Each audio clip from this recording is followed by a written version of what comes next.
Hello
everyone and welcome to the Amazon University Esports Masters 2022. We're here in Alicante, Spain to experience this entire thing with you guys from home. So get ready because the show is about to start. I'm Carmeline, your host for today. It's a pleasure to meet you and to be here. Thank you so much for watching, and thank you to Twitch Student and Intel for sponsoring this event and making it possible. Today, 4 teams have qualified to be on this stage, fighting for their lives. They're going to be experiencing 2 semi-finals, clashing in 2 best-of-3 series. And the winners, they will make it to the grand finals in a best-of-5 format. And that will determine who's the champion. And what do you get by being the champion? Well, the championship, the title of course, the prize pool, and the trophy. And the glory, that's another perk. Now with that being said, I want you to know which teams are going to make it. There are ADH from Poland, Esports Team 20 from the Netherlands, XS from Germany and Yanil Mesler from Turkey. So come on, pick your favorite now and get ready. Grab popcorn, prepare your drinks because the show is so close to starting. The games today will be amazing, so I wouldn't miss anything if I were you. Now, I'm not alone here, of course I'm not. We've got some amazing casters ready. We've got Melvin Itzel, Black Bloxer, and Tekwa there. Hello, you guys! Hello, hello. How are you doing? Woohoo, let's get this one started, eh? Ready to go. Well, I hope you are excited as I am. I want to ask you, what are your feelings from the casters room? Ecstatic, at least from me. I think that's the same thing for everyone else in the room, but we are excited to get these games going today. Oh yeah, this tournament has been going on for so long, and to finally be at the finals weekend, it's so exciting. And with such great company, I mean, I've not no complaints in the world. Okay, I'm excited to watch it as well, and I'm happy for you and for us to be sharing this experience. But now I need to ask you the big question. Who's going to win this? What are your predictions?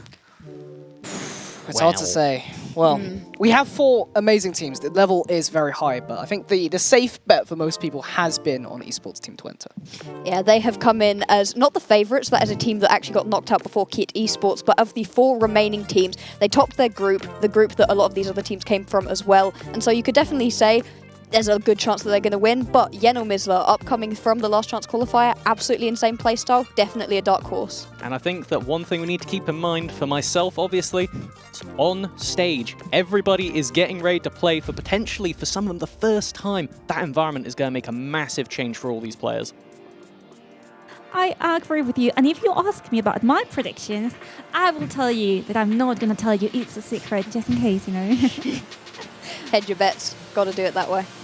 Absolutely, yes. So, with that being said, I don't want to delay our audience anymore. So, once I get here, okay, I'm going to be sending it to you guys in the caster room, and I'm going to see you later. So, thank you very much. Bye.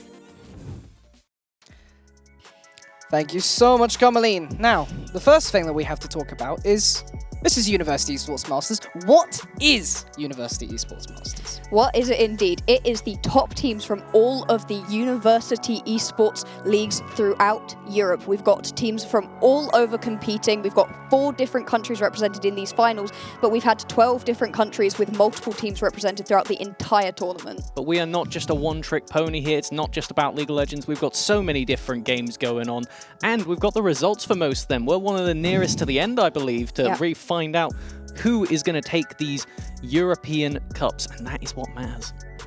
Yeah, exactly that. We have a look on the screen for you right now. We have already had Rocket League, TFT, and the rest all done. So, of course, Netherlands, Belgium, and Portugal having been the winners of those cups. And today, we'll find out who makes it to the finals tomorrow, and of course, then find out who wins the League of Legends tournament. Yeah, we won't say it's the biggest one, but I mean, as it's got us here. For us, it is. Yeah, definitely the one that we're most excited for. Yeah, absolutely that. And I mean, still a lot to come left. I mean, there is, of course, the bracket as well for the tournament. We can take a look over what has been played and what will be played. So, of course, we already know what our semi-finalists are, but you can have a look at all the teams that have been taken down throughout the bracket. And with a majority of them coming from the exact same group all the way back in that first phase that we did, this has been a several-month tournament. We have got the entirety of that German-Poland side of the bracket, and then on the other side we've got Twente and Yeno Mesler ready to go.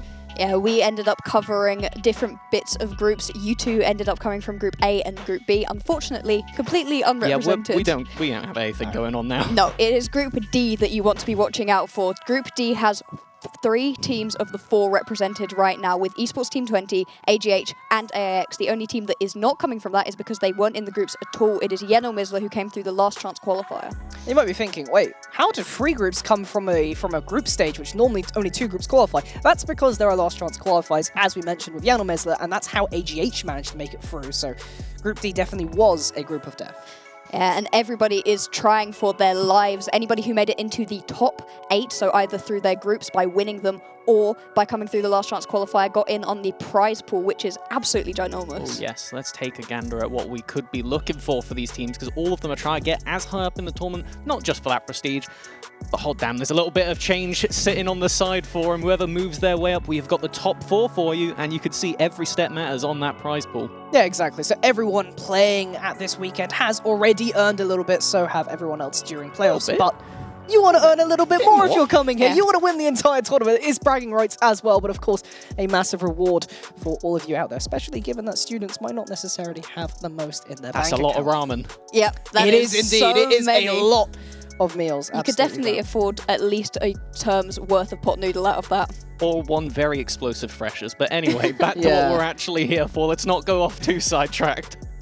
Yeah, exactly that. Of course, we still have the rest of the semis to go. I think we have some recaps coming through for the rest of the teams. We'll begin with the Turkish seed, Yenomezler, and we'll take a look at how they've played throughout the tournament.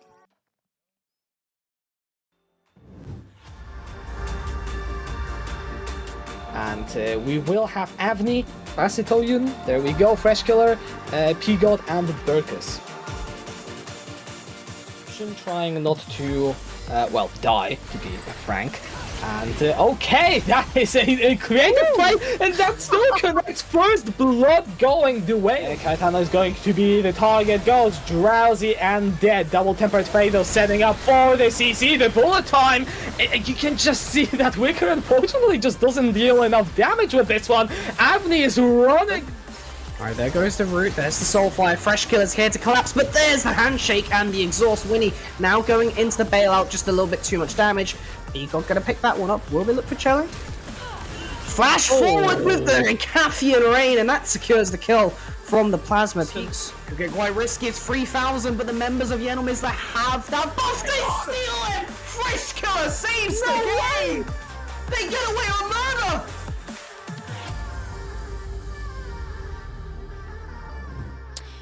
Chaos gods. Yenomizler. They are absolutely insane. That Bard is disgusting. That Talia steal on the Baron, disgusting. They have absolutely no morals as a team. They will run through you with zero regard for clean League of Legends, good League of Legends, or their opposition. Effective League of Legends is what we have to accredit to Yenomezler. This team plays so well at just the raw mechanical side. If there was a team that was just going to skill check you every minute of the game, well, you saw throughout those replays, it was literally every minute of the game, level 2 with those barb portals, everything onwards with them. Yes, it doesn't always go to plan, but hot damn does it land heads more than it does tails. Yep. I mean, it's evident because they made it through the entirety of the lower bracket in the last chance qualifiers. They weren't present at group stage at all, and they've made a hell of a run to get back to here. But that's enough for Yenomezler for the time being. We will see them later today playing versus Twente. And speaking about Twente, I believe we should also have a recap for them coming right up.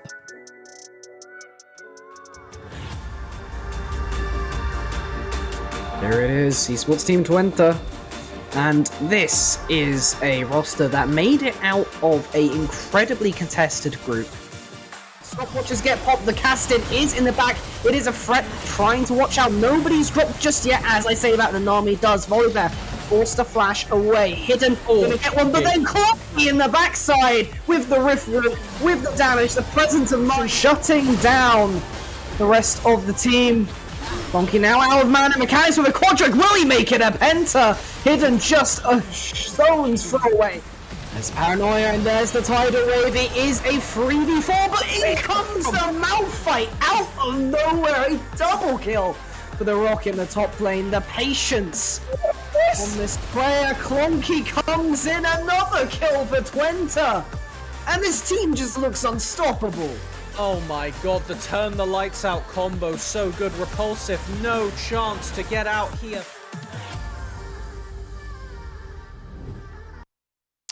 Wow. Yep. Stellar. Yeah.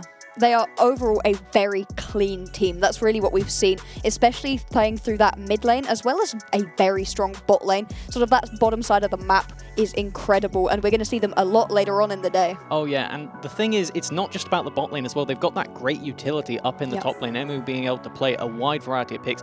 And in that little replay we got there with the Malphite, the lights getting turned out by Gabush, so disgusting.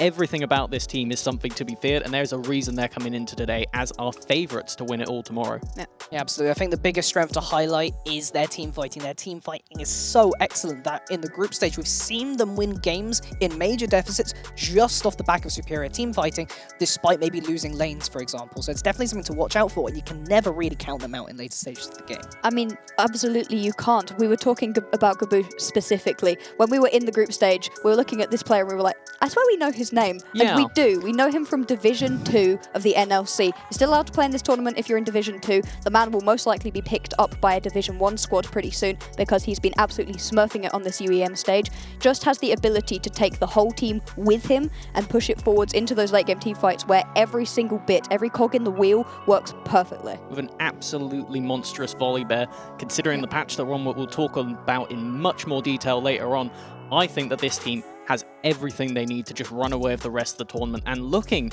at how they're going to do it, they have got so many different avenues. I would say this is the most versatile team, just looking at their different ways to play. Clonky in that first series of replays with the Kassadin, I mean, I nearly had them down as MVP just for that alone. It was disgusting. They are so good at transferring pressure to other lanes and then using that to funnel themselves up and become some kind of walking Goliath. Just a note, Kabusha's not yet lost a game on Volleyball. Admittedly, Twente haven't lost many games, but that is still something worth noting. We'll see whether the Volleyball might get taken down later today, but that is our second best of 3. We're going to focus a little bit more on the first series that we have today between Poland and Germany, and I believe we have the Polish roster for a recap.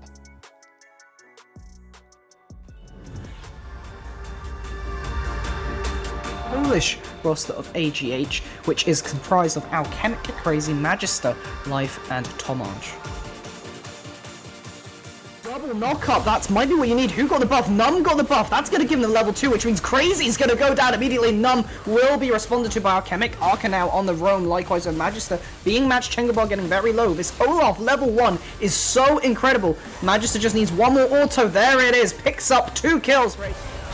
On the side, Striker walking forward, buying down to 6,000. It's gonna have to be a fight, but Magister is dead already. It's a 4 versus 4, and Redeemed over the side will be dealing down the damage. The crit takes Alchemic very low. Striker on the front side, he's still. And Matthew picks up that double kill with the Gale Force. Crazy and Live will need to get away from the Nashor. I think getting the start will be greedy, but no, they just do it. And Striker is going to be jumped on teleport channel by Redeem. But Crazy already kills Striker. Redeem in the middle of everyone. Can't even use the Lamp's Respite. That's a 21-minute inhibitor. AGH.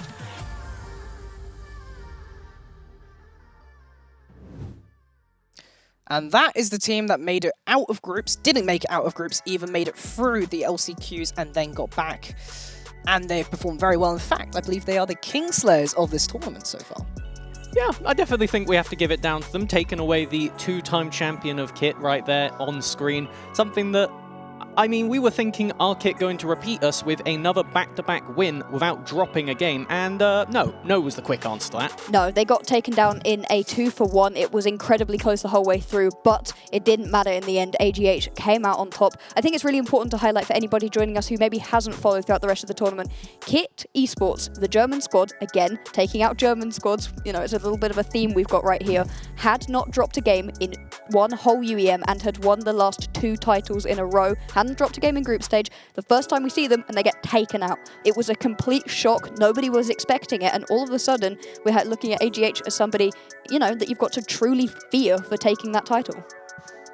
Yeah, absolutely. On the scale of things, I think that they similarly have a lot of different avenues to play through, and I think one of the things that really shows up about this team is the versatility of the individual players as opposed to almost their style that they look across the map, with Alchemic in the top lane being a particular one of note, being able to go towards these tanks that I feel like we're likely to see today, but with that extra versatility of the carries in the back pocket, things like the Camille that they're willing to pull out that can really snowball these games. Yeah, I mean, if you take a look at this top lane matchup, you've got SJ in the top for AIX and then Alchemic, who we're talking about for AGH. AGH's top laner has a little bit more versatility in that their Olaf was disgusting, actually played it 3 times during the playoffs and popped off on it. Whereas if you take a look over at the opposition top laner, plays those same tanks, doesn't necessarily have that carry potential. It is another avenue that AGH could play through. Overall, a well-rounded team. Yeah, very well-rounded, and I mean, I wouldn't necessarily say there is like one massive weakness of them, but maybe there is some sort of consistency element occasionally that pops up here and there. We see the fact that they don't necessarily perform to the same standard as when they did beat Kit, but we'll see today whether they can take down the other German seed. Yeah, I mean, obviously beating Kit is extremely impressive, but I will say, looking back at that series a couple times over, it wasn't Kit on their prime form, right? At the end of the day, AGH had to catch the throws at times, and they did extremely well. There was a reason it was a 2-to-1 series in their favor, but it did come down to some quite narrow margins for those plays where we quite easily could have been sat here saying, all right, so we got Germany versus Germany. Yep. Yeah, it could well have been, especially when you take a look at a player in the mid lane, Magister, who we'll highlight a bit more later, who ended up with a game on Pantheon that they lost. The whole team composition was skewed very badly towards the early game. That game. That's not a game we like. Yeah, so there are definitely issues with drafts sometimes for AGH, but overall you have to be a good team to beat Kit Esports and to be able to fight your way back from the, crushing defeat of being knocked out of playoffs and then make your way back through. I think I got it. This team is too flexible for their own good. Right. That's the thing, right? Where you can play a bit of everything and each of your lanes have that carry potential, but also have those champions, things like the Jhin in the bot lane that can play the weak side. Sometimes you can almost trick yourself into thinking, okay, if we can play everything, we don't need to practice anything as our one strategy because you have that constant versatility available. Yeah. I think that is the one weakness that I can see for AGH that might be their downfall coming into today. Well, we'll find out later whether it will be their downfall as we want to talk a little bit more about the German squad, that being AIX. We have another recap ready for you guys. Position now with AIX, SJ, Shades, Relative, SG, and Chadini. That's the roster that we have seen in the group stage. Veta's Moonfall immediately locked down onto Coco, recognizing that this is the threat this team. Dies immediately down to SJ. Hunty now in the back trying to slide Clone out of there, but that's 2 kills over to... Relative is on the way and Relative has now joined. This is now a 5v5. Alright, Coco going to be the brunt of the first target. Stormbringer forward. Shady's getting incredibly low. There is no hands right by, but Relative is just doing too much damage. A triple kill for the Azir as the Malphite is going to pick up the rest on the Sora. Relative make it a quadra, and that's the game for AX. Okay, SJ is going in for the engage, starts going to the target, but you've got that Lamp's respite, and here comes Relative. He picks out the first kill of the fight, bullet time, Relative flashes away, he shoots down both, marksmen are dead, and Relative finds another Shadow Surge. He is hopping and skipping and killing PG. AIX were a fantastic squad, as you saw. However, we have to give you a little bit of a service announcement. The mid laner who you saw getting a quadra kill on the Azir is not playing today. His name was Relative, and he was excellent the whole way through, the main carry potential on AIX, and unfortunately, due to other team commitments, is not able to join us today. And this has a little bit of a ripple out effect on the rest of the team. I mean, when you have somebody playing as well as they were, and I really can't emphasize it enough, we had highlight clips right there, but every time we saw Relative on screen, it felt like a highlight. We really do need to look at how AIX actually adapts now and can play around the other lanes. Speaking of, we got the top lane comparison we were kind of alluding to right then. For me, looking up at SJ, when they have these tanks that we're saying this is something they go towards and we haven't seen that carry potential yet, I think the meta has kind of leaned into that, where there are things like Fiora that are a lot more prevalent now, but you can get away with just slamming down the first pick on, getting away with it, or if the enemy drafts a lot of the mobile picks, something I saw from AIX that I really like was that they are willing to just snap grab that Malphite on R3 and say, okay, SJ, you're probably going to get a bad lane matchup. Spoiler, it was bad. They were against the Cho'Gath. Lane didn't go great, but they did all they needed to for the team. Yeah. Exactly, team player right there. And that is the main role. I mean, at the end of the day, if you can come in with a pick that you're relatively confident on, you might not necessarily be able to quote-unquote carry in the traditional sense, but as long as you're on that champion that the team needs for that cohesion, that's what's important. So we'll see how well SJ can do that if they can step up today. We hope that that will be the case because AX had looked to be such a strong roster. And obviously the other question was whether Aquador, being the replacement for Relative, can also step up into those shoes. Yeah. We'll see how it ends up going for this AIX squad with a little bit of a change around. Yeah, on the scale of things, I think there's a lot of big questions coming in for this team. We have spoken to them a little bit and been reassured that they are still very confident coming into today, so that has really given us something else to think about that we are going to go into so much detail with later. Yeah, absolutely, but I believe that Carmeline is ready to be able to bring us the stage. So let's have a look at what's going on. Hello everyone, welcome back. We're ready to welcome the teams on the stage. So, without further ado, we've got Axis from Germany. Woo! Welcome, welcome. Please get here on the stage. There we go. Thank you very much. I hope you all are excited and ready for what's awaiting today. Now, if you don't mind me, just go take your places, get ready for the game. Take your positions, take your seats. Thank you. I'm going to stay here with the captain. Hello, Jesper. Hello, hello. The questions are coming for you, but just not yet. We're gonna have to wait a little bit because now it's time to introduce your opponents. AGH from Poland!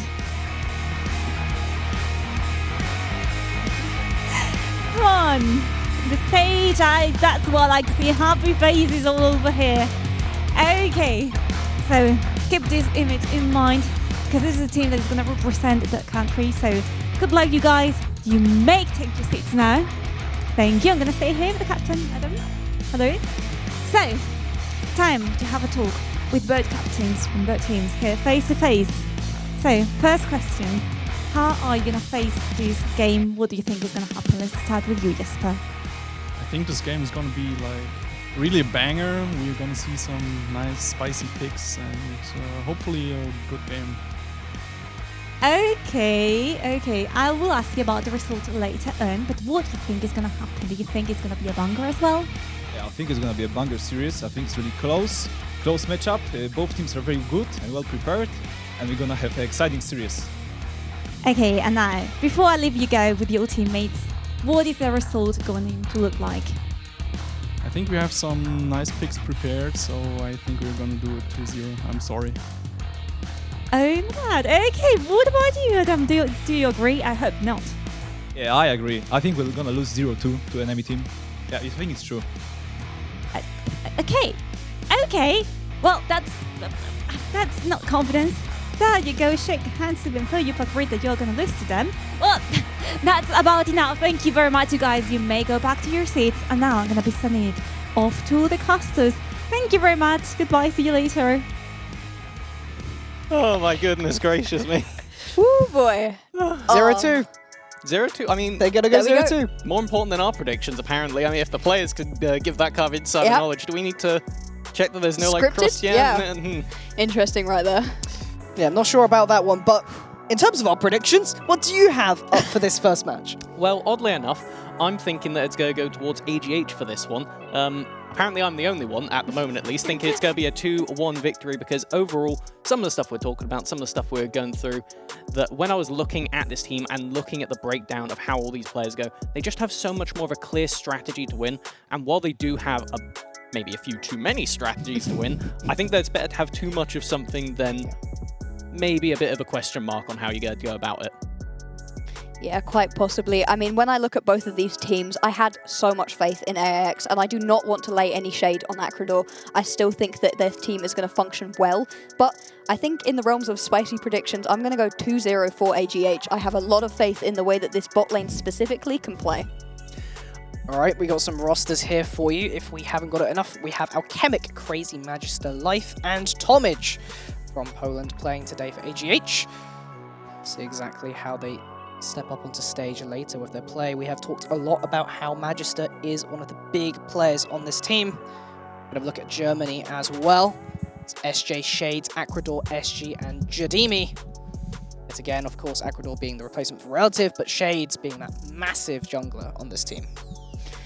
Yeah, I mean, overall, this team is still going to be strong. Do not discredit anybody on AIX, but things are different now. Yeah, when we take a look at how this roster played out, we obviously know who we would have had as our highlight player, but right now I think it has to go to Shades. Yeah. It's the player that we are looking at to really take away this game, to carry this one.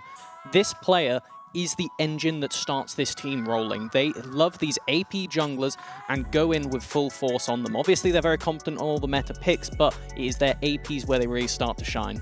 The thing about these APs, however, is are you still able to do that without Relative playing those AD champions in the mid lane? When we take a look at Acrador versus Relative, there is basically the same champion pool when it comes to those majors. A lot of Azir, Xerath, things like that, things that you would be expecting. But it's those things like the Irelia, the Yasuo, those ADs in the mid lane that really unlocked and allowed Shades onto their favorite AP champions that was really allowing this team to be flexible, be able to play the way that they had done. The thing is, however, without having to put all of your pressure into the mid lane in order to get Relative ahead, all of a sudden the other lanes, which maybe were starved of gold, might not be so much. Yeah, exactly. It is worth noting that Relative did have the highest gold share of any one player during the playoff stage, so definitely was the brunt of the team's gold, the brunt of the team's carry machine. But but we can divert that to other places. AIX definitely have the capacity to be able to put that in other lanes and still be able to play out the game in just an excellent manner. But of course, we've got to bring it back to the other side as well for the other highlight player who I believe we have as Magister. Yeah, Magister is possibly my favorite player in this tournament because of how under the radar he has flown. Playing the Zilean specifically, has played it multiple times.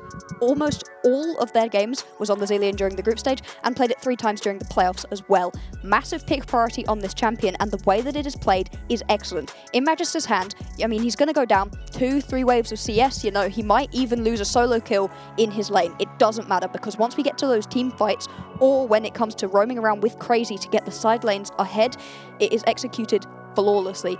All across the board, pressure, it means that it doesn't matter if your mid lane is beginning to lose, you can spread the love.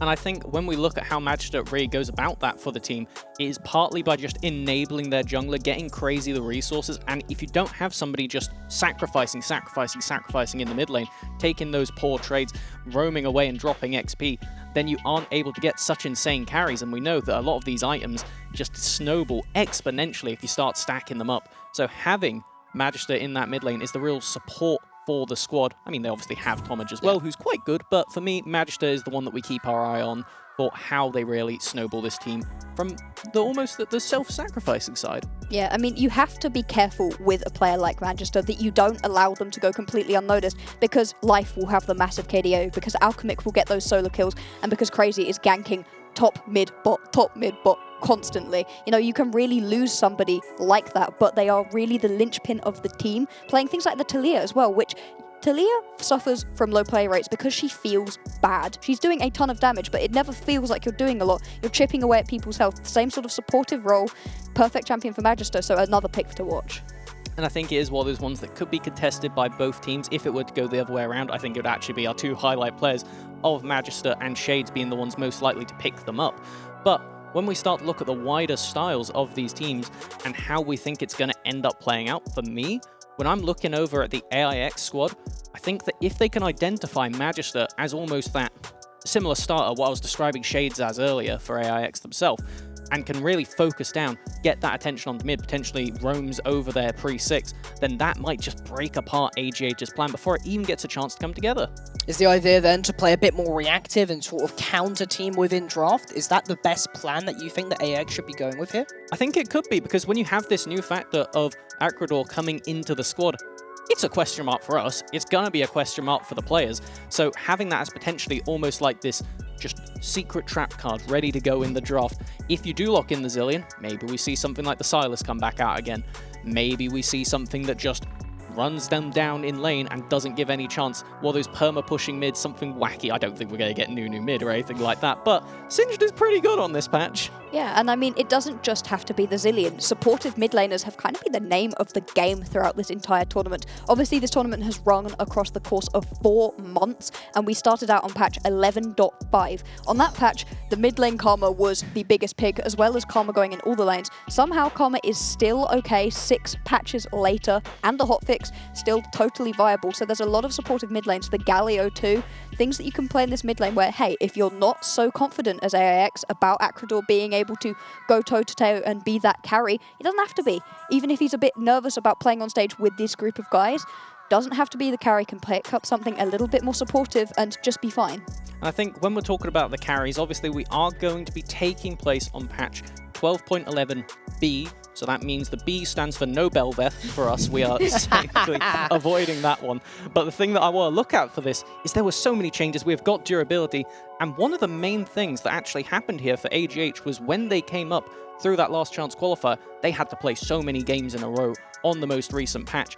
And AIX obviously not having to do the same with that initial state just means that they didn't necessarily get that kind of warm-up time. Now, it's a clean slate, both of these teams. These are going to be the first games they're playing on this durability patch for this pro play. Yeah, and from what we're hearing, both teams are relatively happy with what the patches have brought. They haven't necessarily had any prioritized champions that have been hit really hard by the durability patch, like the Assassins in particular, for example. Although I think maybe the Diana might have slightly less priority if it isn't being paired with a Yasuo in particular.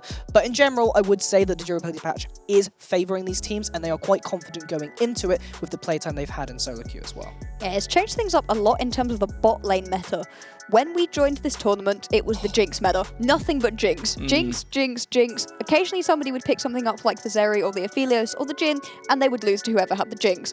Now, that champion is completely gone, and we have a lot more interesting picks. The Lucian, the Kalista, things like that can begin to pop up, and a lot of these supports we've got, both Jajimi and Tomage, like their Enchanters. Because of the durability patch, Enchanters are even better as well.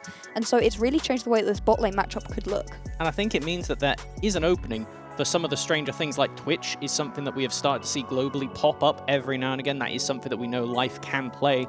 Maybe even the Kog'Maw, that's one we don't necessarily have the same verification on them.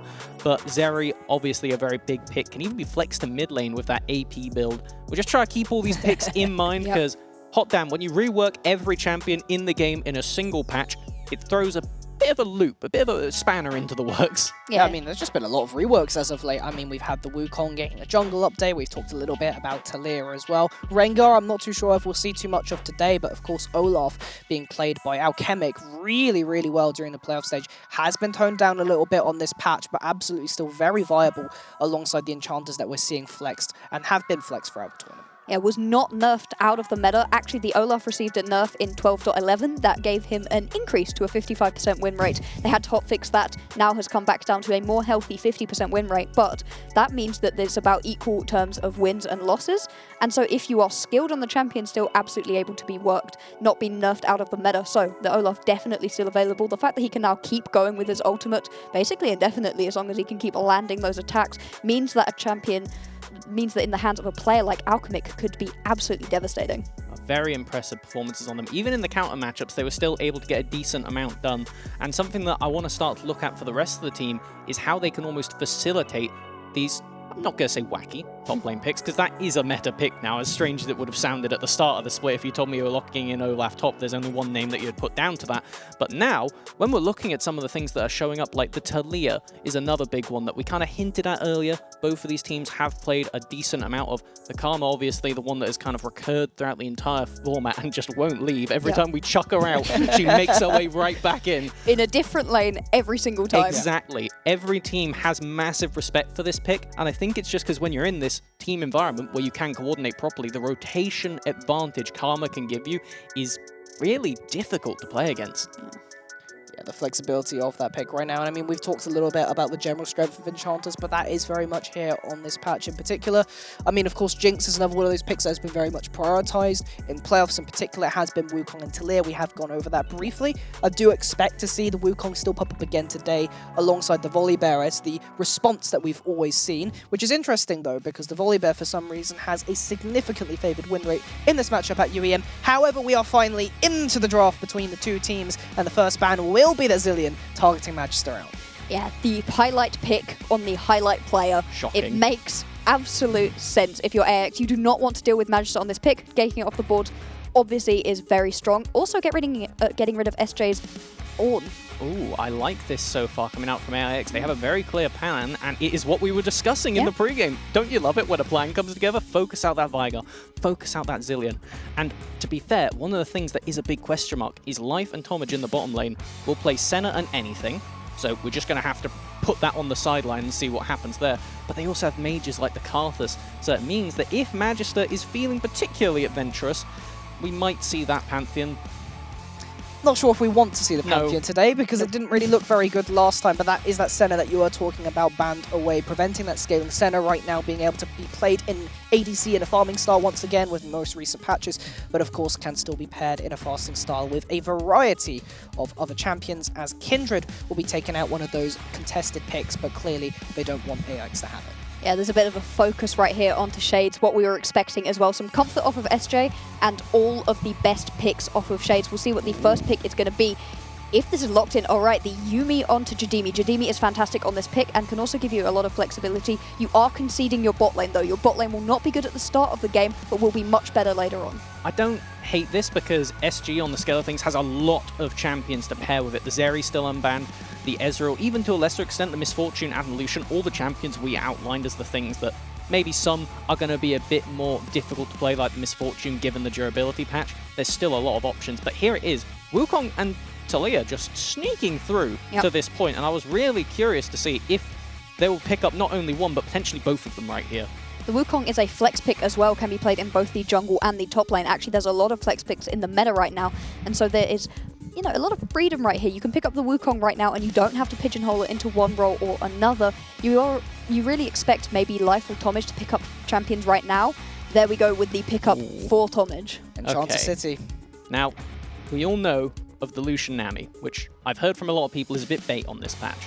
Have you heard of Lucian Sona? Because that is something that we have seen from AGH, and it might be what they end up going back towards. But we have got a snap lock-in of this Zeri Nocturne coming out from AIX. They have got, so far, a bit of a mix. They got that engage from the Nocturne, but that's not really a champion you send in on their own, right?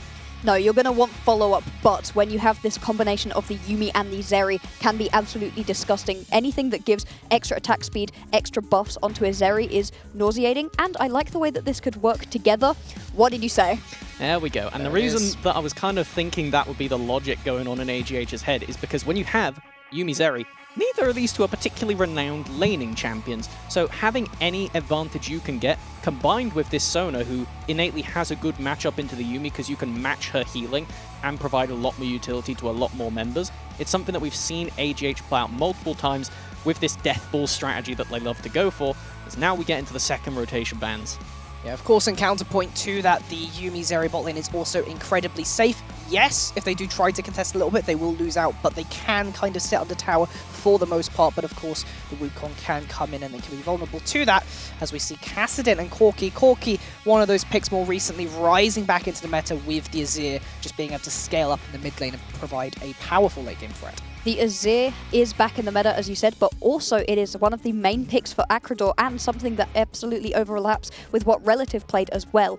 We're going to see the Malphite come off of the board, a little bit more priority onto SJ, and then the Victor to round out all the bans. You can see there is a lot of focus going down onto both of these mid laners. I'm curious to see what we're going to have with this Azir pick, because it is something that Magister isn't really renowned for, right? So I think this is partly a takeaway on the scale of things, which then, obviously, when you take away a pick, well, that means the person is going to know what they're doing. And while we don't have much information on Acrador, they know a good amount about this Azir. Ari were the top champions on their OPGG, and it's something that with the Nocturne, with the Zeri, this team is so difficult to lock down already. Or with that Sion pick, right, that is a team that wants to go in constantly. You're going to have the Sion go flying in, the Zeri can obviously jump across the map, the Nocturne could go in as well and make sure people can't see anything, and then the Ahri is perfectly good at following up. This is a team composition that wants to go in, so you need to have disengage if you are AGH. You're doing quite well for yourself with that Azir. What else are they going to pick up to round things out?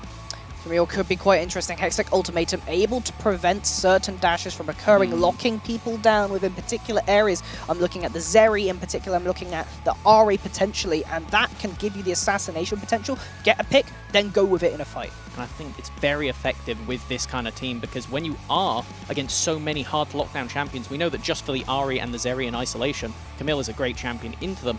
Now, the question is, how well can the team work with it? Because right now, the thing I'm looking at for AGH, and you could take this one away, there's a massive range difference between these champs. There really is. You're seeing a massively short-ranged composition overall, and then you have a little bit of follow-up from the Lucian, but if you're having your top laner and your jungler go flying in and you don't have the follow-up, all of a sudden they're going to die much before you can get to them. Nobody is a true tank on the side of AGH, whereas over on AIX they do have a gigantic tank, which is going to be a little bit difficult to deal with only the Lucian doing true damage to be able to get through people. On the scale of things, when we take a look over at how AIX have put this team together, I like the theory behind it, right? It is a very difficult team to lock down, to say the least, which means that they have a lot of different options to play fights. But the thing is, I think that unless this Ahri is very far ahead, there is the option to look towards some of these items like the Death Stance and get insane value. Zeri's mixed damage is not enough to really emphasize that as much as having a fed mage in the mid, and with Everfrost being toned down on this patch, it's a bit more, I'm not going to say risky, but you get much less reward by going towards that utility Ahri build. Yeah, exactly that. And something that we also need to consider is the Wukong in particular, is that when the Wukong does get an early lead, we've seen this as a consistent pattern throughout playoffs, the champion does really, really well. But if the Wukong isn't able to get some kind of advantage, whether that be through farm, XP, or just straight kills, it doesn't look so good until maybe later on you might get a flank cyclone. Yeah, I've not been a massive fan of the Wukong recently for the gank setup that they give. doesn't really have enough to get the lead for themselves. You know, if you have great lanes with great gank setup, it can work. And there is enough of that in the top lane. Alchemic does have enough gank setup that it could be the place to look, but the rest of the lanes really don't. And so until level 6, all of a sudden you're caught here looking for something to do. And if you're a power farming Wukong, you're not playing Wukong. And I mean, when you're talking about power farming, you have to look across the board. There's the Nocturne, a champion that I think theoretically makes a lot of sense into the Wukong, because you hit them with that Duskbringer, and suddenly the clone is useless, because that shadow will follow you if you try and decoy away. Plus, so will the fear tether. So there's a lot of things that this Nocturne pick can do to really shut down the Wukong's, well, tricksiness in these fights. As we get loaded into game, who are you favouring off the top of your head? Oh, I think AX have the comfort advantage here. It's a very sort of standard comp for them, the same sort of style they are normally playing. So right now, I'm thinking AX. Yeah. I think AX have the more easy to execute composition that I understand what they're looking for. However, AGH, they still have enough places to play through. I'm watching Crazy, you know, very specifically. If Crazy manages to get ahead, I think this composition can work, but if your jungler falls behind, there is nothing happening. And that's the thing about this Wukong pick, right? You talked about how difficult it is to actually get stuff done. One of the few avenues you can look for is a very early cheese gank, and by God is it a cheese gank, because when you are against a Nocturne, not only are those little mini interactions we're talking about present, but they farm a hell of a lot quicker because they get that speed boost from the Duskbringer, and it just makes their AoE clear on those camps, especially the red side, much, much faster than Wukong can dream about. You have absolutely got to be making things happen if you're Crazy, because Shades doesn't need to find those early ganks, can power farm to level 6, then can look for those ganks instead. In terms of actual action during the early stages of this game, if there's a solo kill in the top lane, I think somebody will have had to have messed up a little bit. Down in the bottom lane, though, it should be pretty chill until we hit level 3, maybe 4, and then there is a little bit more of an option for Life and Tomish to go in. It is worth mentioning that SJ has decided to opt for the Comet as his rune choice, enabling him to trade a little bit more aggressively or just more evenly versus the Camille, who does normally have quite a free matchup into the style and able to scale up. We also have another of the Magister classics right here with the Ignite Azir. We've seen the Ignite Zilean in the past, and now they're pulling out on Azir. I imagine it's for similar reason when you're against an Ahri, when you're against a Yuumi, most importantly. There is a lot of healing that can come down in these fights that can really make those narrow differences between blowing up a single member, because the thing that I can see looking at the AGH comp, no resets in sight, right? If you don't kill someone, that isn't going to make it easier to get to the next target. No, it is not. As you're saying right here with Magister and the Ignite, the point of the Ignite is not solo kills in lane. Those are bonuses that you may well get. The point of the Ignite is to be utility to your team. That is Magister's whole beat. And as you said, there's so much healing that it is definitely a sensible direction to go. Exactly that, just some continued trading throughout the lanes. Nothing too much, as we've mentioned in the first time. SJ just trying to shove in this wave, but of course very hard to push into Alchemic. They have been trading very aggressively in the top side between each other, but it is just kind of a trade back as you would normally see with the top lane. Yeah, we're here watching the early stages of this rematch between two Group D teams, AIX and AGH. AIX ended up winning against AGH 2-0 during the group stage, and so a lot to prove if you're AGH. Where are you going to find your advantages right now? And on the scale of things, well, right here, we do have some fishing for advantages, maybe not in the way that you were thinking about, as this is just going to be helping crash the wave in from AIX's jungler. I like that a lot. We're talking about how this play at Shades gets a lot done early. The Magister is there to be collected. That does give first blood over to Zir. Crazy is also here to support. I'm not sure if they're able to get the kill onto Shades, but they'll definitely do a good amount of damage and force the Nocturne back into the jungle. Oh, we see this all the time from Magister. Roams early on, conceding the lane, not minding losing a little bit of the advantage in terms of CS, in terms of just getting a kill. You've always got to watch on the map where Magister is at. Ah yes, the roaming Azir mid. That is something that nobody is ready for, and we'll have to find out if AIX will be ready for it again throughout this series, because I highly doubt that will be the last time we see something, especially post-6, once that shuffle comes online. I noticed they've actually even gone for the minion dematerializer to help shove out those waves, and it's something that, if you use it on the cannon minion, could give you an exponential advantage on that roaming front. Yeah, and it's a very interesting little piece right here where instead of taking your Wukong away from farm and meaning that they're going to fall behind a jungler who farms quicker than them, instead you take your mid laner and roam them around. It works a little bit less well, I'd say, on the Azir, who is a big chunk of your AP damage, who you do not want to fall behind, but if it works out for a kill every time, then that is absolutely a worthwhile trade. Big just emphasis on if there. Yes. Yes, exactly that. Setting up for the Drake, they are AIX in the bot side as SJ takes a little bit more of a beating there. Unable to be killed here as he is nearby the tower, and it is also worth noting that both bot laners have opted for the cull as they've both kind of agreed to just literally farm it out for a little bit. As you can see right here, though, AIX do not mind that. They're taking the Drake. Going to pick up a first Drake. The potential of Drake stacking right here, being able to pick up enough to get you to the Soul. It will not be a Cloud Soul. The next Drake is going to be a Hextech Soul. It must be a Hextech Drake instead. So there's some pretty interesting ones coming up, possibly, as aggression in the bot lane. They're both trading back and forth. Ignite getting popped onto SG, just going to vault over the wall, but they've left the cat behind. Jadimi going to take a beating for him, but was it all a bait? Shades is there. Jadimi lives on just a sliver of health, and somehow that works out, despite the cat getting dangerously close to death. That was really clever from Jadimi. They took it as narrow as they could on the health bar margin, but I was looking at, like, you haven't been CC'd. It's a Lucian Sona. Why are you not reattaching? Yep. That's why they had Shades waiting around the corner, waited until the very last second. That possibly could have been some single-digit health bars. Nice stuff and a good counterattack from AIX, who, well, we really do need to see them being a bit more proactive, because I'd say as the game goes on, the Zeri will become a monster, but you're fighting into an Azir Camille at the end of the day, right? Like, I don't care how tanky your Scion is, eventually those two champions will get through them. Yeah, absolutely. And you can see the power that you were highlighting during the draft phase between the Lucian. Ooh, there is a little bit of a worry here.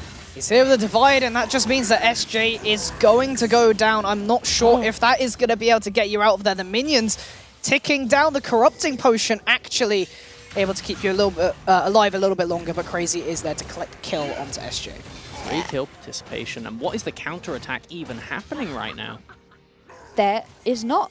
Everybody is just sat around farming. The only thing to highlight, and I think that this is a really big point here, is Akrador has had a free lane. Magister is not interested in the Akrador matchup, doesn't want to get involved with this Ahri. Look at the CS.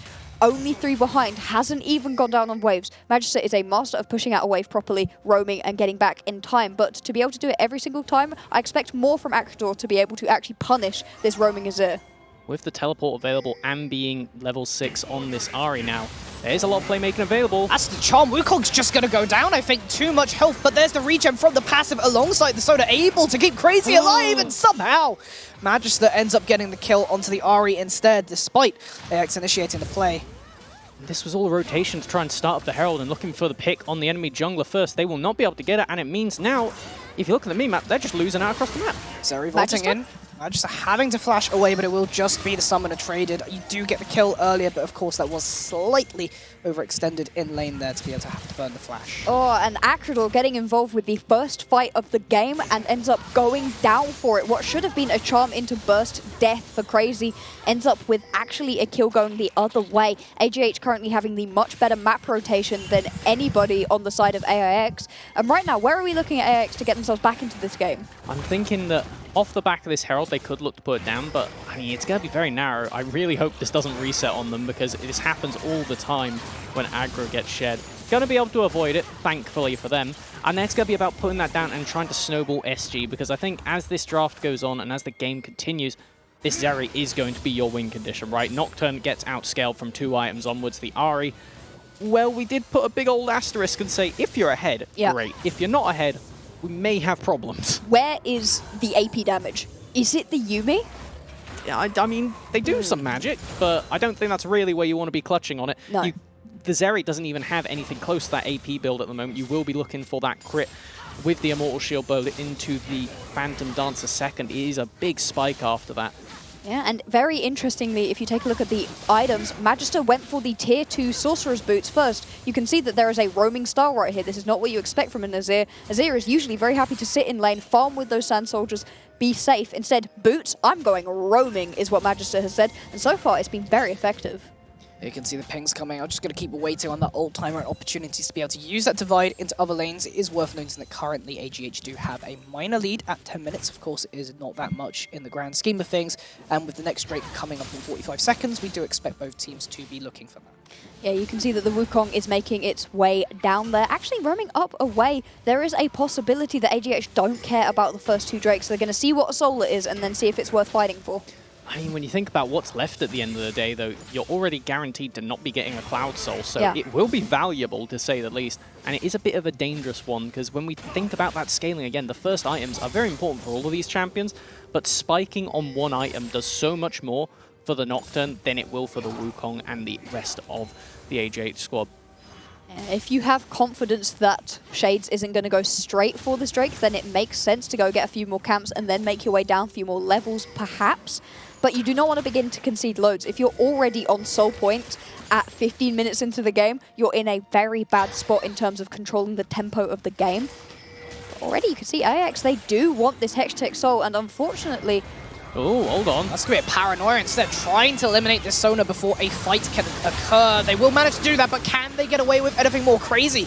Getting very, very low, able to escape. There's the divide from Magister, having to go golden, but no kills just yet, despite the plays. Not a single member drops life now here. They're culling the members so low on the side of AIX. AGH trying to make something come out of this. Crazy gets one. Unfortunately, it gets traded away. Can Crazy do anything more? Life able to pick up a double. AGH somehow coming out on this one, exhausted away. Can Crazy live?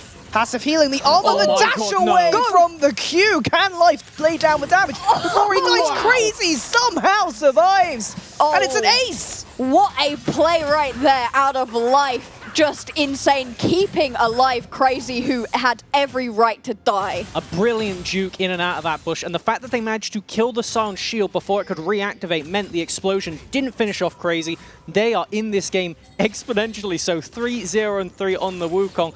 One of the players that we are talking about how Magister kind of does half of the job for them, and we're seeing that working so well with the fact that, yeah, Magister died. Did it really matter It took in the end? 4 members and an ult underneath the tower for people. You know, it was not worth it. Trying to take out this Azir is a terrible game. Still see Magister is around, looking to stop this. Will not be able to, though, and unfortunately there's no Kachka here with us today in order to talk about how amazing the single Hextech Drake is. And so I'll say it for you. It gives you stats that everybody is going to enjoy, an absolutely beautiful Drake to get, and it is an Ocean Drake. This is, I'd say, more impactful upon AIX than it will be on AGH. I mean, when you have that meaty shield that will be the Sion later on, paired with a Yuumi of all things as well. And, I mean, with durability in general, I know people prefer getting the mountain because the resistances really do amplify to a ridiculous amount. But having the Ocean and looking at the enemy team and saying, well, where's the burst? I mean, it's not really all over the place, is it? They have a lot of spread out AoE damage, but it needs plays like this to work. Going for the Cyclone, the damage is down to SG, going to dash over the wall. That should be able to get the Zeri out, but AGH still in the chase. Flash forward, Crazy, able to get that one up, and Jadimi will follow. Cat unable to really get themselves out this one. However, the Herald did go down in the mid lane, and at least AX will get something out of that play. Oh no, Shades is going to go down here too. It's unfortunate. Caught greeding in the jungle, going for the wolves, despite AGH still being on the hunt. And another loss for AX, putting them pretty handedly in a gold deficit now. So, guys, what did we say was a true win condition for AGH in the early game? Well, I mean, if you get Crazy ahead off the back of Magister, then that was all we really needed to see. And spoiler, for those that can't see those kill scores, that's what we've got right now. And to add a little bit extra on top, they have their signature Sona for Tomage, and paired with that Lucian, who is doing quite well for himself, means that this team really doesn't have any weak points at the moment. No, right now everybody is doing well for themselves. You saw that diving onto the Sona was the way that that big play around the mid lane started, and it's a Sona, very useful in team fights, sure, but when you leave all of the main carries alive, there's not a lot more that can be done. And I don't like sailing the whole it's doom and gloom flag 14 minutes into a game. Yes. But it does mean that now, for AX, they really, really need to be getting something proactive going off of every Nocturnal, paired up with Acrador, and they need to be finding picks, because the one thing you can say about AGH is they're very strong as a group, but on their own, these champions do not have that much stealth, that ability to keep themselves alive. I mean, the Wukong is slippery, but we already went over how they have plenty of answers for it. It's just a matter of trying to make up for the fact that you're so far behind in damage for AIX. And it's not just damage, of course, it is that wallet differential as well. You now being in the position where the bounties have spawned. Those objective bounties throughout the map are now in effect, meaning that there is a 5,000 gold lead overall, as you can see in the top there. So AX really do need to claw something back within a team fight or just making picks to be able to get this advantage later on. Of course, they do have that Drake stacking in the bag, so at least that's something to rely on. And with those objective bounties, it is much easier in this current meta to be able to win one fight and put yourself back into the game. Acrador needing to be a little bit careful here, should be backing off. There are multiple members in the jungle, though, making their way up towards these AGH members. A possible big fight over this Herald. I mean, I think Acrador's going to go down before anything else can go down. Emperor's Divide as a response. Shades doing a lot of damage onto Magister, able to pick that one up, but Crazy on the response going to dominate. Shades once more accelerating the gold lead even further for AGH, and it almost feels like run, cat, run. A matter of time before Jadimi also dies. There's the ultimatum. There it is. 2 ults to kill a lone cat. 2 ults to kill a lone cat, but you also get to do some hitting onto this top lane tower, because if you look at where the rest of the members for AIX are, I think you have SJ on the Sun pushing bot lane. Spoiler, it's not going to get much done. You can walk over and collect that Rift Herald if you so choose, but I really wouldn't judge if it was just AGH saying, actually, we don't really care that much. Focus on picking up as much farm as possible, keep this gold lead constant, and then really look to push on those dragons, stop any risk of an early soul point. And having a split push Scion, while right now the Scion, you know, tickles the tower, as we get later and later into the game, it's going to be 1 Q to kill the tower. All of a sudden, you can't commit to big team fights if there's a Scion in your base who, even once you kill him, able to continue dealing damage to towers, possibly to other things as well, maybe even your Nexus. And so this is still a reasonable position to take. The Zeri, the Yuumi will scale. The Nocturne and the Ahri, however, don't scale so good. No, we do see it is going to be raising the flag and going the Everfrost route. Question is, will we see the... Oh, hold on a minute, where is that? Paranoia and a charge coming hot in the bot lane. Magister having to flee and will get slain by the Scion. A very nice pickup, 17 seconds before that Drake. Almost feels as if AX can just get that one for free and secure a soul point. Would be massive, but you have to remember there are still 4 very fed members and a Rift Herald on the table. I think this is just going to be Alchemic putting that down in the top lane. And I don't think it's going to force anything particular out of AIX, but on the scale of things, there's not much you can really do when you lose your Azir, who, as we were saying in the pregame, is your biggest range carry, is the only person that can actually land some poke. Look for that contest against things like this Zeri, like this Ahri, who have a lot more effective threat range. Yeah, you've got to be very careful here, though, if you are AGH. Losing this many Drakes is very risky, especially because your team does benefit massively from this Ocean Drake.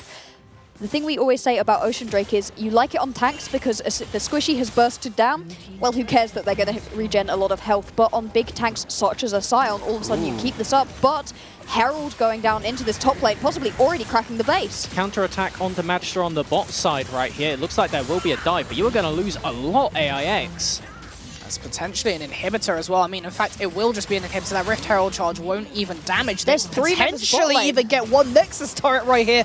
I feel like you need to get something back. That Herald charge will go off. SJ now in the front of it, taking an awful lot of damage. Culling going down. Do they think they can do anything more? Hopefully no overextensions here. Paranoia into the fray. The damage is being laid out. AGH's health bars are getting so low, but so are AIX's. And the damage is just there from Crazy. Not quite enough. SG and Jadimi managing to carry the team, getting a triple kill on the Zeri in the end. But at what cost? And on the other side, Magister ends up getting solo killed by Acrador underneath the tier 2 tower, as that is going to be an insane gold influx going into that Zeri. Absolute monster, the one champion we said, all right, maybe this is enough years that they could carry AIX out of this deficit. And right now, I mean, I'm not going to say that was what they needed, but you now have an open inhib in the top lane, which is honestly the best place for it for AIX, because now you could just focus on farming up this wave, being in the vicinity to stop a Baron attempt, and when you want to rotate down for that dragon, well, it's going to start to ask a lot of questions of where AGH will put their resources. They only have 1 TP, so you have a lot more narrow windows to play around.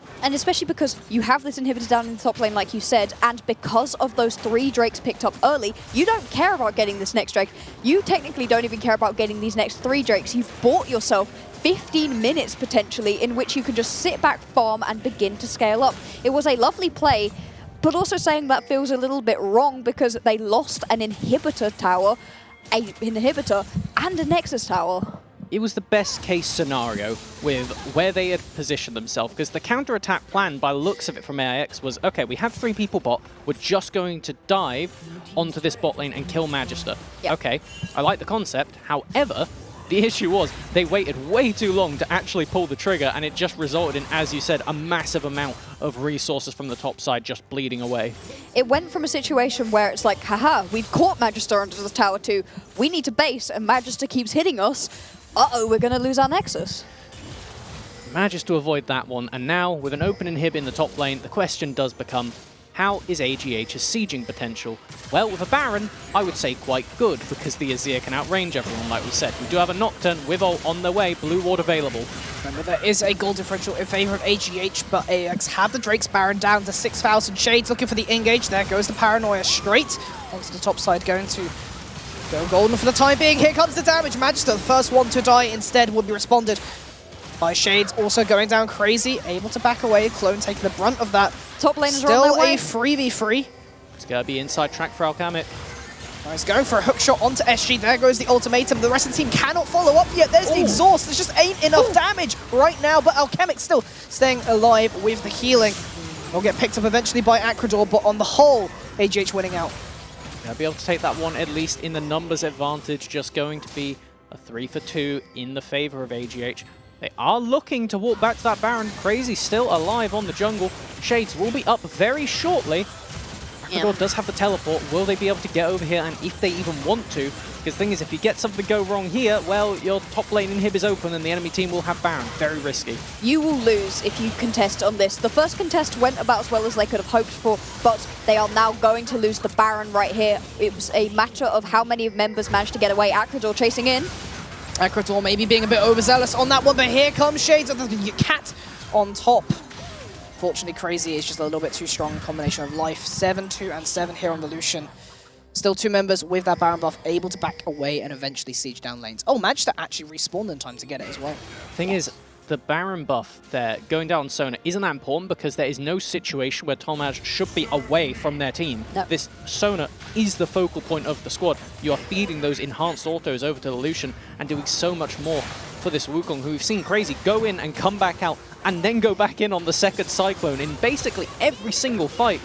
This is quite aggressive onto Magister. Will chunk him out, but I don't think much will result. Dragon up in 7. Yeah, raising of the Sandisk is going to make this play fizzle out. As you said, Drake spawning right now, and AGH are on it already. They're going to hope to prevent the Soul burst down incredibly quickly. But this is what we said before. AIX did not have to contest on this one. They saw what happened when they tried to contest onto Baron. It nearly worked out for them, but not quite. But as they keep scaling, taking more and more farm onto themselves, that inhibitor in the top lane is still up. Farm coming in, you know. They'll get better and better, but mid lane now under siege. Going for the engage. I'm not sure if SJ actually wants this one. Paranoia popped, but no target going to be the victim of that one. Finally goes on to Crazy. No significant damage laid down yet. Camille gets stopped in the tracks. Alchemik still alive. The shielding is just too much. And it just seems like a death ball from AGH from here on out. Another kill. That's 2. 5 members still alive. Baron buff in the mid lane. Feels like only a matter of time before AGH can close out the game. It's the power of Sona right here. We've got 1 minute left on the Baron. The siege continues, but there is only the siege minion left alone. They should be able to stall this siege out right now. Alchemik, though, going to begin to push onto this top lane as well. There's now pressure in multiple lanes, trying to make the most out of this last little bit of Baron. As you said, Sona, so powerful, laying down those crescendos, but more importantly, those empowered auto attacks. That's why you pick up the Sona in relation to the Lucian. Just doing so much value for the squad, as it will not result in losing that mid lane tower. Still, at least a little bit of safety for AIX to hide behind. The Baron will be fading away. The next dragon spawning at almost the exact same time, which gives us, drumroll, the wonderful macro moment of what on earth is the poison you are picking? Yeah, do you want to lose a second Baron if you're AIX? In response, you're getting yourself a soul. Or do you want to, you know, go for that Baron and say, hey, our soul is even further behind? I think that's probably the play for them. I agree, but I don't think AIX are the ones making the decisions here. No. Right now, AGH are most definitely in the driver's seat, and they are choosing which objective they want to focus out. And the thing is, I think they could get best of both worlds. Hold on. Well, if they can get this pick, it might be huge before the next objective. Too much CC onto life, and he gets shut down immediately. Tomage and Magister equally low right now. They will trade onto Shades. Acrador unable to kill Tomage. Too much healing. There's the Zeri W, the spark to stop Magister. And with 2.5 minutes still left on the Drake, they can't do much with this, but that is an injection of gold. Spark now able to crit on this area, and you see it right there, taking out Magister, who'd made a lovely play to pick up Shades, not dying already. You can see the power still of this full engage composition. When they get to pick their moments, when they get to engage on their terms, AAX are able to win fights. But as you said, it's not on their terms anymore. No, they don't get the main decision maker, but we saw right then they at least had a great counterattack coming out on top against AGH in that interaction. And for me, the most impactful part, because there were no real objectives taken, is the summoners. Magister not having that flash is going to mean so much as the game goes on. This is a lot of focus onto Alchemic right now. So many notoriously slippery, but what is that damage, SG? Oh boy, that's a Zeri that's come online, and this was the play AIX were looking for. Crits on IE, on that laser. Some would say it's quite strong. I think we've seen for a fact it's really damn strong. So strong. It looked bad. SG wasn't doing so good, wasn't picking up those same amount of kills that Life was on the Lucian. It doesn't matter when you chuck that Zeri in the top lane, farming away at an open inhibitor for 10 minutes, all of a sudden got those items, is now on equal footing with the items that is able to be on Life as well. Another objective bounty. So much damage. As you said, another objective bounty. That is still impactful though, in the terms of, it means that AGH is still massively far ahead, the fact that objective bounties are still active. So, just want to remind everybody of the stakes this game, because we've only got a minute until the double objective flip comes up. This is the first of a best-of-3 between these teams. The winner moves on to the finals tomorrow. And again, while it's only the first match and you have the potential to come back after, you don't ever want to be in the situation to be reverse sweeping. That's never the place that is good for the mental, especially when both teams feel so confident coming into the day. Everybody was talking big game. I mean, mostly everybody was talking big game. But I mean, that is the level of confidence where you can come in and make a silly prediction and be like, I don't care. I will let my gameplay prove it rather than my predictions. And whoo, boy, Those are some that numbers. damage. It's mixed damage too. That counts as magic. Yeah. Zeri very much online at this point in the game. AGH really need to look for a way to shut the Zeri down. Potentially an Emperor's Divide, potentially a Cyclone, potentially a Hextech Ultimatum on the way. But with 12 seconds left on this Drake and the Baron shortly to spawn, let's see what AGH's response will be. No book here for Acrador, and if we see where SJ is, they're running into the mid lane now, we'll be able to look for that charge, but they won't have a good angle on the river. The Dragon is now being started up by Alchemic. Right now, it looks like Alchemic is just going to pick this one up before any fighting actually starts. I think it's a freebie. Yeah. It's just all of the force of AGH standing in the mid lane with this Sona. And the fact that you see the jungler, that always just puts in the mind of the player, well, this can't actually be an objective attempt. I think that was just a fake out, maybe. Yeah. See if you can blow a flash, see what is going to happen. But it does now mean that there is a big team fight. Ultimate gone, and straight onto the Baron goes AGH. So little vision, no idea what you're walking into. Normally it's not the Nocturne going in with Paranoia. It's going down really quickly. You need to contest this now if you want a chance of stealing it. There's the Paranoia. It's too late. Life going to secure that one now. Shades is unfortunately in the meat grinder and will get annihilated. SG gonna get flipped back into the team. That's your carry. Unfortunately, they're down. And therefore, AGH gonna take game one in pretty snap fashion after that one. Woohoo! That was lovely out of both Life and Magister. Absolutely insane Shurima shuffle to collect up on that one. And I mean, this is going to be the game at the end of the day. You have all the enemy team dead, but in what a way have they managed to pull that one off? Because at the end of the day, if we look at these two comps objectively, AGH doesn't really have a lot going for it in the individual pieces when you try and stitch them together, but AGH putting it all, finding the way to solve this puzzle, and they take down AIX in game one. What a beauty right there. We highlighted Magister during the early game, and oh boy, has he delivered right here. not going to go 0-2, I think is the main takeaway here. They're at least going to get one game today in this best of 3. And, well, they definitely made it tight. Anything else to mention before next game? I think for me, looking at that, the biggest question for AIX is what went wrong, theoretically, right? Yeah. Because I don't think they were going into that draft saying, oh, this doesn't really work.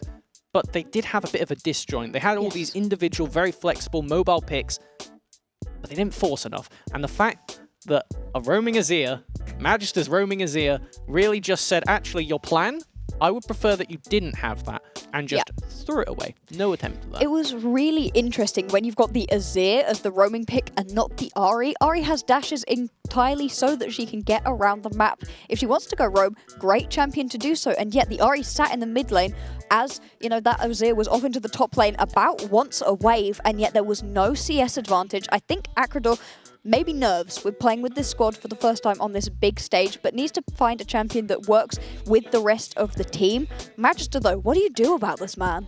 Yeah, you really need to find a way to stop that player, because we saw it this game. We've been talking so much about Magister. He was the focus player for AGH and definitely proved it this game. Yeah, you can see just how strong Magister is. We were like, oh, he's going to play some Azir, some Karma, some supports. How about support Azir? I mean, it's an abstract way to approach the game, but the more that I watch Magister, the more that I start to think of that World Championship Doingby kind of attitude, where no matter what, I will give the resources to my team. And the fact that they managed to do that and still get pretty decently fed on the Azir, right? Equals CS. Very, very impressive. All right, well, we'll be back for Game 2 in a moment. In the meantime, go check out our sponsors, of course, Twitch Student and Intel, for those amazing Generation CPUs. We'll be back shortly.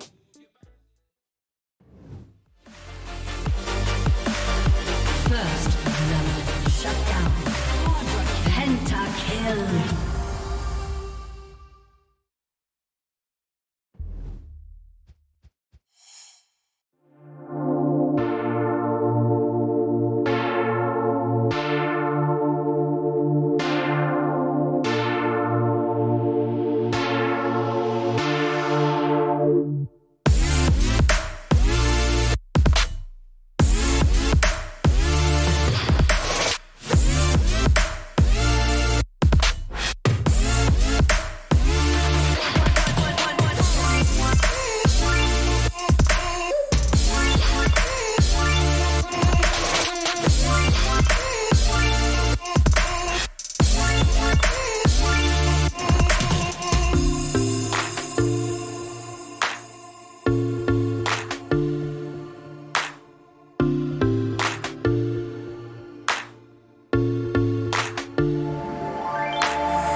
And welcome back to UEM 2022, of course, joined by the three of us once more, Takua, Black Box, and Melvin, as we just had game 1 of our first best of 3 series today between Poland and Germany, and Poland managed to take game 1. Yeah, it was off the back of Magister, like we expected, but also not like we expected. The man carried, but from an actual carry, yet still played like a support. All right, so those who didn't get the full shtick of the early game, the big thing we were talking about for Magister is they really do just funnel their resources into the rest of the team, very proactive on the map. They just did it on Azir, right? So they went roaming. I believe it was level 3 was the first time we saw them making their way to a side lane. And they really just never stopped, even itemizing with that early stopwatch, making such a big impact in some of these team fights. Very, very good play from them. Yeah, it was overall impressive, and I mean, if we take a look over at the other side at the German squad who have now gone down in this battle between Poland and Germany, I want more from Acrador. I know we hyped up the replacement, the person that Acrador came in and replaced Relative, but we're going to ignore Relative now. This is not Relative's team anymore. Acrador needs to step up and be interested in the game himself, because if you take a look at a lot of these highlights we're going to show you, he's probably not a part of them, instead farming in the mid lane.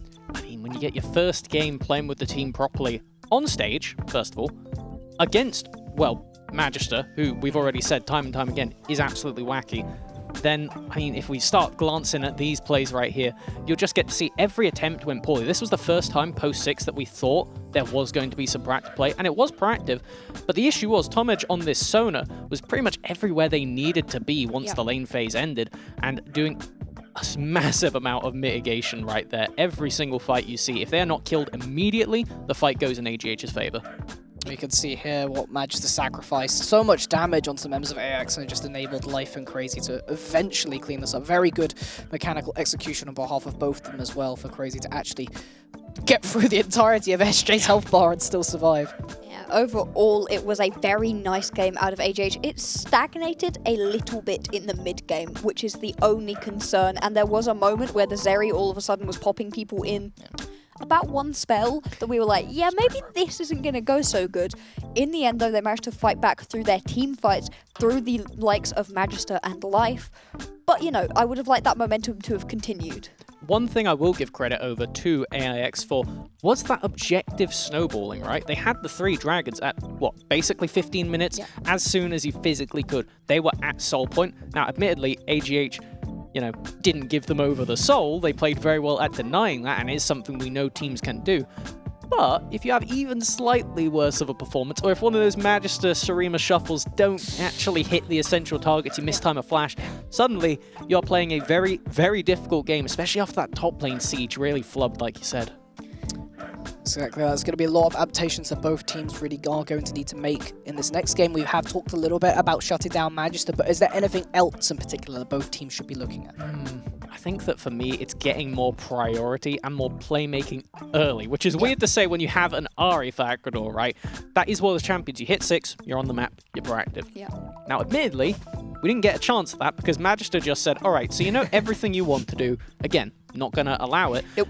Which brings us back to our highlight player for AX, Shades. That person who was meant to be super proactive in the early game, they were on the Nocturne. Same case, both of them had a hard timer of until level 6, we cannot do things. And somehow, AGH saw that window and went, well, we could just punish that window. Yes. And it snowballed from that point. I liked the way that Shades played that Nocturne. It was a pretty good Nocturne. Once he hit the 6, ults all across the board, usually ending up with kills. But the thing is, the game was already done by that point, and no game is lost by level 6 at all. But it was beginning to get out of control. There was already a 4k gold lead for AGH, simply because they looked at that level 6 window and went, okay, yeah, like you said, we will punish it. And so maybe something that you can get involved in a little bit earlier. The Volibear perhaps went through the picks and bans, not something we expected. A Shades special might be able to pull this one out and actually get on the map early. Gank everybody, especially Acrador, make them get involved, because once you get a couple kills on your champion, you suddenly feel a lot more confident in yourself to actually go around the map, try to get things done. Yeah, exactly. We saw a lot of just these sort of more passive picks in one sense or another. I mean, when you have Zeri Yuumi as a lane, you're very good at, you're a very tenacious lane, but you're never going to beat the Lucian Sona in this case. And the same goes with top lane. Camille has a winning matchup in the Sion, but eventually maybe your Sion will get more value. So perhaps instead of just having these pure sort of more passive lanings, let's put something more proactive in there so they can actually contest the early game a little, because that was the main weakness. Yeah. And on the scale of things, I don't want to see Tomaj getting this Sona again. We've seen this team play with the Sona, and every single time they have been a massive nuisance. Even when Tomaj just had a bad game and whiffed a couple flash crescendos, they were still basically MVP for just how much the numbers they were inflating for this team. Particularly the Lucian Sona, something that we really didn't expect to see coming into the tournament, but the fact that they have pulled it out consistently and this bot lane makes it work every single time, I think that it is going to be the area that you have so many enchanters in the game, you kind of either have to get rid of the Lucian if you want to remove that pressure in the early levels, or I think that the Sona is the main comfort pick, so that's the main one that I would personally be looking to ban out going into the second game. I agree with you there, but I do also worry about trying to take away the Nami specifically. I think the Lucian may be the true issue right here. Obviously, the Sona was fantastic across the board, but you take away the Sona, all of a sudden the Nami comes out. You take away the Nami, there are still more and more Enchanter champions that could possibly be pulled out, and so it definitely, the Nami, the Sona, those sorts of enchanters are a problem, but I don't know if you can ban out all of them when the whole class is good in the meta right now. It really does beg the question of what sort of champions you're looking to target, whether you could target everything as a whole, because the other thing that we haven't even touched upon is the fact that we do have those comfort picks, as in particular we saw Magda getting banned out the first game with Azilian right off the bat. Won't let him have that at all, because that will just support the entire team far too much. But you have to consider, you have to get rid of these. Do you though? Because I agree, conceptually, we were coming into the day like, can you let them play the Zillion? Can you let them play the Veigar? Are you more afraid of those picks roaming around the map early, or more afraid of a champion that actually is useful as well? Yeah. Right? Like the Zillion, for all it is Magister's best champion and strangest champion by a country mile. But the thing is, it starts to beg the questions. You clearly can't ban out this man, so do you actually just leave them open, let them get the comfort, and focus more about the bottom lane, so that when Magister does roam to a side, you already have a bit more innate power there and you can bolster it that way? We've usually erred on the side of ban out the Zillion, it swings games too hard, but right now we've very clearly seen that Magister will be a supportive carry on whatever they're on. Maybe, ignore that, ban something else out. Also, if you leave up the Zillion, then all of a sudden Magister is not definitely, but probably going to pick it up. It is his favourite pick, his best pick. Then he doesn't pick up the Azir, and that is what we were talking about as a pick for Acrodor. I think the reason that the Zillion ended up in Magister's hands was because it was a take away from Acrodor, and so if you give Magister what he wants, then you can pick up that Zillion, some comfort, something that can be aggressive in the early game as we saw. It might be what Acrodor needs. And I think on top of that, it starts to open up potentially a bit more of what made AIX special was that AP jungle in the AD mid. The only real instance we have that seems to make sense right now would be that Diana-Yasuo duo. And when you have a Zillion, well, I mean, they aren't going to do a massive amount to the Yasuo in lane. With the ability to dash through the minions, you aren't that hurt by getting slowed by them, even if it is point and click. So it's something that I think would be the best window for AIX to look for. And while, again, that doesn't have a massive amount of playmaking until 6, the Yasuo has a much better job of clearing out those waves and following into these early river skirmishes. Of course, then the question then becomes is whether Acrodor can actually execute on these champions, because the Yasuo is not really a champion. We've seen this player pilot too frequently. That was, of course, a characteristic of Relative back when they're on the team previously. So it's whether maybe it has to be some sort of other combination than the Dyna Yasuo in this case, or we do see Acrodor playing it potentially because the rest of the team is so comfortable around this dynamic in general. But these are all little things that it depends on what AX actually want to do and how they feel mentally in terms of going into this game too. Yeah, it's really interesting. One final point on this mid lane duo, well, not duo, this mid lane matchup more. Perhaps the answer for Acrodor is something that can roam, a TF, a Corki, a Galio, something that can follow, because Magister's not interested in the mid lane. Magister will go into the top lane, will go into the bot lane, is more of a support to crazy. If you have something that can all of a sudden follow, clearly punishing in the lane wasn't working, follow them along, be more useful when you get to these team fights. And I was going to say, is it too slow? But at the end of the day, if Magister is leaving lane and sacking it, all you have to do is leave the lane and sack it as well. So as long as you are playing one of these champions that can at least be enough use in the base kit, something that doesn't really need items to get ahead, like the Ahri last game, that's one of the things. If the Ahri is not snowballed ahead, well, we saw it last game, you do kind of just exist, no book to be found. No. Not at all, just still waiting on the rest of draft to start, still some players getting ready and such, but we will be into it on the whole. Let's lay out some predictions for Game 2. Obviously, we haven't had the draft just yet, but just off the back of game 1, how are you feeling? Probably still going to see the Zilean ban, right? Even if I think that might be the only one left. We do actually see it wasn't banned first away, and I know this is kind of half cheating. I think that we're probably going to see Volibear priority as well. This is something that I think would make the big difference for AIX on the blue side. Yeah, quite possibly as we finally get into this draft proper, the Volibear is a good bet to come forward. What we want for Shades, that or something with other early game priority. Clearly AGH happy with their bans, going with the Ornn again. Ain't broke, don't fix it, as they say. You won the first game pretty decisively by the end, despite the Zeri popping up every now and again, as we say.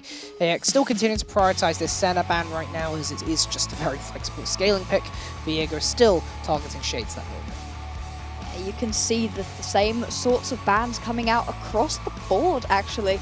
I think these are the same bans, different order. Yeah. We'll see if this is one final ban for AGH to really spice things up. Take away something. You never know. Why do anything different? You won the first game, and you've already shown that your champion pools are wide enough that you can't be pinched in that way, as I believe that is just the saltiest of runbacks. There's no point for AGH to change anything, but then that comes back to AIX. Are you going to lock in the Yuumi again? Probably not. Wukong's still a priority pick that is open, and it looks like that will be the takeaway. If you're happy with, you know, picking this champion up, taking it away from Crazy, then why not? Ooh. Okay, I mean, we're saying that... That is the response that we have been seeing the whole tournament to the Wukong, and Volibear has won the majority of that matchup. It really is Volibear favoured, especially when it comes to the early game ganks. The Wukong does a lot of damage in the early game, but needs those items to really be useful, needs that 6 to really be useful. The Volibear does not. The pickup of the Lucian as well. Clearly AGH are happy with the style of composition they played last time, even if they're going to change around the champions. So we're hoping this isn't a Zeri Yuumi. Just checking, everybody. Are we happy with the Zeri Yuumi? Because I think that on its own, SG and Jadimi had a fine performance on it. But the thing is, it just didn't really get time to come online, and you need proactivity elsewhere, as it will be just the runback saying, okay, maybe the jungle pick was the only issue here. Alright, I think you can pick up the Zeri Yuumi. Clearly it was played well by SG and Jadimi, but you have to build the comp around it. Previously we saw them sort of just left out to dry. The rest of the early game composition didn't work. If you're going with something scaling, get yourself early game around the rest of the map that will work out. You've already got a good pick in the Wukong, and so we'll see what happens. The bot lane matchup will be the same. We're expecting the same outcome as well, where no kills go down in the 2v2 and the impact is all in the team fights. I'm hoping to see an Azir ban from AIX, because with this comp in particular, having the Wukong, the Azir really does make it difficult for you to play that one out, especially with Shades being the real man of the match that we're looking towards in those early game ganks. There it is. Makes sense to get rid of it. You want to mitigate as many things as possible that make Shades' life difficult, especially when you don't even get the counter in this draft, being on the blue side. They've already shown their trap card in terms of the side first picking that Wukong, so we'll see what the final bans are going to be. Maybe a little bit more pinch down onto the mid lane, perhaps. You do not want Acrodor to feel comfortable. The Corki does end up going away. That's a pretty good roaming pick to have followed Magister. A little bit of also split damage. When you have split damage Zeri, split damage Corki, all of a sudden you don't really need a true AP. And I mean, on the subject of true APs, we are currently looking at a draft where a lot of the main mages that are living up in mid lane are gone at this point. The safe options are out of there. Ahri is still on the table, but then we have to remember the hangover from MSI, Cassandra as the counter pick, right? These two champions are the main mid laners, I would say, that are still on the table. I'm very curious to see if that is where the teams want to put their focus. Alchemix Camille going to be the last one taken away by AX. Certainly was a problem with that ultimatum last game, caused a lot of problems for Shades in particular. Was that pick potential? Life will choose the Gnar as the blind pick of choice into the tanks that SJ even typically plays. We'll see exactly which of those choices that SJ will play, although it is possible they may opt for something else. Yeah, quite possibly. I really like this Gnar pickup right here. It's got good matchups into tanks, so you're pretty happy with this. This is something that has often been played by Acrodor, is going to pick up the Seraphine, so this is full-blown support the Zeri. You know, the Protect the Puppy comp with the Cogmore, it's a Zeri this time. Still a little bit green, I guess. That's a very hyperactive dog in that case, because the Zeri is quite quick, and now, with this last pick all up in the air, the Scion is going to be taken from AIX, and it makes sense when you have this double Enchanter team, because all you need is the tools to go forward and be the big health bars to sustain. And now, suddenly, looking at this game, there is going to need to be something just unheard of from AGH to be able to out-sustain and out-scale what is left on the AIX squad. And right now, I'm asking questions. What scaling picks still exist in the game? What scaling picks were banned last draft? Oh, Well, There's this one. scales quite well. Right here, the Kassadin pickup into the mid lane. Another champion that can technically be played quite supportively. And hey, we said roam around. Magister has now got a pick that roams fantastically. However, I really like this AIX composition. It's very one-dimensional. You are getting your Zeri ahead, and if you don't, you are losing this game. But beforehand, the Zeri was the only true carry that was available to them, so why not go in on that playstyle? and I think that when we look at what AIX were telling us, it's playing 4 Shades was what they were doing before. It just ended up being Relative got a lot of the resources by proxy. I mean, most of the resources, right? This game, in particular, you can see that Wukong is your playmaker. You need Shades to find those angles to enable the big encore with the follow-up, and if you do, it's really hard to survive. However, I do not see any instant point-and-click to stop Magister in these fights, which immediately sets off alarm bells when there's a Kassadin in the game. The best they're going to have in terms of just stopping someone dead is going to be that Yuumi ultimate, and that even takes a couple of seconds. It's got to hit a few times, and then, only then, you get to stop out this Magister. And I think that on the scale of things, looking towards, we have to think about that Wukong ultimate, the Cyclone, as one of the few things that can immediately stop the Kassadin, right? It's not even that long of a knock-up, so you need to have that quick synergy of the team to follow. Yeah.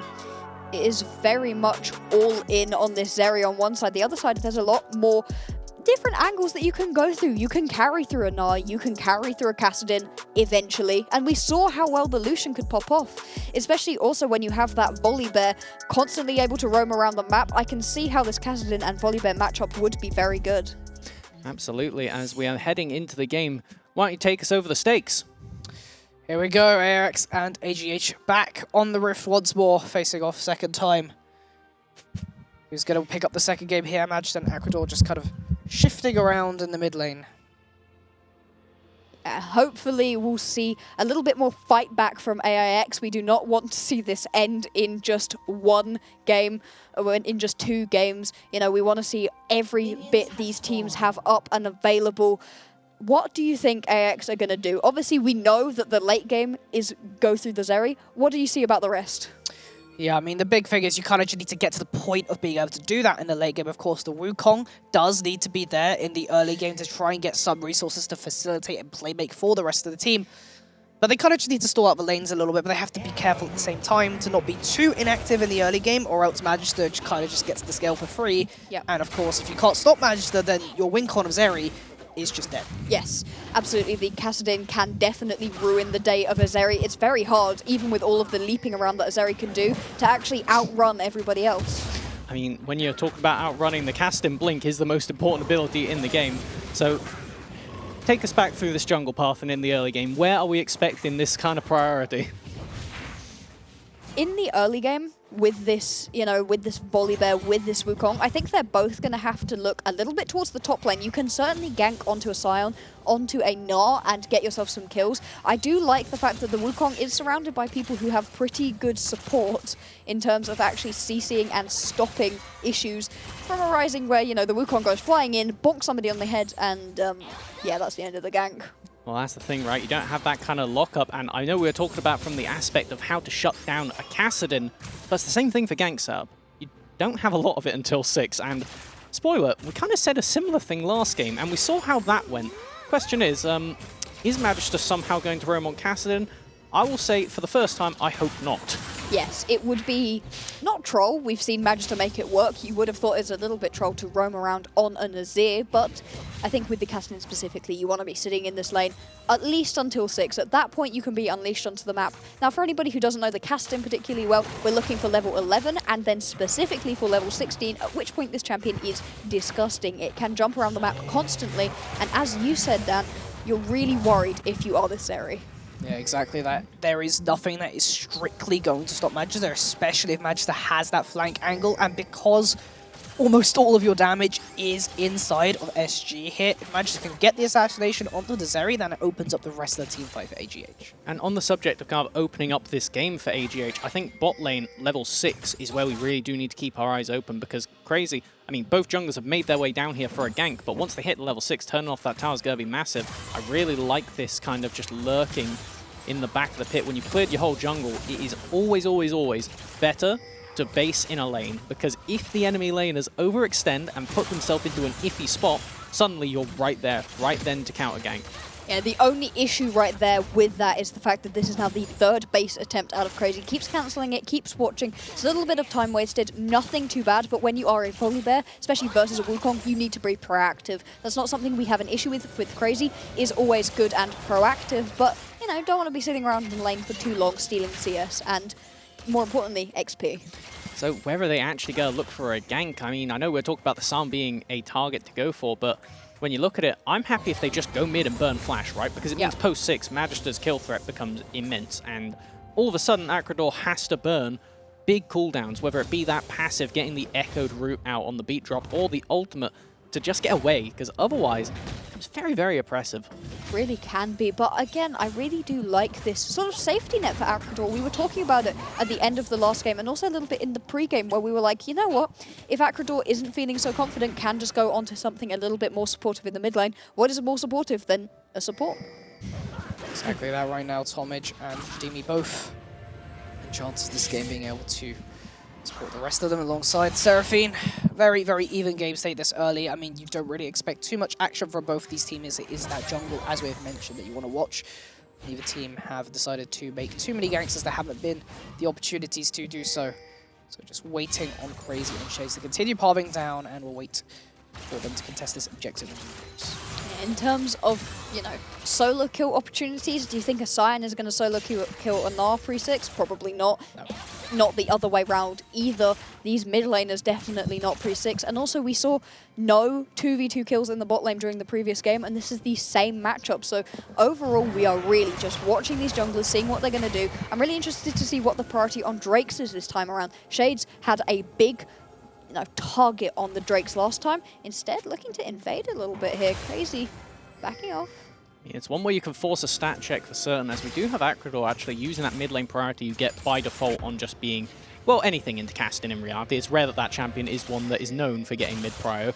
So using that to enable Shades to get around the jungle and look, even if it's just looking for a play on spot, looking for this dragon, there's, hold on a minute, there's two things happening on the screen at once. There's a little bit of a gank in the bot lane, but more importantly, the Kassadin goes down already.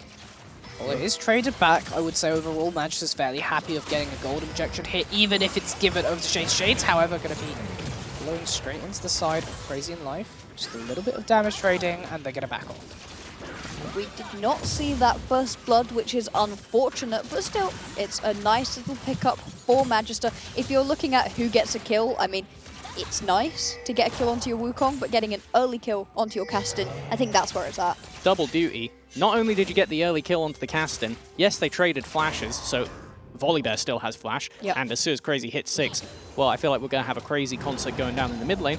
But Acrador on this Seraphine, no ultimate, no flash, they are a sitting duck in the mid lane. Anytime Crazy makes their way there, this should be a free kill, and that is how I want to see AGH capitalize on it, because you can use that pressure to pretty much enable Magister to get around the map in the same way they would normally. Yeah, it is a fantastic little advantage right here, and as you said, there's a good push advantage that you're going to get into a Magister, a Kassadin. That's the way that it goes, other than, I guess, a Kayle, who is basically a glorified caster minion during the early levels. The Kassadin is going to lose. If we also take a look at that early Drake, AGH had no interest in Drakes in the previous game, and yet now has picked themselves up one basically as soon as it spawned. I think it's a bit more of a requirement for this team now, because you don't have that backup of the Azir. Kassadin is a very good scaler, right? One of the best in the game. But the rest of your team becomes quite useless when you are looking down the barrel of a Zeri plus Seraphine in these kind of fights. There's a lot of different angles where Wukong gets a knock-up, it gets chained up with CC, and suddenly your key targets are dead. Tomage not able to play a lot of these fights later on. Going to be very, very important on the positioning for this Sona. So it means that having those early dragons, having that fallback strategy so that you aren't just putting all your eggs in the Magister basket is going to be important for AGH. See this Rift Tower being started up as well here. You can see priority as such on both of these teams now. With this, going to be able to pick it up, place it down either mid lane or top lane, you'd have to imagine. Although, if you just want to begin the scaling of the Zeri, you could chuck it down in the bottom lane. Would have to take a little bit of a reset to get it down there, however. That's the thing, right? You don't have the volley bear, so it's a lot more difficult to try and enable these early plays. You do have SJ with that Ignite. I wouldn't be against seeing potentially just a group up all onto one lane, because we do have this half lane swap now that enabled the Herald in the first place. So the question is this going to be the permanent lane assignment, or are they going to swap it back? I think we should play a little game here. It's called, how many items does the Zeri have? Currently, the answer is 0, which is what you expect at 9 minutes into the game, unless things have gone horribly wrong. But you can see already got the Vampiric Scepter going towards a little bit of a lifesteal build. You know, it makes sense with that Immortal Shield Bow, the usual pickup for a Zeri who wants to survive versus a Kassadin. But we should keep an eye on this, because as this Zeri's items tick up, it's going to be harder and harder if you are the side of AGH to actually win any fights when one laid down W out of the Zeri chunks half your health. Couldn't agree more on that one, as now we do end up getting to that 10-minute mark. Remember, everybody, this is the first of our semi-finals for the day. AGH picking up that first game lead off the back of Magister's roaming Azir. Now on the Kassadin, we have a very different looking kind of game. It is worth noting, however, that AGH does currently have a minor gold lead just off the back of lane advantages in that farm. Going to pick up another turret plate in the bot side even to accelerate that slightly more, but it is that farm advantage given from their stronger lanes, notably the Gnar and the Lucian, being able to provide that early game gold and potentially help them secure Drakes to come. I'm slightly worried right here for AIX in terms of that map rotation that just didn't work. They rotated their bot lane up into the top lane. SJ ends up losing out on CS. SG also ends up losing out on CS.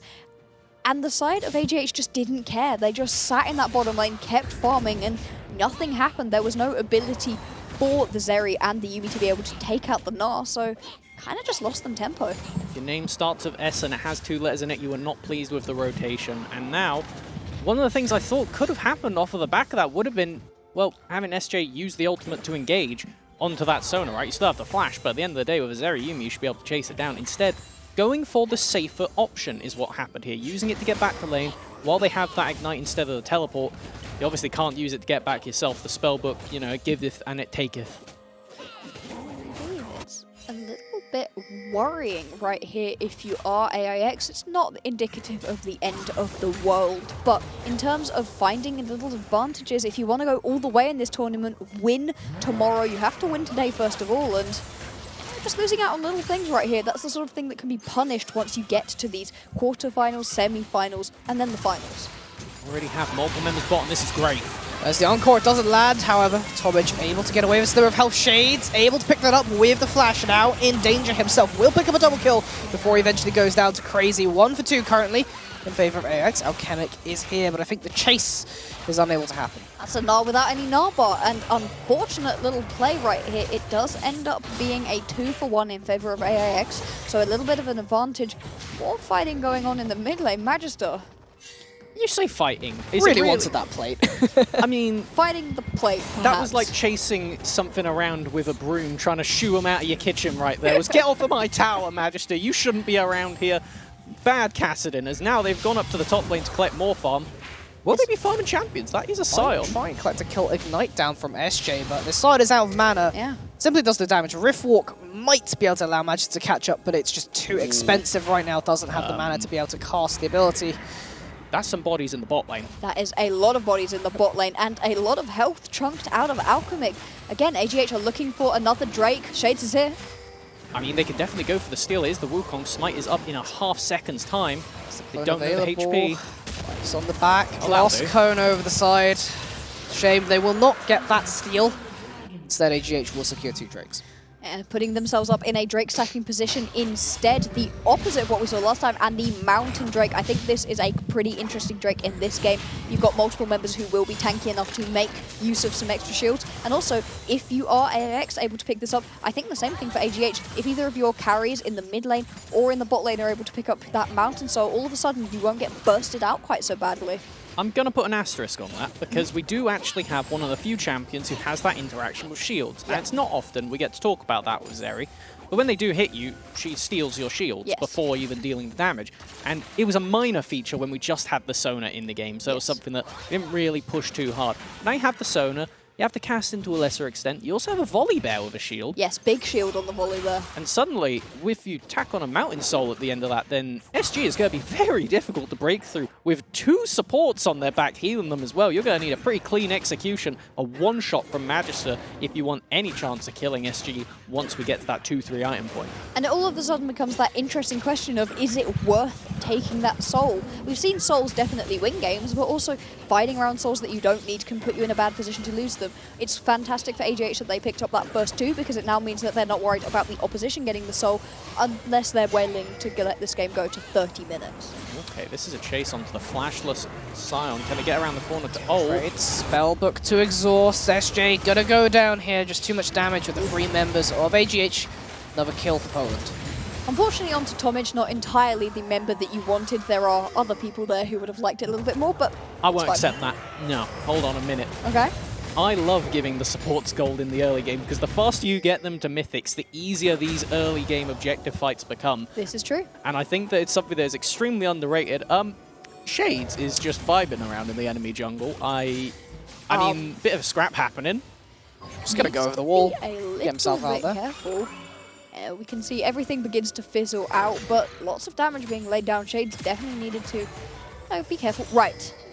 SG is basing. Has just picked up a lot of waves of farm. Is this going to be the mythic on base? Should be. Should be indeed. Okay, Oh, no. very barely not.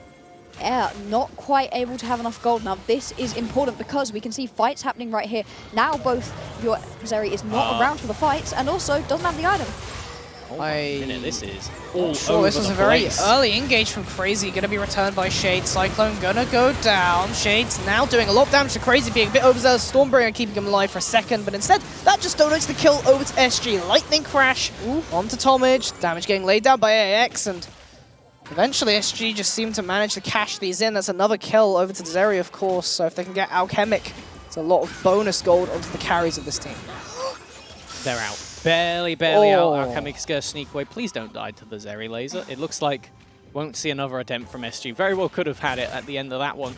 But at the end of the day, the reason that fight went so poorly is because AGH went in without Tomic, right? Yeah. This Sona hasn't had time to base for that mythic item yet. That's so important for these fights. The reason that Tomic has picked up this Sona, I think something like 5 times now for this team throughout the tournament, is because it just enables this Death Ball comp. And your champions necessitate the Death Ball. If you are not rolling over the members of AIX one by one, well, we see exactly what happens. The sustain just becomes a bit too much, even when you're down in items. Yeah, we saw how much damage Life did, but without Tomic there to back them up, they were only able to hit onto SG. He was kind of, SJ, sorry, he was caught a little bit out of position and so not able to get involved in this fight fully. Again, losing out a little bit in early fights is not the end of the world for either of these teams, to be honest. There's a lot of scaling. AGH really looking to get Magister online later on into the game. Has a little bit of a bounty on him, clearly farming up as well as getting involved with kills quite well.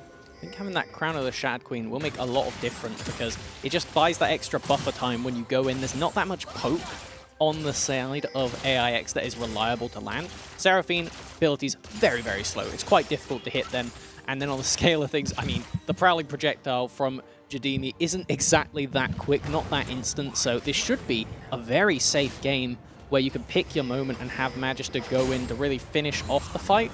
But funnily enough, to get there, you have to start it. Rush forward, nice buffer from SG, just gonna dip straight out there over the wall. Of course, there's also the flashbone from Crazy, so very beneficial for AX here, but AGH should be able to secure this mid lane tower. Okay, no, they're going to be pushed off with the advent of SJ coming down. So many pings going down into this middle lane. The fight is wanting to happen. TP through, Shades already Big at goal. half health. There's the lightning crash and the rest of the damage from AGH Acrodor. Gonna be the first to fall. There's the death ball we're talking about. A double kill for Evolution. Let's make that an ace for AGH. Sorry, Seraphine, the concert is on and it starts with a crescendo. AGH sweep the floor with AIX. We'll be able to walk away, secure the dragon, and take 2 mid lane towers and exert pressure onto both side lanes as bad as it gets. You're going to get top lane tower damage. You're going to get 2 mid lane towers. You're going to get yourself another Drake, your third of the game. Put yourself on soul point. All of that off of the back of Tomage. You highlighted this man constantly, and oh my god, what a play. That was insane. I mean, the fight had already kicked off, and we have to give credit to Alchemic, right? With that flash Gnar, to get 3 members stunned up, it just enables the team to collapse. And this was the biggest issue when we were looking at the AGH comp. If you aren't together, A, the death ball fails, because then you're kind of like death strands all over the place, and that just doesn't work. So what you need to have is everybody going in off of one single piece of CC. They find it with one of the very narrow windows possible. Credit completely to Alchemic and Tomage there, managing to secure the members and set up for their central 3 players. The Encore is a fantastic ability, but if you pop it once half of your members are dead, it doesn't matter. It came down way too late out of Acrodor. Once, you know, we always talk about the way that Seraphine is basically Sona 2.0. Well, the original is back, and it's back and biting.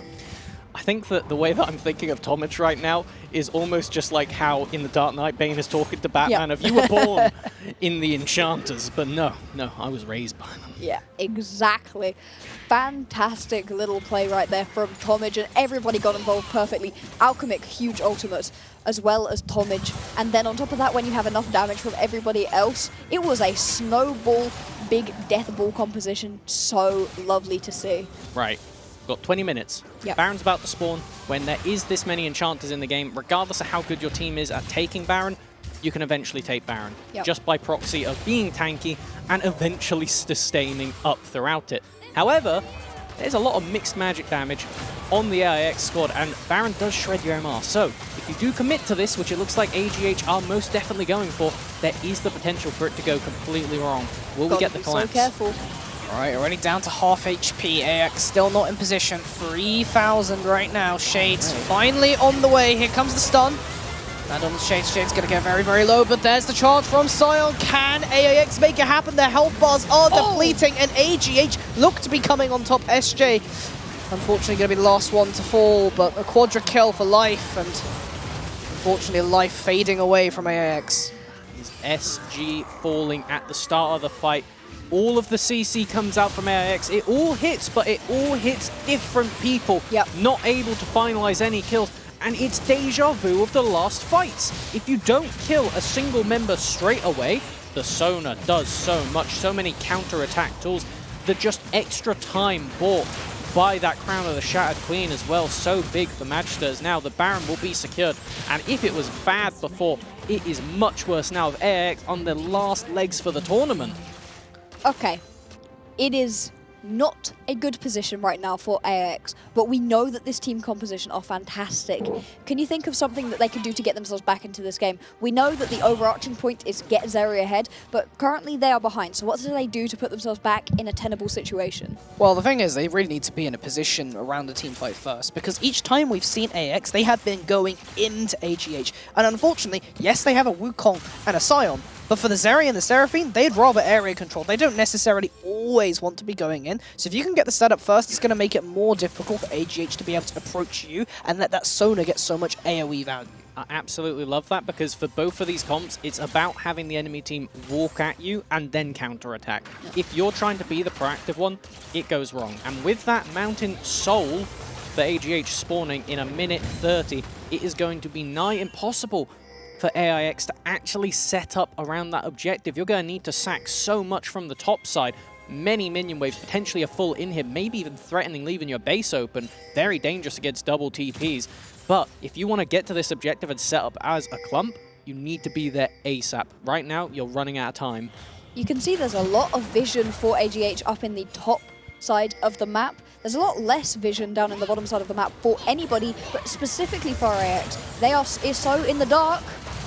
Oh, Shades gets caught out here. It's 1 minute before. We'll be able to escape with the Blast Cone. Yumi ult will be back up in time. That final chapter is still available. Alchemic going to go Mega, but it's not enough. No, will go down.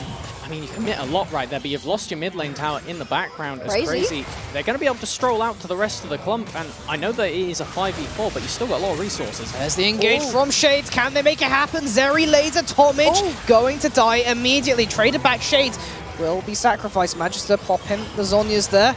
Still on the run. Rift walking across. SJ stopping the halt a little bit, but there's just too much damage from Magister. You can't stop this Cassidy anymore. He's almost level 16. Items online, and there was a spark, but it flickered, and it's gone now. That was painful to watch. The Kassadin is online. Once again, we can see Magister being the linchpin for the team. Everything around him is working out They too. can try and end. But yeah, this is a possible end situation with the TP coming in. Yeah, they're going to try to Respawn end. in one. Want to put themselves into the finals tomorrow. Here it is, Nexus turrets. Shades needs to put up this defense, really trying to kill Crazy. Will get the shutdown. Can they save the base? Shades Just man, the match Akrador is down. left. 3v3 with the respawn timers. Baron buff still available, not going Mega. They really want to end right now. TP in. You've got to engage. Come on, do something. X need to do something now, or it's just going to be over. AGH going to engage onto Akrador. The base is a sliver of health away. There it is. AGH go 2-0, reversing their own prediction, and will make it to the finals tomorrow. Oh my god, what a performance right here. You can see on the player cams the relief on their faces, and they look happy with it all. Big hugs between everybody. Congratulations to AGH. What a fantastic set of games out of them.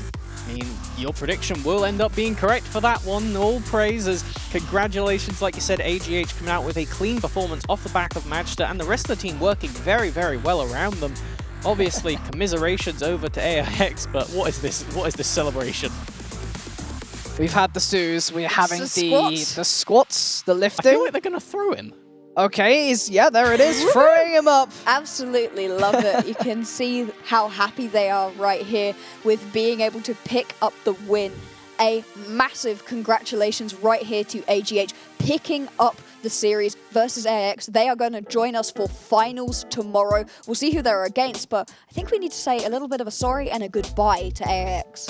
I mean, on the scale of things, we saw the potential in this team, and out of the 4 remaining, they were my favorite for looking at the concept side of League of Legends, looking at the kind of angle, trying to identify how to beat a comp.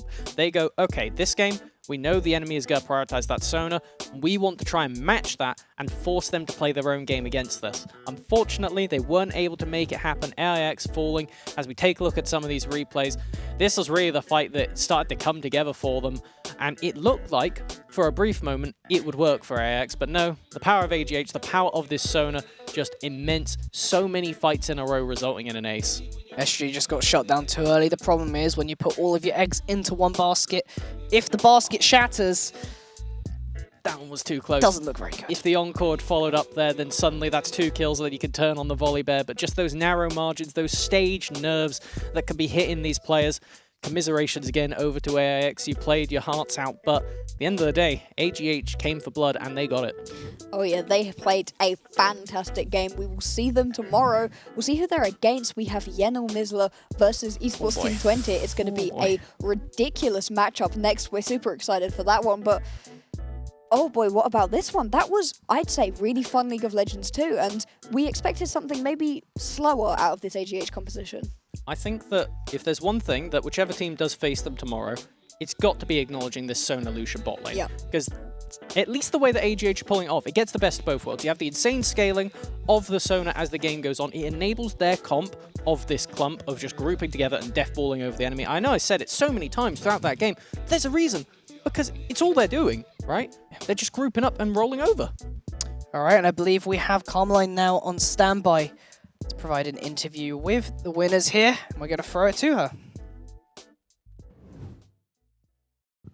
Well, hello everyone, we're back here after the first series of the day, the first semi-final. And of course, the winner ended up being AGH from Poland. I'm here with the captain. Well, welcome, Adam. I've got quite a few questions for you, but first of all, how are you feeling after this victory? I'm feeling pretty okay.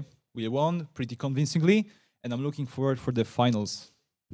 Okay, so you said beforehand in the previous interview, you said you were going to lose 2-0. Was that all a lie? It was just our plan to get into opponent heads. We just wanted to make them feel confident so we can punish their mistakes. I mean, you certainly did punish their mistakes. Now, there's another question here. The first game, you almost won several times. Then you just got aced again and again by the German team, by AXS. Why did it happen? What kind of mistakes were you making in order for that to happen? The game was really ahead already, and we just wanted to make a record, make the fastest game in the finals. So yeah, we tried. We were really close to finish the game, but it didn't go like we wanted it to go. So yeah, it was worth to try it. I don't regret it. That's important, living without regrets. Now, the last question here for you, Adam, is who do you think is going to win the next game? Be careful because we called players around us, so they are listening. What's your prediction for that series? I think University of 20 gonna win 2-0. I think they are much better, and I wish good luck to Turkish team. Okay, this man doesn't contain himself, does he? Okay, there we go. That was the interview. Thank you very much. And now I send it back to you, Cassus. Thank you for that, Carmely. Sorry, I just felt yeah. like being a player again. It's a nice feeling. I remember doing that too myself. I'm sorry, but I want them to win just so we can get more of that interview. Yeah. It's so much fun. We will be seeing them again tomorrow versus, in their eyes, versus Esports Team 20. I mean, as we are getting ready to go into our second series, we're going to have a little bit of time before then. So let's just give our final thoughts on that one and how we think AGH are going to stack up against the opposition, because on the scale of things, I feel like AGH showed pretty good form, right, coming into today. Magister in particular, I know that we were hyping them up and they were our signature player, but damn, they outdid expectations, which is impressive when they were so high already. Yep. And this is a team that did not make it out of their group originally. They had to go through LCQs. In fact, if I recall, they lost to Twente, and the other team in that group, if I'm not mistaken, was actually AIX. Yes. Yep. So they got their revenge today, and well, they're going to be moving to the finals, and maybe they can get their revenge on Twente for knocking them out of the group stage initially. Indeed, we've got the rematches between teams in Group D, possibly another one in the finals. Not entirely sure if we are going to see Team 20 or Yenomizla win. We'll have to find that out next time. Bold prediction from Poland, but we'll find out after a break about exactly what happens, of course, as always, to check out our sponsors Intel 12th Generation and Twitch Student. See you in a moment.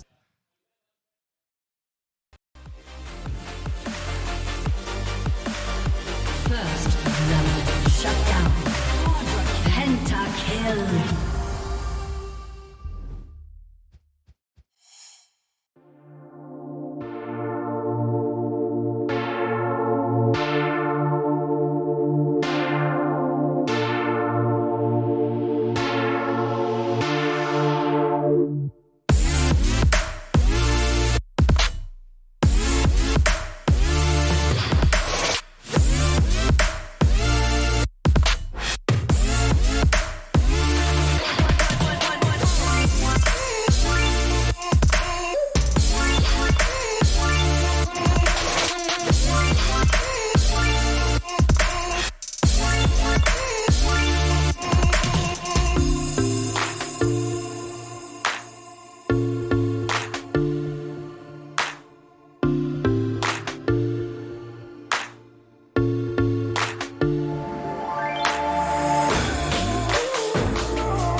Hello everyone and welcome back to the 22 Amazon University Esports Masters. Of course, joining myself, Dakota, Blackboxer and Melvin Izzle. Once again, we're back with the second best of 3 coming in later today with Esports Team Twente versus Yenomesler, Turkey versus Netherlands.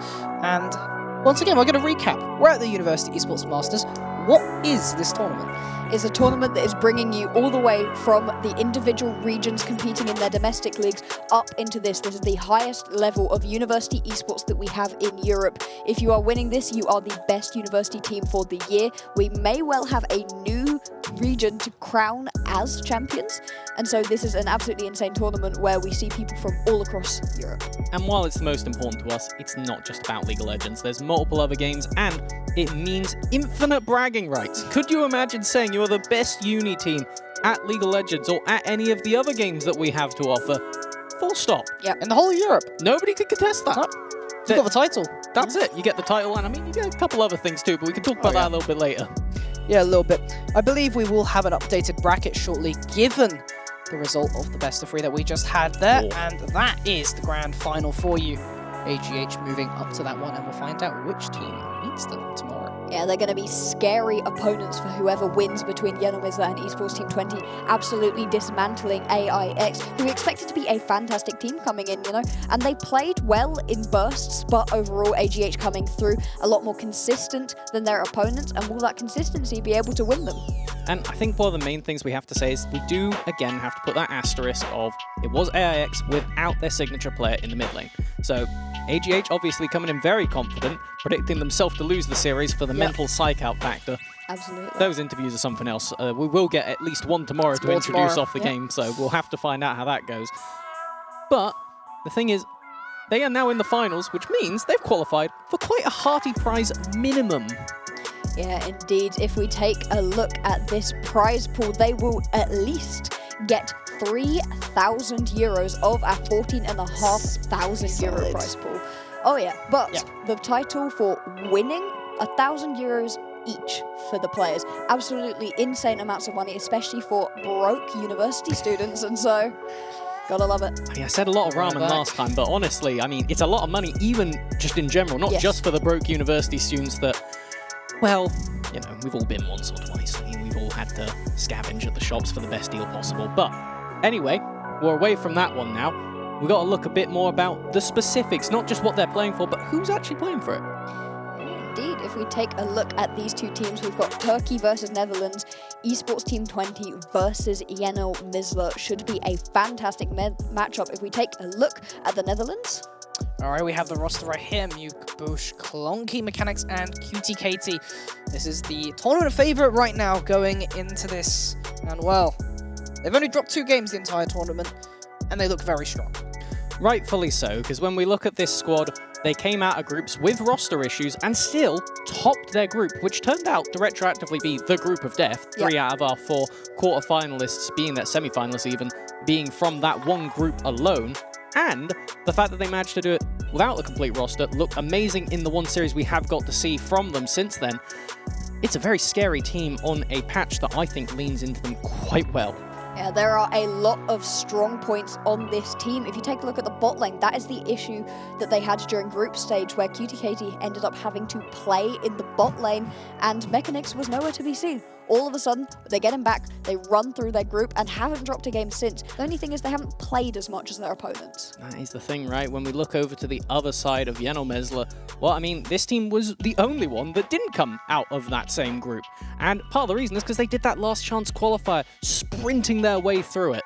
And the team that made it is comprised of Avni, Bastards Odin, Fresh Killer, P-God, and Burkus. And it wasn't just a sprint, I would say it was more of a marathon, given that they had to make it through the entire lower bracket during LCQs.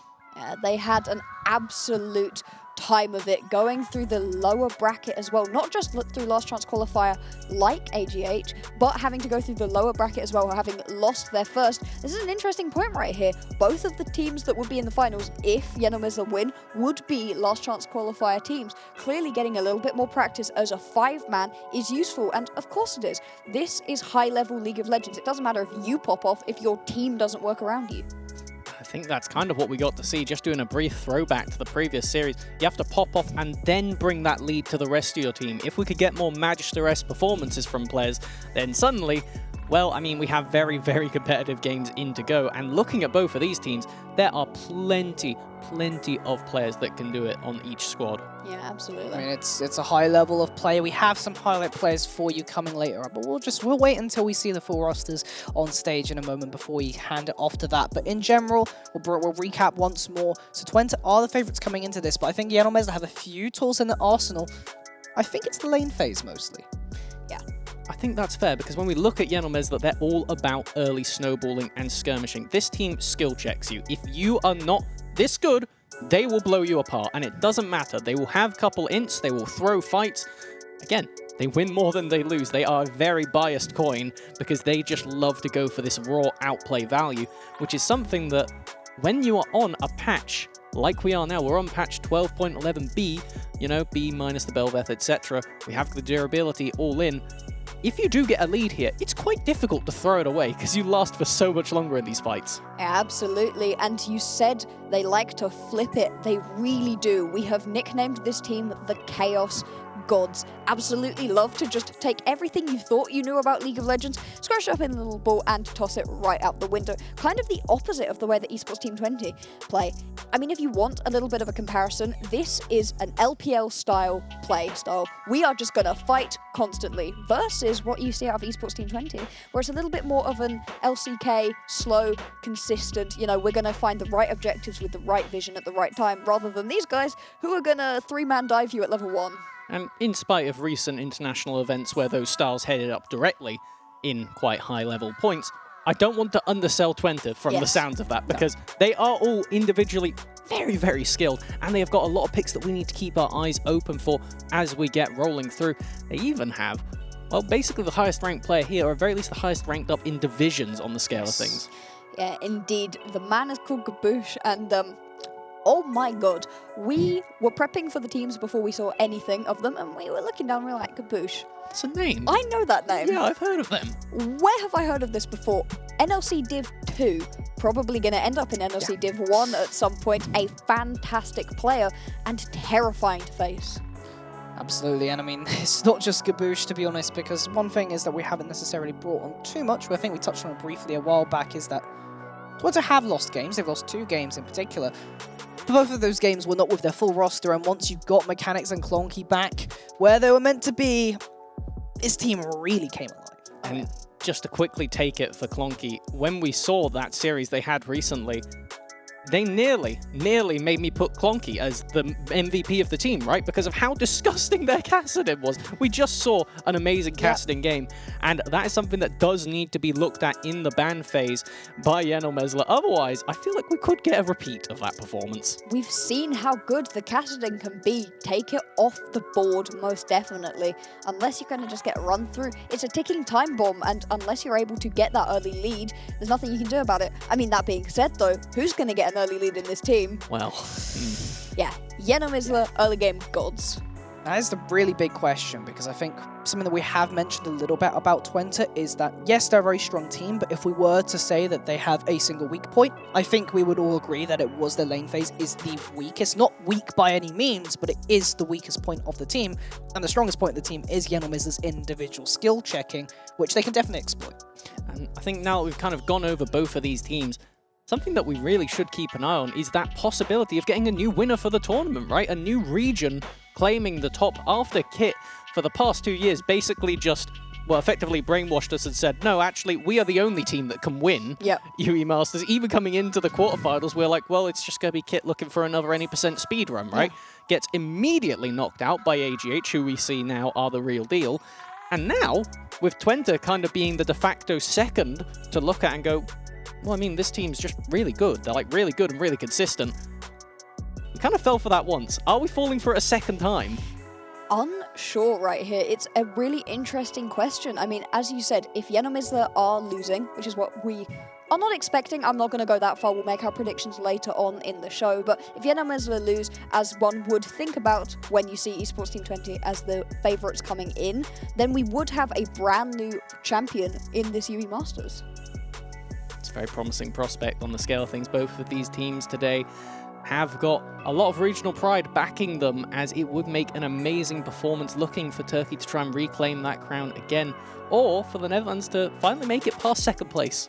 I mean, if anything, this shows just the amount of talent that we have currently in Europe just coming up through the ranks gradually. We've had so many different champions here at UEM. We should, well, maybe get a new region, being able to head that up. And we're already talking about Div 2 players today. Maybe we see them come up. And it is really just UEM being that sort of stepping stone for a lot of players to be able to try and make it into the other divisions. Yeah, you can really use this on your resume, show off the way that you are Winner's fantastic. mindset. Yes. That's it. Exactly. You know how to win. You've been on stage and you've won. Because again, following up on what you're going for there, all these players haven't been on stage before. Stage experience. No, it is absolutely insane. If you watched the previous game, then you saw a little bit of the stage area we have set up. There's big blinding lights, you know, it's a gigantic stage. You are facing your opposition, and we'll have a look at it in just a second. Yeah, hopefully. Well, still waiting on a little bit, making sure the players are all ready. And now I think Carboline is ready to introduce the players onto the stage. Hello everyone, we're back here for the second series of the day, and of course it's time to introduce the team. So let's start with our first contender. Please welcome Esports Team 20 from the Netherlands. Woo! Come on. Come on to the stage, you guys. Welcome, welcome. Please join us. Let's go. There we are. Okay, thank you very much for being here. Take your time to adjust to the stage. And now, I'm going to ask you to please take your seats and get ready for the game. Let's go. Thank you. I'm going to keep here Kitty Katie, the captain of the team. Thank you very much for being here once again. I'll ask you some questions later, because now it's time to introduce you to Yenilmezler Ulu from Turkey. Come on. Woo! Let's go. Let's get you guys to the stage. Top to support, please. Okay, there we go. Representing. Okay, take a good look at them, because they are going to be facing you guys. So, now I'm going to ask you once again to take your seats. Prepare for the game. Good luck in that one. I'm going to keep here the captain, Verkus. Welcome, Verkus. So, Kitty Katie, Verkus, just look at each other. One of you guys is going to qualify for tomorrow, so take a good look. Okay, so first question here. You've been compared. You guys, Esports Team 20, because you've played less games, let's say. You, because you've made it through the last chance qualifier. You've done so many things. Okay, so who do you think has more chances of winning this match, and what would be the result like? Let's start with you, Kitty Katie. Of course, we're going to smash all these games. A quick 2-0 so we can party again. Like last night, we might have 3 hours of sleep, but easy games. Party, you said. Okay, changing the subject for you, Marcus. Okay, so you've played more games statistically than the Netherlands, but do you think that will help you win? And if so, what will be the result? Actually, even though we hadn't played more games, I think we would smash them. Because I think our team and our team communication is way better than theirs. So I believe it will be an easy game. Ooh, talk about team communication, pointing out the weaknesses between you two. Okay, so last question here. I need you to give me the exact result. 2-0, 2-1, it's up to you. But keep in mind, you're talking for your team, so don't make anyone angry here. Okay, Kitty Katie, your turn. Very quick 2-0. Very quick, 20 minutes tops, maybe? Okay. Maybe 21, but that will be about it. Oh, Burkus, anything to say about that? I think it will be the fastest game in UM history, and we will smash 2-0. Okay, both teams competing to get to the finals as fast as they can. For now, I'm going to leave you, go back to your seats. You and your teams, good luck for each other. You may shake hands now. There we go. And now I'm going to hand it off to the casters once again. Thank you very much. See you later. Muchas gracias, Carmenin. We're back once again. We have the players introduced. Now we can talk about them a little bit more. We've seen the trash talk coming through.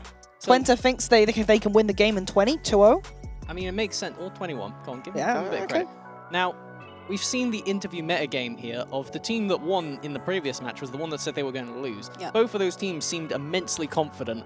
And I mean, it's good to come in confident, right? You don't want to be looking at yourself, the underdog. I'm particularly impressed that Yen or Mesler are coming in just saying that no, it's also accepted to be a stomp, because speaking to a load of the different teams as well, and other people who have opinions on these teams, well, Twente is like quite highly regarded the favorites of the tournament now. So having that underdog bonus, but also simultaneously having the confidence that no, we're going to win anyway, is just a double down for them. Yeah, it's absolutely brilliant to see these interviews with these players. They love, trolling each other a little bit, and it's a fantastic time to see.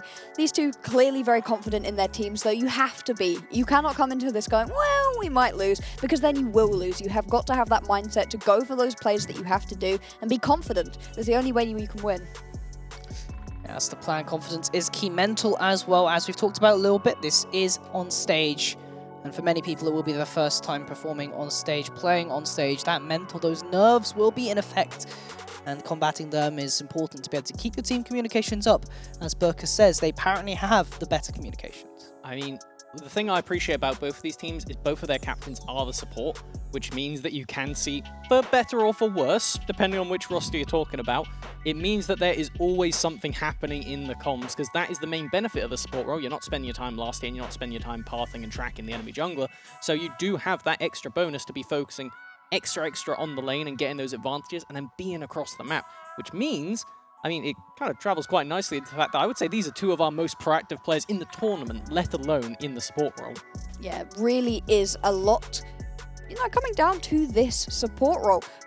Something we didn't really say before. Obviously, we had a lot of highlight on the Sona performance down in the bottom lane, but, that was less so, whereas all of a sudden, it may not just be the enchanters down in the bot lane. We may end up seeing some slightly spicy picks. We'll go into the spiciest of the picks in just a minute, but across the whole board, these are very good teams. We've said that I'd say there's a lot of team synergy between both of them. Esports Team Twente in the way that they play as a team in the traditional sense, and Yen or Mesler in that they just all throw themselves constantly at the enemy. You know that thing where you run after a cheese rolling it down the hill? Yeah. That's what Yen or Mesler are going for, and Twente is the cheese. They are all just diving down that hill with perfect cohesion in the most chaotic way possible. All right, well, we've talked about the teams in general for a little bit, but we also have some highlight players as well. I think we should start off with Twente, if I'm not mistaken, talking a little about a Gaboosh in the jungle. Yeah, indeed. Gaboosh in the jungle. We had talked about him a little bit just previously, but he is absolutely insane.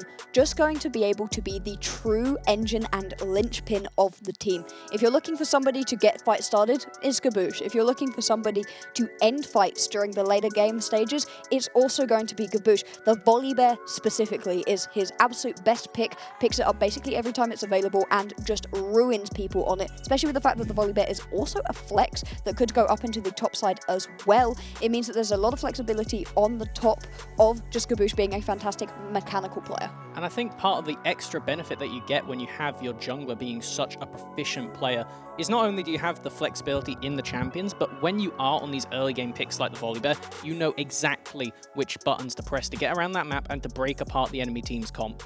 And that is something that I think Gaboosh does the best, especially when they are on this Volley Bear, being able to turn off the towers and facilitate dives, something that a lot of teams have strayed away from on this patch. Is something I'm very hopeful that they keep up, because this team executes on dives very, very well. Yeah, they are very good at it, and overall, being able to be good at dives can win you a lot of games simply because you're getting kills in situations you maybe wouldn't be able to otherwise if you're scared to go onto the enemy's tower. Yeah, and just you have to give the respect to the champion, and hopefully we'll see you respect that a little bit more. Of course, they have been prone to overextending in certain cases, but I feel like they have the skill, they have the flair to be able to do that sometimes. When we talk a little bit about Burkus and one of his signature champions. Go on, do the thing, Burkus. There's one thing we know about this player, and it is that. It is Bard. They have been having to play Karma Duty in the last series we had them because the Bard is banned every time they set foot on the Rift. I expect it to be the same thing coming into this series, but if it's not, then we are going to all go on a magical journey together.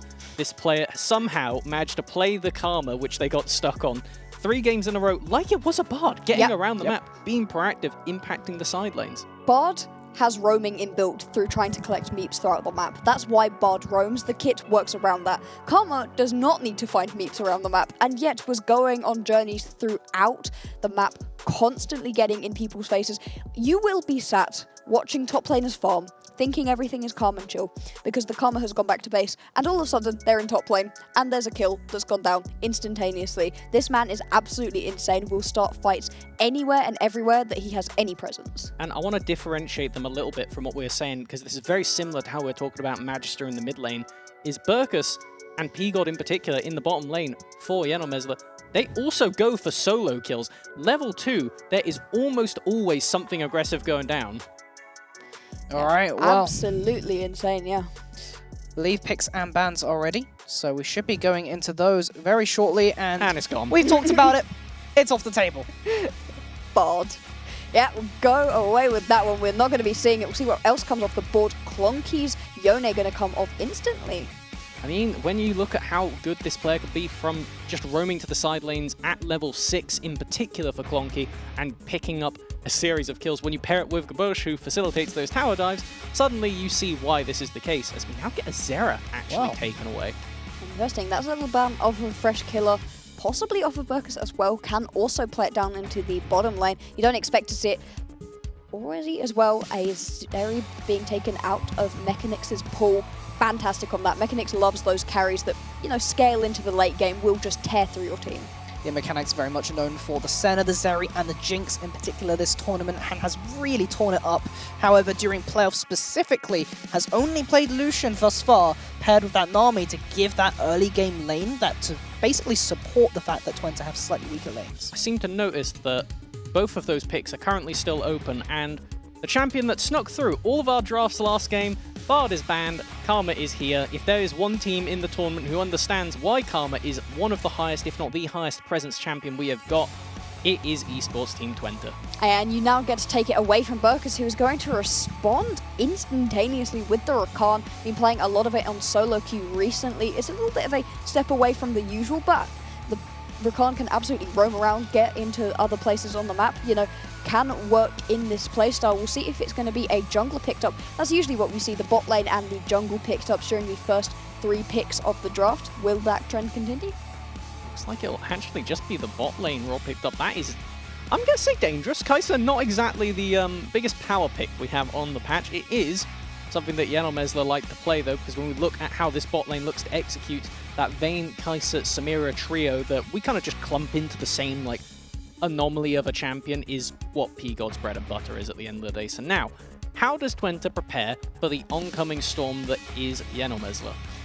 Have the ability to also be Chaos, I think. We've seen teams try to not play to Chaos and they get sucked into it anyway. Have the ability to play up, and by having the Viego, you are giving yourself that early aggression. Viego is fantastic right at the beginning of the game, and then if you also take the Senna, this can be switched between both Mechanix and QTKT. That's very dangerous, because now you're in a super awkward spot for Yenomesler coming into this second rotation bans, with Viego being pretty much guaranteed in the jungle. That Senna, like you said, flex between Mechanics and QTKT, leaves the Karma as just this giant question mark. This is the reason this pick has been so prevalent throughout our entire tournament. It's because she's just so annoying as a B1 pick. You don't know where they're going, and you always manage to find value out of it. Well, Fresh Killer has, however, locked in the Zoe, which has been frequently banned away from this player for a particular reason, in that Fresh Killer is so good at using those Sleepy Trouble bubbles and allowing the team to pick up picks, but it is whether they can get ahead enough, because right now Twente have a lot of tools to be able to either capitalize on the chaos that Yenomesler want to create, or just be able to scale it up between the center and the Karma. You have to be so careful when you have a Zoe in the game. Any wall you pass could well end up spelling out your doom, and it can be fantastic. And we just want to make sure that you know, for the purposes of this one, Yenomesler have got to forfeit their second rotation bans due to a misunderstanding earlier in the tournament. It's just a little bit unfortunate. It means that you're not able to pinch the pool of anybody else, especially the fact that you see no top laners, probably. The Karma could well go top, but you're not entirely sure of that right now. We'll see what the response bans are going to be out of Esports Team Twente. They seem to take the Fiora off the board first of all, and they can play a carry style. Need to be careful.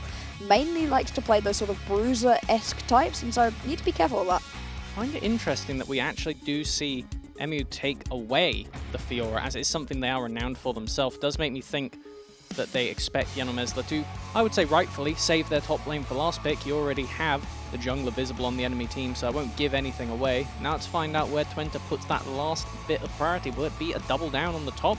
potentially taking away another one of those still prevalent carry picks up there. Yeah, Avni has been known to actually have really good performances. We have talked about mostly the bot side and the mid when it comes to Yenomesla, but Avni has really shown up to be able to get solo kills by himself in the top side when he's on a champion, particularly the Volley Bear and the Camille, as we have seen beforehand. The final pick gonna be the Aatrox, and so we'll see what these actual, final lock-ins are gonna be. See where this counter pick is gonna go. You'd have to imagine, like you said, into the top lane, but doesn't have to be necessarily. Alright, the Ornn locked in. You certainly have enough damage with the Zoe and with the Kai'Sa that you don't need more. Having some more support, a little bit tank, it's a good pick. I like what Yenomesla have currently, because it's almost like a Seek and Destroy comp, right? If somebody gets hit with anything, whether it be tagged by the Ornn ultimate or a Zoe bubble, you have got the ability to follow up from so many screens away. My only issue for them so far is they may be lacking a bit in DPS, which does leave me starting to question what on earth are they going to go towards in the jungle. Things still like the Lilia on the table. It's something that we could see Basset go towards. Like you say, the Volley Bear is still alive as now. We do just get the standard Camille and, oh, don't do it. Talked He's about doing it. No, it's boy. locked in! There we go. That is the Clonky Kassadin I am terrified to see. Another one of those matchups against the Zoe who will look to pressure out early. Fresh Killer, no slouch themselves, having hero plays and saving a game single-handedly with a Baron steal. Maybe that's a bit of foreshadowing for this one. They are a red side Zoe after all, as now Yenomesla.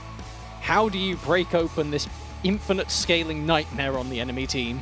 Do you go with more scaling or do you go with early aggression? And the answer is early aggression. Basset Oyun going to pick up this Lee Sin, looking to get things going in the beginning of the game with that late game insurance that comes from an Ornn.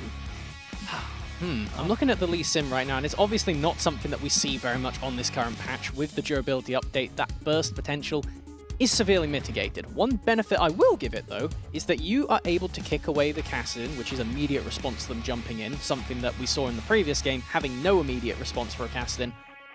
Well, it's doomed. You don't have anything. Yep. And it has the secondary bonus of being able to boot the Camille out of their own ult, so you can provide a bit of peel for your team. It is useful, but still a lack of point-and-click CC. Like you said before, everything takes a second to really come through. If you're looking for a Rakan knock-up or an Ornn knock-up onto a Kassadin, they're just going to jump away. You're not going to get them. Even if you land the Sleepy Trouble Bubble, they're going to hop over a wall, and then you might not end up landing that paddle start. It's no point-and-click CC, which can be a massive issue when trying to deal with a Kassadin. Well, this is Yenomesla we're talking about, so why are they going to draft point-and-click CC? They'll know that they can land those bubbles, they can land those W's coming out of the Battle Dance on Rakan. They will be able to skill check you, but can they do it to Twente? They've done it to other teams, but Twente is an opponent that is very daunting, and it's definitely the most difficult that Yenomesla have yet to face. We can hear from the other room, the teams are very riled up right now. That is a lot more cheering than we heard at the start of the first series. They are ready to go. And you kind of need to be, right? Because at least for Yenomesla, you are looking down a Goliath. You may have an Ornn, but something we've come to see is that Ornn scaling doesn't really matter when there's champions that can circumvent them. The Kassadin, like we just said, could get around. The Camille as well in a side lane can eventually match them. And regardless of how tanky the Ornn is, they're just going to be Camille with that Cho'Gath ultimate on the queue. Yep.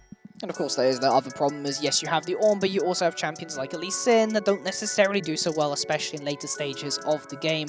So we will see. I think the key here for Yenomesla is to try and get an early game lead of some variety, and then to push that as they have constantly been doing. And obviously for Twente is to stall it out slightly, win the team fights, and go from there.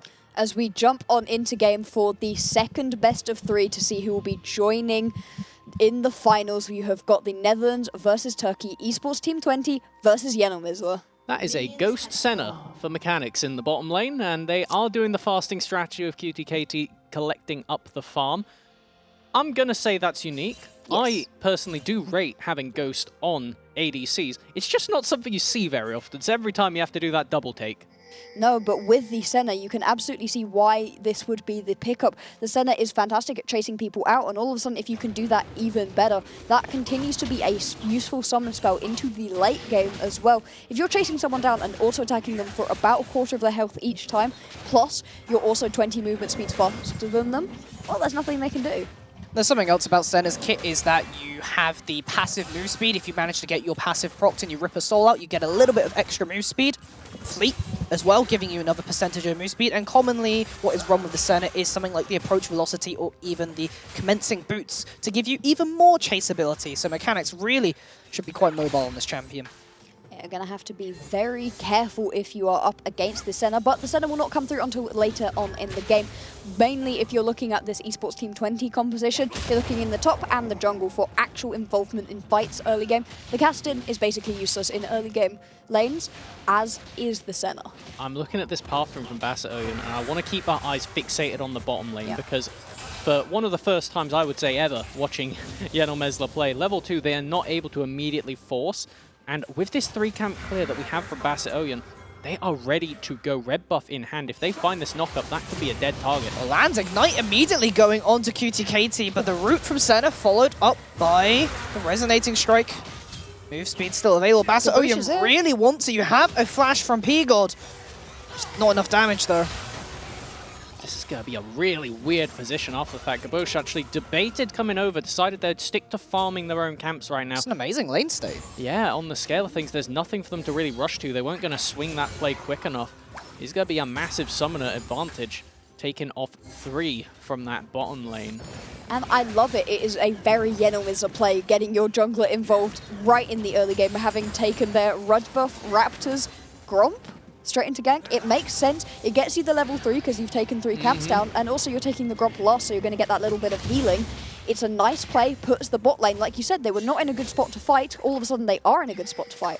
And extra thing that it does for Basset Oyen is it gives them options here. They can immediately loop back around and pick up that Scuttle Crab, and then they have pathing back into their own jungle. It's something that we don't really get to see 3-camp junglers anymore because, well, they're highly, highly risky. And, I mean, if there was a team to take those kind of risks, we know who it's going to be. We don't need to keep saying it. But now, it puts you in a position where we have got Gabosh who, you know, we bigged up as being very smart. They are. And that is why they're already on this top side waiting to see if Avni shows, because they know for a fact Basset Oyen cannot be up here yet.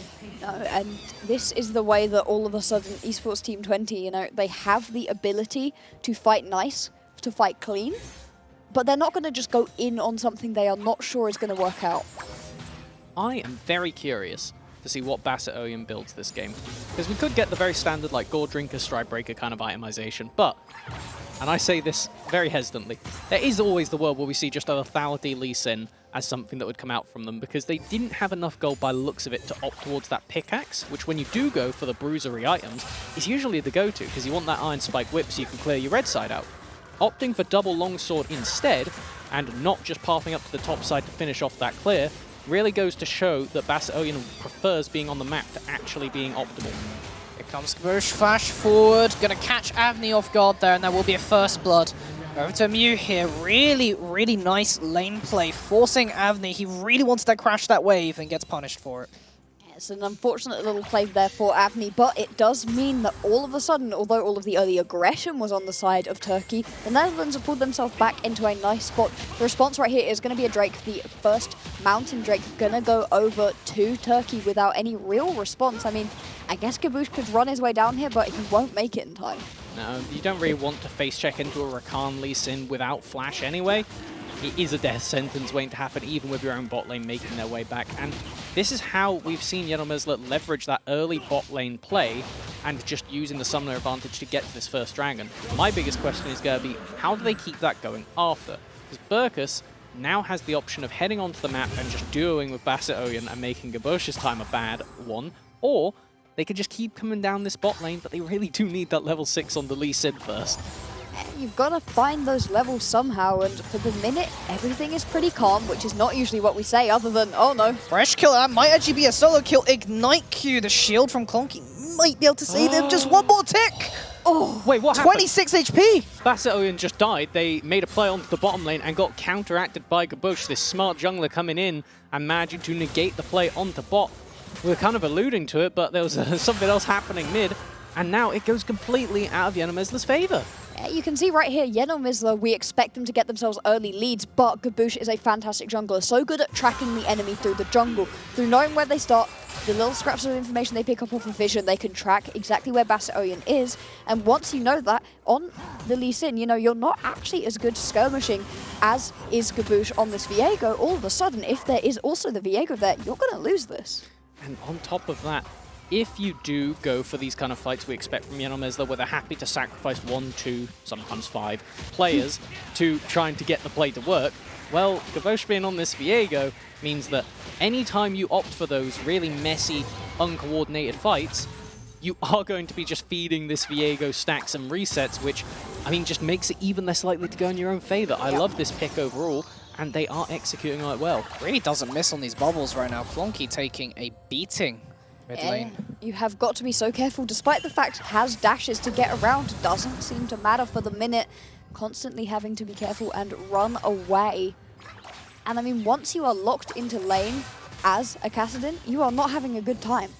However, that is something that doesn't last forever, and when we look at how this matchup goes, once we get to side laning, that is a state where Yenomesla are tearing up at the prospect of it. Zoe in a side lane is a sitting duck, and while Ornn is Ornn and can exist, taking a look at this top lane, there is a 30 CS lead for Emu after that first play. Hold on a minute, this is looking like a scrap. Right, collapse coming back. Oyen trying to get the kick. Silence will delay it slightly. He's going to go down. Gabosh going to get the reset off the back of it. Clonky still alive. Burkus, of course, the battle dod's way. P-God will collect 1 in response, but that's a double for Gabosh. Looking like potentially a triple, but P-God under tower now. A little bit too safe. Twente winning out in the play. I love the way that Twente is playing versus this. Turkey are absolutely going for the chaos style, but every single play that they go for, all of a sudden, Esports Team 20 are just there. They're ready to respond, and the champions that they have allow them to do so. Part of the thing that makes Yenomesla special is their ability to force so often with such aggression. The second part is the fact that they usually have a numbers advantage. So because of what you said there, and Twente always rotating ahead of schedule, it really is negating half of what makes Yenomesla win. Yeah, you've got to be so careful right now. The scaling is absolutely in favor of Esports Team 20, so you really need to find something going for you right now. Unfortunately, Gabosh needs to be a little careful here. Another one, going to be a bit late battle dance there. Fresh Killer using the Stride Breaker to shut down for the superstar mid laner. And that might be what ERU needed. Quite possibly an absolutely disgusting amount of damage, considering that this Zoe has no items. I mean, it is Zoe at the end of the day. They have opted for the Ignite and the Electrocute on the scale of things. They haven't got that versatility of a Spellbook or the Teleport. So if they aren't getting these plays, similarly to how we expect Yenomesla to go, if it isn't going well, it goes very, very badly, very, very quickly. So what we need to be looking for is how can Yenomesla keep looking for plays to try and salvage these pretty dire lane states.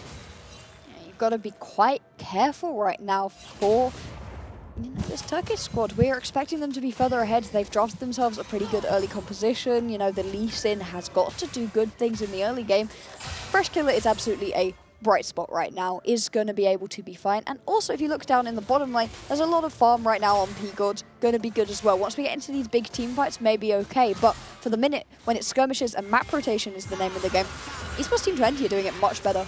And when we do look at how this game is going to play out, it's going to also have to be mechanics. With this Dawning Shadow making a big impact, because when those bubbles would normally connect to just result in a kill, well, suddenly the global impact from that with Akama rotating around the map, it will start to choke them out, like you're saying, with Yenomesla just running out of options. And we're 10 minutes in to our second semi-final.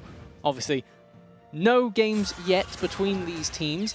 Is a complete series of question marks when we're leading into the day. We weren't even sure where our predictions were going. Obviously, the betting man's money goes on to Twente, but Yenomesla, well, I mean, they have the potential to look for an upset here, but it's currently looking like it will be an upset. Alright, Twente currently have chokehold held. Go to flash straight onto Fresh Killer. Here comes the response from Yenomesla. Can they make anything happen? No damage. Basa Owen going in early. Fresh Killer just going to go down on the side as the rest of the team was not there to support it. Avni does have the Core of the Forge God available, and if Yenomesla do want to contest, they are at a disadvantage. Once again, you see Yenomesla go in and nothing comes of it. Hey, ultimatum. Here comes the damage. Avni's down. Basa Oyen, the next one to try and go in. P-God gets the assassination in the back line, but is that enough? Still, currently, Twente very much in the lead. Hook shot, wall shot. Basa Oyen retreating to the tower, and Twente still gaining kills, and even one onto mid lane. Apparently that tower dive worked out to Gabosh really strong right now. Smart tower dives, something we credited to Gabosh. Yes, they're not on the volley bet, they could still make it work and then die to Fresh Killer. Well, thanks for that one, friend. What a great timing that instance was. Fantastic right there. Okay, aside from the fact that Gabosh just died, that was a fantastic fight once again from Esports Team 20. Even when Yenomizla are going in, they're able to absorb that pressure and turn it back on them. And it's something that I feel like they have really intentionally gone for this drafting strategy, and it's something that we need to highlight because if we look at the different benefits of some of the teams, different strengths, some of them we look at and go, okay, AIX, they were all about the theoretical draft. AGH, they have got that kind of versatility as well. Right now, Twente looking like they got a bit of everything. Yeah, very impressive out of them right now. Yeah, having matched the aggression of Yenomizla very well with those rotations. Of course, one thing that has been punished slightly is the fact that with the Karma constantly rotating, has not been able to farm nearly as much as P-God. So P-God there with that gold advantage as far as CS goes, but obviously the kills giving Netherlands that extra gold lead. Yenomizla will pick up one Drake, however, this will be matched, of course, by the Herald in the top lane. There is a couple of Drakes. Oh, catch that. He's going to be forced to try and make a stand versus Free Pass Own. Going for the dive, going to tank up one tower shot too many. Oh, it's going to be traded. but it never Gabosh, though, ends. might be able to get something back. There's the shielding from the Karma. It's why this champion is so powerful. Fresh Killer really looking for it, but just cannot get the damage down onto Gabosh. And in the end, Twente still winning out on the whole map. Fighting a bit too aggressively at a numbers disadvantage. They managed to get the one play onto bot side train 1-for-1, but not able to get it done. Just really behind at this point in the game is Yenomizla. It's only 2k gold, and they have a dragon lead, so it's not often that you look at that game state and go, oh, this is not looking good. But when you consider that this Kassadin is about to hit level 11, already has the Everfrost notably, not going for the Crown of the Shattered Queen means that plays can happen onto them like we just saw. And then, across the rest of the map, well, I mean, you've already got double, now triple mythics on the rest of the team. So Twente looking in a very, very comfortable position. You've got to acknowledge, though, that Yenomizla have managed to pick themselves up 2 Drakes. It is going to be the Hextech Soul, which is a very good soul, especially on this kind of composition that you are seeing out of Yenomizla. So, you know, this is a good start for them in terms of Drakes, just not in terms of actually finding the fights that they need. And I suppose when you do have Hex Gates in the game, it adds a lot more quick rotations and a lot more question marks about the plays. Now, strictly speaking, I don't know if that necessarily benefits one team more than the other, because if Yenomizla are proactively rotating multiple people to one lane, then that will benefit them. But the thing is, the way this game has been playing out so far, Twente have always had their number in these fights. So I think that if we continue to see good vision control from Twente setting down in front of these objectives, then there's the Sonic Wave. Burkus might be able to follow up with the engage, but you're 2-3. You don't have the numbers to make this play, but they're still going to make it work. The Gordring at the Triumph, keeping this Lee Sin alive. A double kill. The jungler of Yenomizla going to make it a triple in a moment with the kill onto Gabosh. P-God going to get that one up. And I might have just cursed it somehow. I love doing a bit of caster cursing, but keep your eye on Clonky. That is a flash Kassadin with stacked up ultimates. They will back away. They were on a ward. Oh my god, that was a beautiful fight. This is exactly what we were hoping for out of Yenomizla. They are fantastic once they get going. Find those little fights. Those fights that you think they should not be winning, and yet somehow they are. Just like that. That's the way you want to get yourself back into this game. They've closed up the gold gap. It was about 4k. Now it's back to about 2, you know, putting themselves in a position where they can keep fighting, but they're on a little bit of a ticking timer. You do not want to let Clonky's Kassadin get to level 16. Well, we've seen it firsthand, and they are already 11 now, and we've got to keep an eye on it every time that Kassadin checkup coming through. Take a look around the rest of the team, though. I mean, as far as these big scaling options go, if we look at the single one that exists for Yenomizla, this Ornn is so far behind. Avni is just a walking ultimate, and as far as it goes, they are still in level 10, not even going to be close to those ornaments at this moment. No way to exist as a side lane, as Yenomizla going for it again.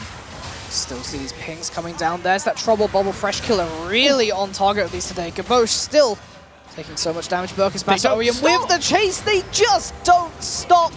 They can't stop, in fact, because they're going to go for another one in the mid lane. Cutie Katie going down. Nah. And then there's another. Make it a triple. Mechanics.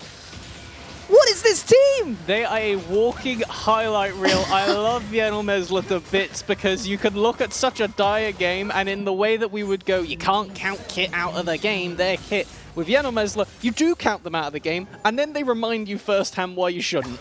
Oh boy, Burkus, we highlighted him as the key player for Yenomesla, and he is paying that off right now. Sure, Fresh Killer is getting those flashy, big damage trouble bubbles, and sure, Bassett Oyun is also flying in and dealing a lot of damage, but Burkus is landing W after W after W. That grand entrance onto everybody. Nobody is safe. Nobody can be within about 100-meter radius of this man, otherwise they're going to get knocked up and jumped on by everybody else.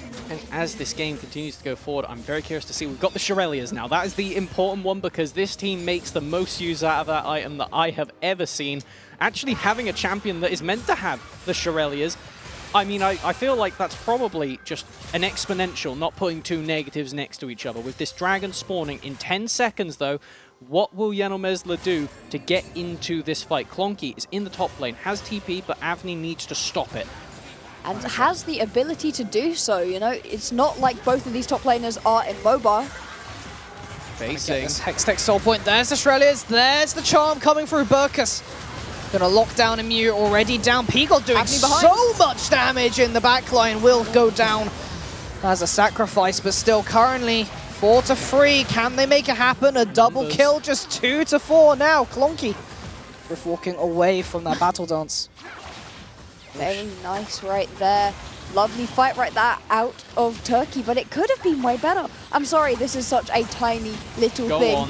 But Avni missed the wall with a knock-up that would have landed onto 4 members. Ended up Eing just a hair away from the wall. That would have been a 4-man knock-up. Probably would have been a clean ace. Either way, it's a massively good fight for Turkey. If you want to understand Yenomesla, you have to be watching on half speed, because there was one small moment I caught there from P-God where they flashed to try and get on the side of the blast cone to escape the cast-in and out-count them in the dashes. Very narrowly doesn't get away with it. At the end of the day, it didn't mean anything towards the actual fight in the Dragon, but it's just that kind of instinct from this team that I think is so, so impressive. They see the angle, whether it exists or not, and when it doesn't, they force the angle. But they see it, I think, is the main point. Emil teleports in, midway through the fight, doesn't really get much done, you know? Avni teleports in the back line and ends up with a massive amount of damage. If that knock-up had landed, would have been fantastic. That is a lot of what we say about this team, though. If. But they pull off enough of the flips that they make that it's fantastic. It doesn't feel like a flip when they do it right. They just have such good proficiency on these champions and their ability to be there. We were saying how well that Twente was doing of being ahead of the game and rotating in front of them. But the thing is, in the few seconds that Clonky was top lane and basing before TPing in, that was when they said, okay, Avni, get down here, we are fighting now. We have 4 seconds to execute, and they found their window. They continue to look for these windows, as now, the Baron will be spawning in 10 seconds. The Dragon Soul point for Yenomesla up in 3 minutes. I don't think, on the scale of things, starting Baron is exactly a Yenomesla move, but question is, how nervous can they make Twente here? Gate crashing a Baron party is far more their style. They want it to have been started already, and then they get to come in, steal it, and just move on. I think a really interesting point right here is the fact that usually we expect to see Esports Team 20 having the bad early game when compared to Yenomesla and their fantastic early game. The other way round, as we're coming into this mid-game now, though, Turkey have put themselves back in the lead despite being 6 down. Speaking of the fact that they cannot stop Clonky, gonna take a very low. Burkus will take a lot of damage in response. No kill just yet. There comes the Camille. Burkus aims to escape, but P-God currently stuck in the middle of everything. There's the Hextech ultimatum going to shut down the enemy ADC. That is 1 pick down. You're now at a numbers advantage. If you are a Netherlands supporter, it's a good position to be in. Yeah, terrifying spot right there. Losing player in front of the Baron. If that was their jungler, very well could have looked like maybe not the end of the game, but at very least a significant turning point. There's a lot of pings I'm hearing on the map for not a lot of action, as now we're going to have just everybody start to come back out. It's time to keep an eye on what happens with vision control. Yep. Because if you can blind the Twente squad, then Yenomesla can keep looking for these plays. The thing that went wrong for them there was they were fighting in a good area of vision for Twente. Got to turn the lights up before you can actually look for those unfair scraps. Yeah, they didn't know where Emil was, and it ends up being right over the wall and then right on top of their AD carry. You can see the way that that was a play that was made. Burkus goes in, goes back out. That's the joys of the Rakan. It was a play that was initiated by Yenomizler. They want to find these aggressive fights. Sometimes it doesn't work out though, but enough of the time it does. We're going to see the next big objective fight at 1 minute 30. The Baron is up and available, but nobody needs an objective to go fight. I mean, taking a look at the... Oh, never mind. That's the engage. Didn't quite get direct hit there. Here comes the Ornhorn. Gonna hit mechanics, but it's just out of range of Mew. Over the trade, P-God in the back line. There's the Dragon's Rage onto Clonky, trying to get this pick onto Kassadin. Very slippery champion.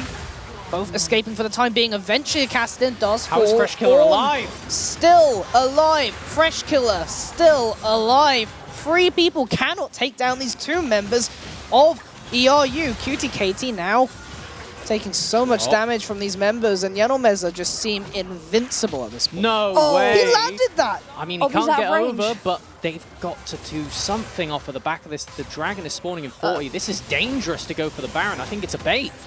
Yeah, you have got to be careful right here. Kabusha's going to be up pretty soon. You've got to be able to get this. No, Fresh Killer. Mana? Doesn't have the mana. There's the Hexic Ultimatum, and Mew gets the kill, goes golden. All he needs to do is buy time for Twente. If they can stop the Baron, that's absolutely fine. Get off this objective and get to the Dragon, and I think they realize that they may be a little bit too late for this one. They do have the 1 TP on Avni, but Bosch isn't actually making their beeline to the pit. They don't want to get caught off on their own, having to burn that Heartbreaker to get out. As now, we do get... I'm not even going to say a reset. It's like a half reset. P-God doesn't get time to base. They are sprinting over to this Dragon. It is Soul if Yenomezler could get it. And being down a member, it's very tough for Twente to approach this. They're going to be able to get into this pit, though, all here. Numbers equal right now. As a lead strike, here goes Dragon Rage out of the pit, but Gabosh still gets Baxton, steals it. Bassadorian having to pop the stopwatch now. Gabosh will go down, but he did stop the Drake. Can Twente win the fight afterwards? Clonky, first of all, P-God still alive for a second. Watch Emu. There's the shield, Bassadorian staying back for a little bit. Currently the numbers are in the advantage of Yenomizler. Another stopwatch from Fresh Killer, they're still alive. 1 down, 2 down, finally. Twente team unable to die. They're healing from the Moonstone and Senna in combination. Able to clean up this fight, and it was scrappy, but Twente win out.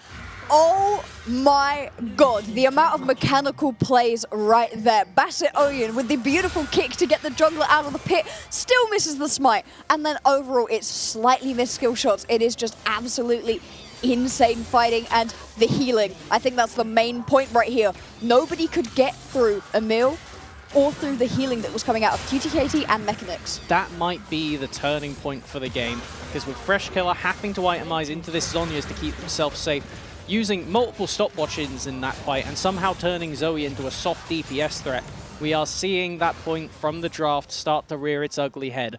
When you are against a Karma, when you are against a Senna, you are in a long fight. You are there the whole time, and they do not have the damage on Yenomezler to match. If you are not getting those instant kills, the fight pulls away from them. Now, I feel like that might have been the point that has turned it, because now we have got Twente setting up around this Baron, ready to contest if need be. You just going straight into the backline. A very, very chunky Q coming out there. Sneaky Trouble Bubble will connect. That's it. Oyen's low. A follow-up. Did actually take the hook shot in. That might have been a little bit too deep, avoiding some damage with the ultimatum, but will go down. Trade it away, both top laners. One still alive. Gabosh now dead as well, but the damage, the sustained damage out of Twente, just a bit too much for Yenomezler to handle right now. They are having to retreat. The Senna really coming online. Fasting, finally fasted to the point of power. Completed 2 items now. I'm not sure how many souls that is, but it's probably around the 100 mark. Can I make a callback right here? Go for it. Ghost Senna was running through people. You cannot get away from this man.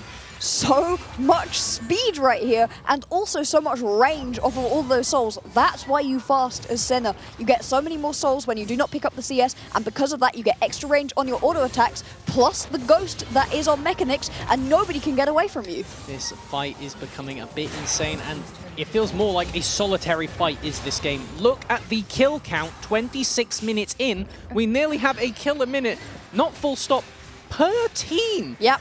We are one bloody team fight at a Baron away from saying that, okay, it's a kill a minute each, which is absolute insanity only in a Yenal Mesler game. The fact that Twente have managed to finally, like you say, reach that scaling point this squad was building up to the whole way through. The fact that they are looking to try and make it to the finals, to beat the second place that their region has. Twente, everything is on their shoulders. You are meant to be the tournament favorites, and we're starting to see that this could be their ascent towards that final. Problem is, you just can't count Yenal Mesler out at this point. The gold lead is negligible. Of course, there is that scaling advantage on the side of mechanics, but 1.5 minutes before that final dragon that might end up deciding whether Turkey can claim that soul.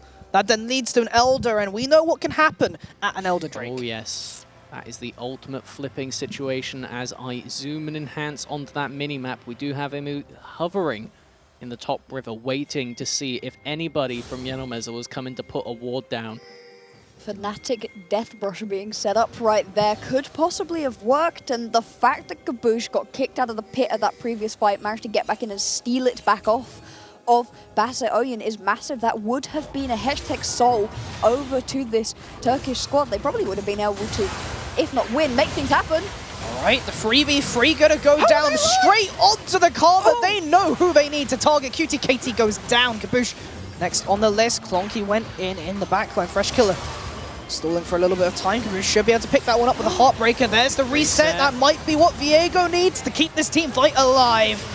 Are you down to 2 members, but the health bars are so low on the enemy. It's still a 2v3. Basodian so low, I think it's gonna be just about over.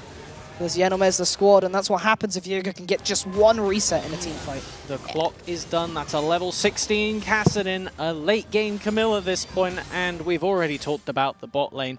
It is going to take more than a miracle from Yenal Mesler to contest this game from now on. They're going to need to finish off that soul. They need 1 more Drake, but 1 more Drake seems like far too many right now. The Baron is also up and available if anybody from the Netherlands decide they want to go back and get that. Right now, they're perfectly content with taking towers, taking this Drake. They are buying themselves more time before they have to actually fight into this Turkish squad on their terms, in terms of just like picking up these Drakes, you know? It's very good play out of them right now. It was a little shaky in that middle game. That's how playing against Yenal Mesler is, unfortunately. And on the side of playing as Yenal Mesler, one of the weaknesses we are seeing, if we take a look at the base levels, Fresh Killer only just tagging over to level 15 at this point. Clonky has been handedly at level 16 for the last fight.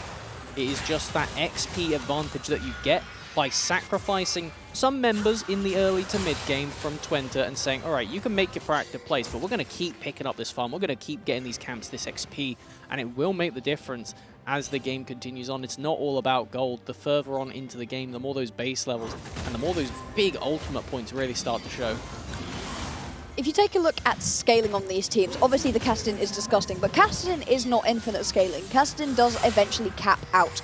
It caps out at a horrific level, but still. However, if you take a look at that Senna, will keep getting stronger and stronger, is already chipping away people's health. I say chipping, taking out massive chunks of it, but it doesn't disrupt anything that Yenal Mesler want to do. They still want to fight, they're still interested in getting into a bloodbath, and the Baron seems like the perfect arena for the next fight. The one thing that you can say is now the fast is over and Mechanics is starting to farm for themselves, you shouldn't see that much of an influx in stacks in the near future. Only 13 higher than they were on our last check-in quite a few minutes ago, as now we do have this clump of Yenal Mesler continuing to just try and get some hold of the mid lane, get that Baron vision and look for something. You just don't have the DPS to burn it that quickly. And as you can see here, they're currently all on a ward, or 2 actually in one case there. 3, actually. They are on wards everywhere. It is a blue light up festival right now as... Oh no. That's not good. Avni dead in the side lane means that suddenly this Baron becomes not just a possibility, but I would say pretty big. Certainty. And I mean, what are you going to do? Because if you don't come to contest the Baron, then you lose Baron. And if you do come to contest Baron, Emu is on the side, getting a lot of split pushing done. All right, well, level 14 Lee Sin. Let's see if Basa Oyi can make the magic happen.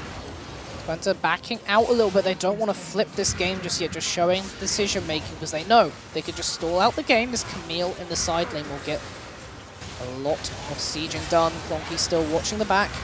The Camille has now reached the base towers, and this is still going on around the Baron pit.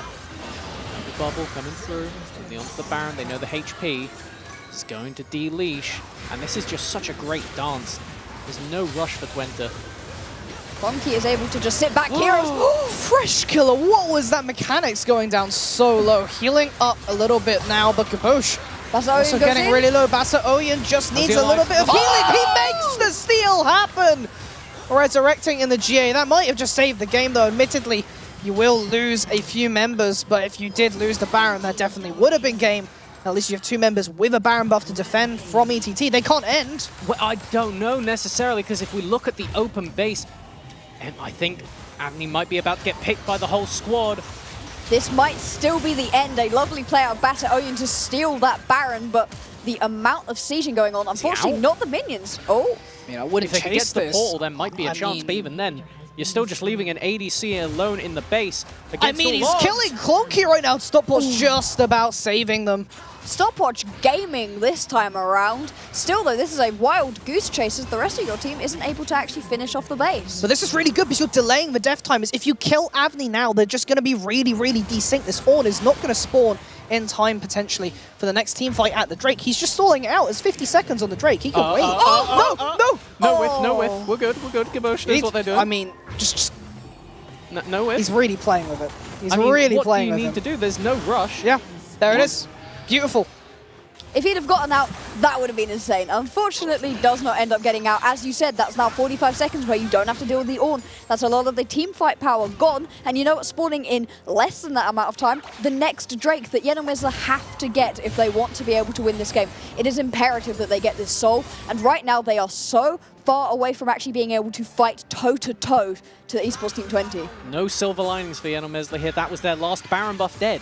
They get no gain from stealing that objective now. If anything, it is just a sheer net negative. Avni will be up just after the objective spawns. Hold on a minute. Looking for it. He's late game casting, but he is on his own rift. Oh no! The quickness is gone. That was one of the best tools. Burkus has been so imperative in these fights, and the objective is just gone before it starts. Oh, but the commit to the Double Everfrost. There comes the rest of the follow-up. It's just a lot of damage right now. Mechanics with, I don't know, like 750 range at this point in the game. Fresh Killer going into another stopwatch right now. But look at the health bars on Twente. There's nothing you could do about it. It's just become to that point of the game where Senna, Karma, Camille, Cassidy, there's inevitability at this point. Wow. Hey guys. Yeah. What did they say about the fastest game ever? Oh, we do love hearing from players that it's going to be a quick 20-minute match into, I think, our longest game of the day, actually. Yeah, absolutely. So I expect nothing less from this matchup. And dear God, I hope we get the full 3 games of it after that. Oh yeah, that was great fun. Wow.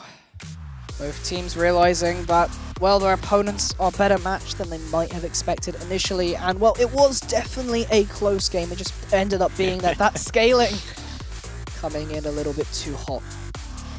A big congratulations right here to Esports Team 20 for winning the first game, but it's no longer best of 1s, this is a best of 3. We can possibly get 2 more games of this action, and my God, do I want it, even though my throat not happy from that game. Yeah, throughout their run into that last chance qualifier, well, you have to remember, Yenomizla were in the losers bracket, right? Yeah. And they did not win clean 2-0s constantly. Shockingly, I know. You may not believe me that the Yenomizla you just saw on their screen was not cleanly executing immediate 2-0s against every squad.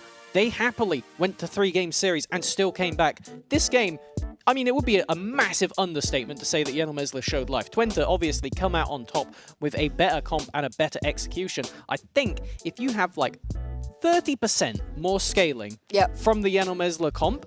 One more champion that scales, plus those ornaments, and all of a sudden that's an entirely different game. But they just got outscaled by that Senna with Ghost. eventually you just can't do anything about it. And then also, I mean, the Kassadin. What else was going to say? I mean, we saw it. We know Clonky, all right. We've got it.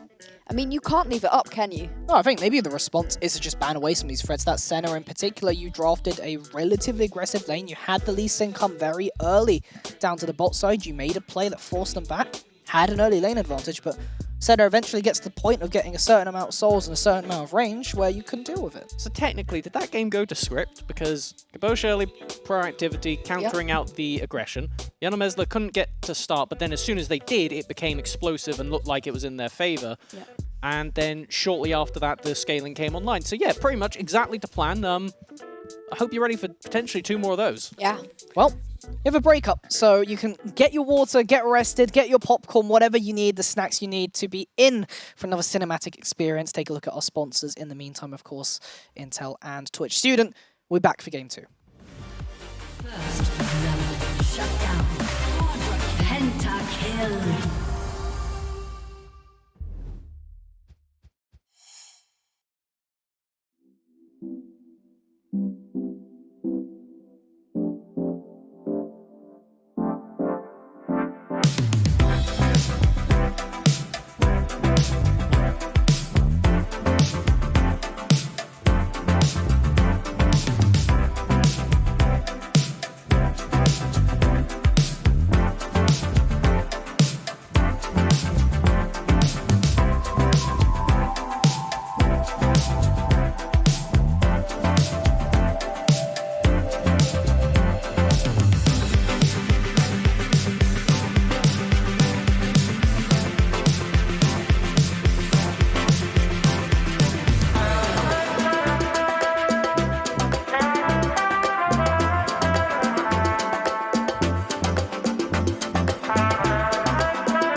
First blood. Shut down. Pentakill. Hello everyone, and welcome back to Amazon University Esports Masters 2022.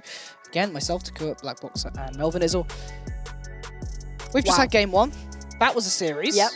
ERU versus in one ETT. game. That was the whole series. Yeah, That's how it felt. yeah, that's what it Oh felt boy. like. That's what it felt like, genuinely. Yeah, we are tired after that one, but also so very excited for the next one. I want 3 games of this. We've already got one absolute banger. They promised us the fastest game in UAN history, and they gave us the slowest game that we've seen all playoffs long because it was just an absolute bloodbath back and forwards.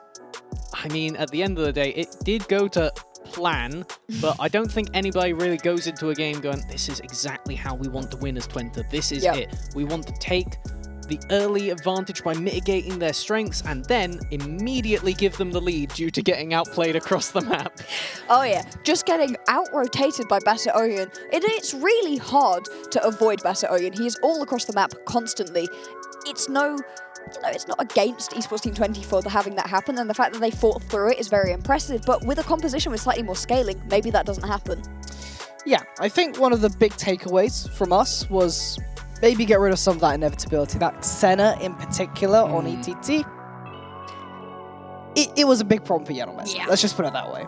It just puts the draft in such an awkward spot. You don't get to plan around anything. Coming into your second rotation picks, you're just sat there with the Karma as a big old question mark. And I think that that might be one that we might also see removed. But like you said, the Senna is a much bigger problem because of what it does. I mean, at the end of the day, both of those picks just completely warp it and you can't secure them for yourself. I still don't think... I picked up the piece of paper. The Bard is probably still going to be thrown away. We'll do it again when it gets banned. So keep your eye on Bard. Yep. Because we are most expecting it to be that very first ban once again. Burkus, though, on the Rakan, something that makes sense for this player, but was absolutely brilliant paired up with Bassett. Oh yeah, was just going flying in constantly, was never scared, and when paired with that Lee Sin, there's no need to be scared. You will have that follow-up.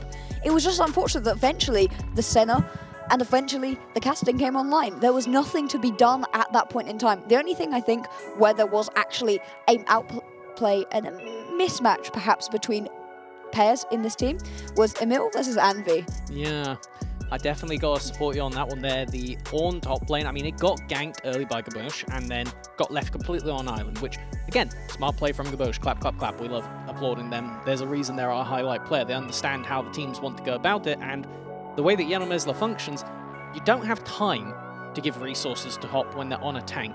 Now, what we're hoping for coming into this next game to get more competition out of Avni is maybe something like an earlier carry pick, or at very least getting them off of the Ornn. I understand it's a very powerful champion, but when you're against something like the Emu Camille, well, take it away. Yeah, the Camille just was a horrible matchup right there for the Ornn. The Ornn getting involved in fights was fine. I don't have too much to say about Anvi. What I have is a lot of praise for Emil.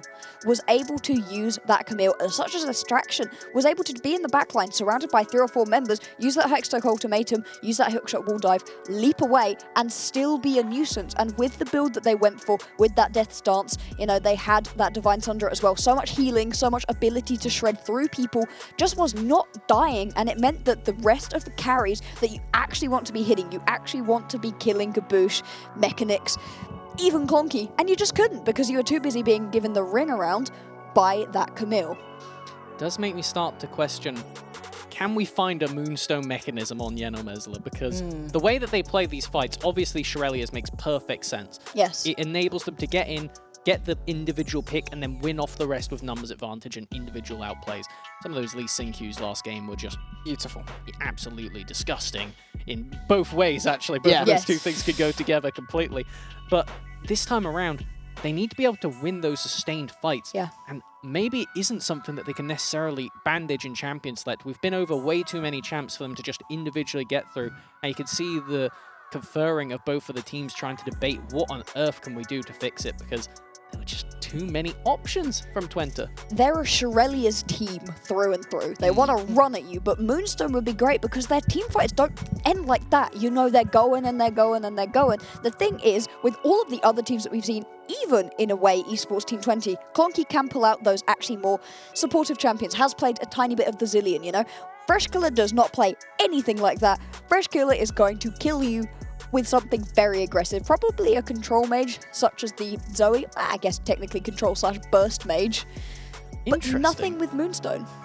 You did mention that, and it reminded me, we had the Xerath banned away from them last game. That is something that I mean, I don't think if you're 20, you don't have a reason to change your bans, No. right? But it is something that if we can maybe get them on more of those more skirmishing majors, something like the Victor perhaps, that while it does lack that early playmaking that the Zoe has, if you can survive the early to mid game and use your other amazing playmakers on Yanomezla, then we could see Freshkiller have a lot better chance when you're against those just monster comps like the Kassadin, etc. I think the key is just to introduce just that smidge more scaling, or that smidge more of just a fallback plan just in case something goes wrong in the early or even in the mid game where you're doing great in the mid game, but come late game you have a level 14 Lee Sin versus a level 18 Kassadin. Yeah. There's What no do amount they of do? skill shots that outplay that one. There were mechanical misplays on both teams. I think overall there were slightly more mechanical misplays on Yanomizla, but that might be because they threw themselves at things more often. Yeah. I think that just on the standard of probability, if you chuck 10 dice on a table, more of them are going to show up 1 than if you chuck 3 dice on the table, right? Regardless. I mean, if I'm throwing the dice, they're all 1s at the end of the day, but Yanomezla, we get mostly top tier dice. Yes, absolutely. They have definitely weighted them in their favor, but that doesn't mean that they're not still fallible. We saw it during that game. I highlighted it during the game, and I still feel nitpicky for it, but Anvi did miss a knock-up that would have resulted in 4 kills. It's a tiny thing. It was not the reason that the game went that way, but it's unfortunate, and if you're able to clean those little bits up, maybe Yanomizla will be able to pull through. All right, I'm ready. I've got the paper ready. There it is. Excellent. Once more. But on the other side, Viego. Exactly. Viego taken away, and Yanomizla are on the blue side, so they could potentially look for that Karma themselves if they want it. I don't know if it's necessarily the best thing for them, but removing that flexibility means that it's just one extra thing you don't need to think about from Twente. And Yumi also going to come off of the board, so really a lot of focus going onto the sort of accessory people. Gabush is obviously a fantastic member, but is really helping everyone else in the team to be strong. Was not necessarily the big carry last time around. That was most certainly Clonky and Mechanics. So with that Senna taken away at last, we do have the Wukong removed as well. Karma is really the last one of those super picks that is still hovering around on the table. I mean, Talia is still something that could be picked, but I do not think that is what Yanomezla will be pulling out first. Is something that they can play as Twente decide we don't want to risk it. This champion is too warping in a draft.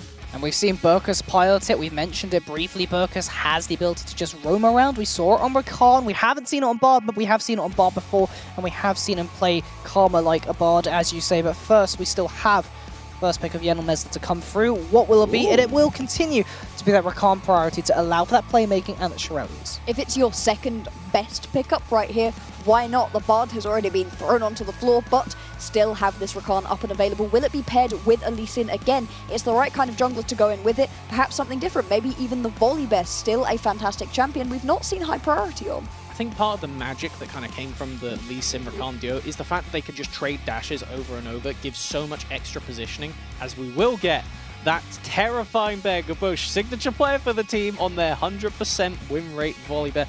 Could be flexed up to top lane, obviously. I'll put that little asterisk on it for now, but that is our expectation to be for the jungle. That's both a fantastic pickup for Gabush / Emil and a takeaway from a pick that Bassett Oyen loves as well. We'll see what's going to be paired with, see if we continue the sort of theme that we've been having of supports going next, and the Thresh pickup.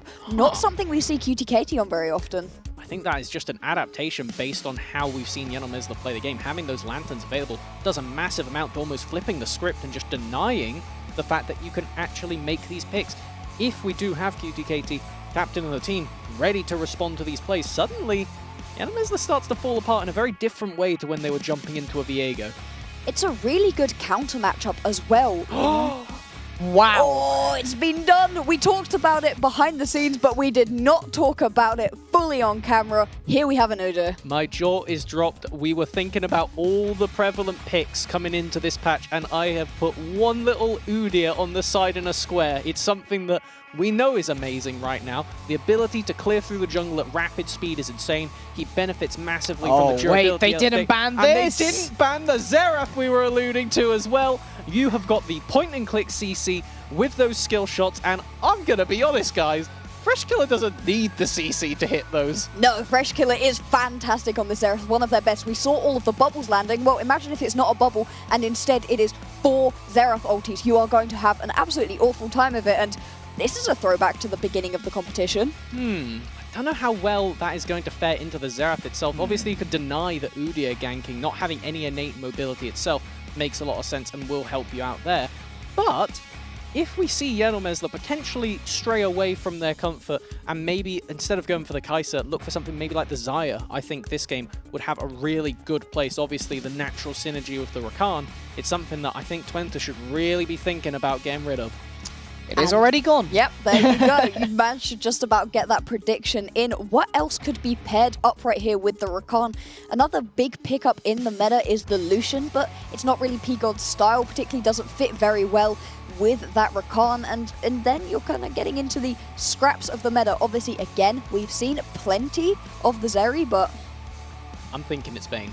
Thinking Vayne. I'm thinking it's that's definitely a Yenomesla pick, that is for sure. And it would have a similar principle to part of the reason why the Kai'Sa and the Rakan get on so well together is the thing we were talking about of Lee Sin Rakan, right? They match mobility and they get around all over the place. On the other side now, a Vayne doesn't necessarily have the same degree of mobility that a Kai'Sa can have, but in these fights, I really like its individual matchup into everything that Twente have so far. Obviously, we'll get to see one extra champion shown before we have to think about what P-God is heading on to. So I'm very excited to see where the priority goes. They actually think it's a defensive option for P-God, banning away the Ezreal instead. P-God defensive? Yeah, that's a good joke. Yeah, I do not think that that was going to be the pickup. I mean, it makes sense when you have Burkers running off across the map, but it just does not fit with the playstyle of P-God. You are right, the Vayne makes a lot of sense right here. There's other options available, but you said you think it's going to be the counter pick. We'll have to find out what ends up coming out here, because now you're in an awkward spot, Twente. You can just pick the top lane here, but because you've had to focus so many bans onto the ADC role, Fiora is still up right now. Yeah. And it is something that would give Avni that comfort that they really do like. Obviously, it's something that Emu prefers themselves, and the biggest benefit, I think, of Avni as a player is their versatility. They will play any champion, but that is the asterisk. They will play it. It's not something that they love to do. They have their private picks like the Volibear for themselves. We're just going to get a raw Kassadin. Yeah, I mean, this is a way of being able to get into that Xerath, potentially. If you can find the flank, you can find the angle, and you don't get caught out by that orb. And as you mentioned, is that Vayne. P-God only ever having shown 3 champions, Kai'Sa, Vayne, Samira, continuing to be the trend. Impressive. Here we have Melvin Izzle with the absolute prediction god right here. Well, thank you. We'll take that one. However, if you lock in that pick, I feel like it doesn't take a prediction god to smell a Fiora on the horizon. That should most definitely be the pickup. Then you can put the Volibear onto Caboose, which is his absolute favorite pickup, and that's a really fun skill matchup. It is definitely Fiora favored, but we also know that Anvi can play a very good Aatrox game. It would be a fun top lane to be able to see. It's such a Yenomesla comp. Really? I am shocked if that is what they lock it. They actually just pick up the Gnar. Alright, thoughts? Why? I understand in terms of good...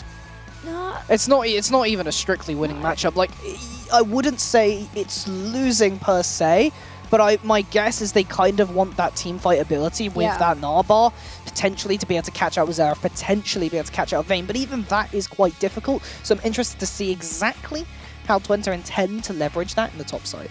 You've got to give it a little bit of support, which is okay considering the fact you don't necessarily need to go down into your bot lane or your mid lane considering they're both scaling. And you do want to get the Gnar ahead. Gnar does not fall off, and so it works relatively well as a composition.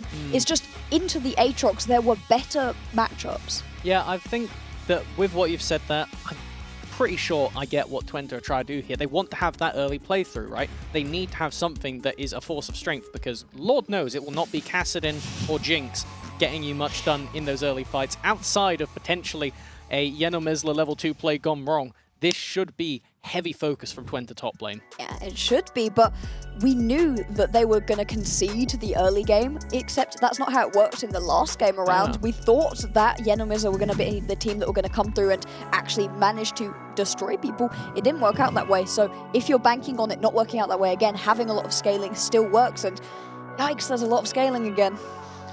Certainly is. This time, slightly more favourable for Yenor Mesler compared to last time. They've recognised that maybe the Senna in particular, the Karma, let's take these things away. We don't have to deal with them. Slightly more even playing field. Also have some comfort picks like that Zareth, which I believe Freshkiller has not actually been able to play yet in the playoffs, so we finally get to see that for ourselves. Right, will Yenor Mesler Game's take over. us... Wow! Yeah. He's got a gold lead. Will Yenor Mesler take us to a Game 3 in the fight to get into the finals of UE Masters? Come on, Yenor Mesler.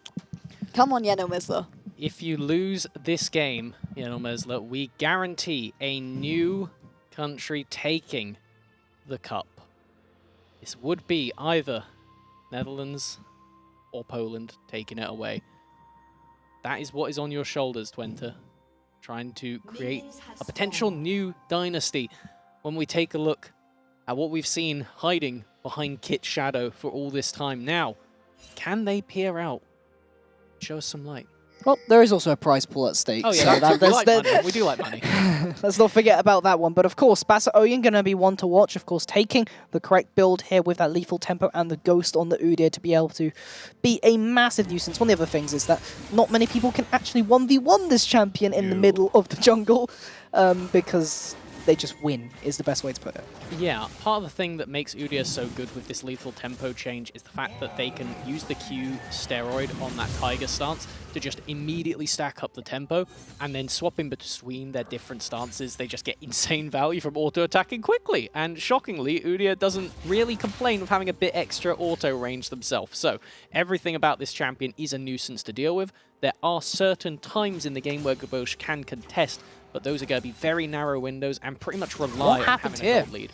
Yeah, there's a massive health disadvantage right here for the Turkish squad. Not usually what we're seeing, a very strong bot lane, and I think you've just got to be careful right now if you are Yenor Mesler. P-God is going to be able to pop off with the Vayne, but not right now. Needs a couple items under their belts, needs a little bit of help from the jungler. Both of these junglers, though, are going to be highly aggressive at ganking junglers, which means nobody gets to sit back and just farm. We'll see where they're going to look originally, because everybody started up in the top side working their way down bot. There may be a party in the bottom lane. And to go back to this bot lane matchup a little bit, part of the reason why the Thresh is so good into the Rakan is you can flay the knockup.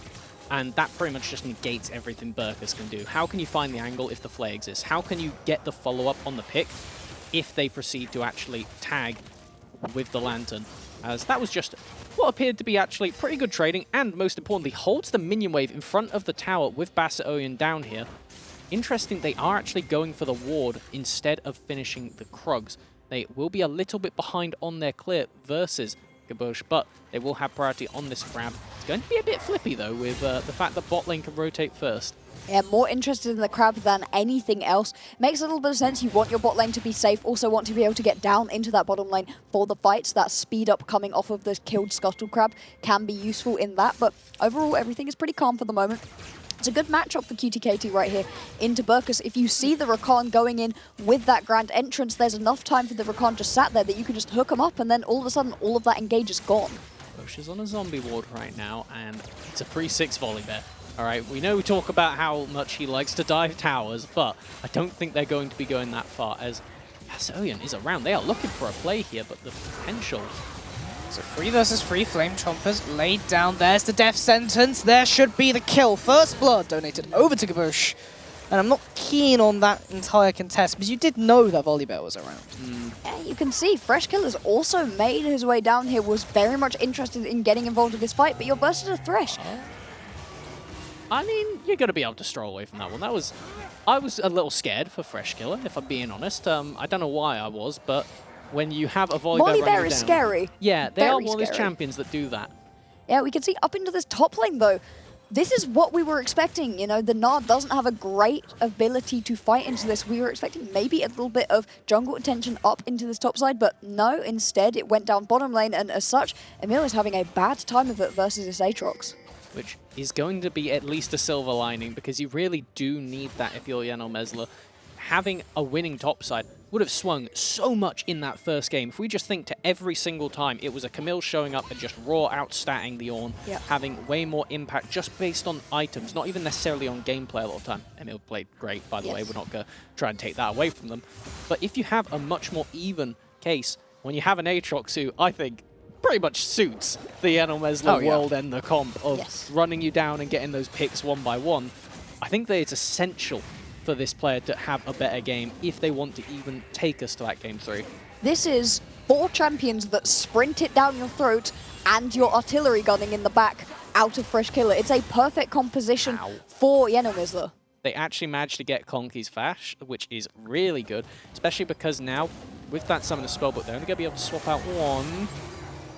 Sun just wide. I mean, that cone does, the Death Sentence does turn into a cone right at the end, so it's very, very close on that right there. Maybe you can get a kill onto the enemy jungler if that did connect, but no. Instead, Drake will be started up. You have the priority to be able to do this, so it should be relatively safe. So the reason that Udyr is meant to be so good, and I say meant to be for a good reason here, is because you farm so much faster than everybody else if you just focus on full clearing and then ganking. Because that way your camps respawn faster, you do the loop again, and over time you build up a level lead, you build up a gold lead that no other jungler can really match, and it just makes you pretty much unhandleable for everything else in the game, at least in the meta, especially for champions like Volibear. The biggest issue that we've seen so far from Enomesla is we have Basset coming down to force that play bot lane instead of continuing the farm loop, and if we look at the CS scores, you can see not much of a lead yet. I'm sorry, did you just ask Basset to not get involved in the fight? I know what I said, and I know how much it goes against every fiber of the Enomesla being.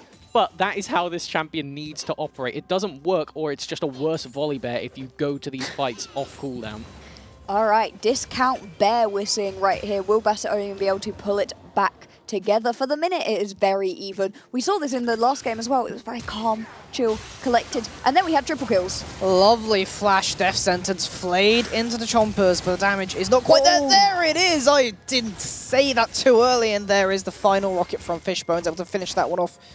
Mechanics getting a lead here. CS deficit for P-God as well. Really not having a fun time in the spot lane. No, the Vayne, which was the pick, the counter pick, everything was on, you know, whatever they wanted to pick up, and it hasn't ended up working out so good in the early game. That's not to say it won't end up working out, but now the Jinx has some good kills. Clunky though. There's the bear form, there's the slap. Can you get anything else? The Rift Walk able to keep Clunky safe here. Gaboosh now available to try and go for a re-engage if they so desire, but I think both teams are going to back out the mid lane.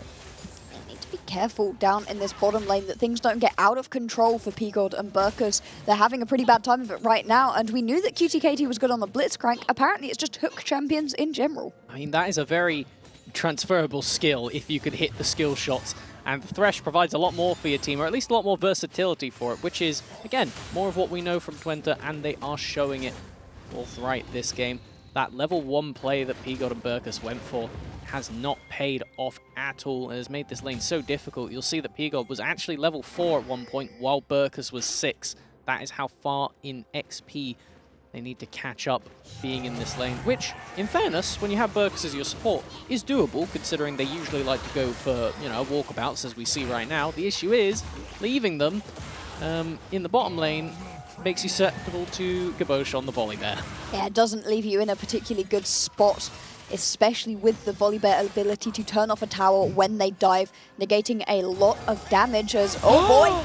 Who got it? I'm not entirely sure who got that. I feel not like it was Twente, but they can't actually collect the Rift Herald. In fact, Twente will lose their jungler and potentially their top laner. He's going to go Mega. Mimeu able to escape, and fortunately, the support managed to secure that, so it wasn't a complete disaster, but still a kill over to Yonomis. QTKT on that heist right there, running in behind. Still, they lose out on a kill as well. That could be very impactful in the fact that that's a lot of your momentum that you were going to have off of taking that Herald, then be able to base, reset, come out onto the map with some extra items, lay it down, and get some turret plating is completely disrupted.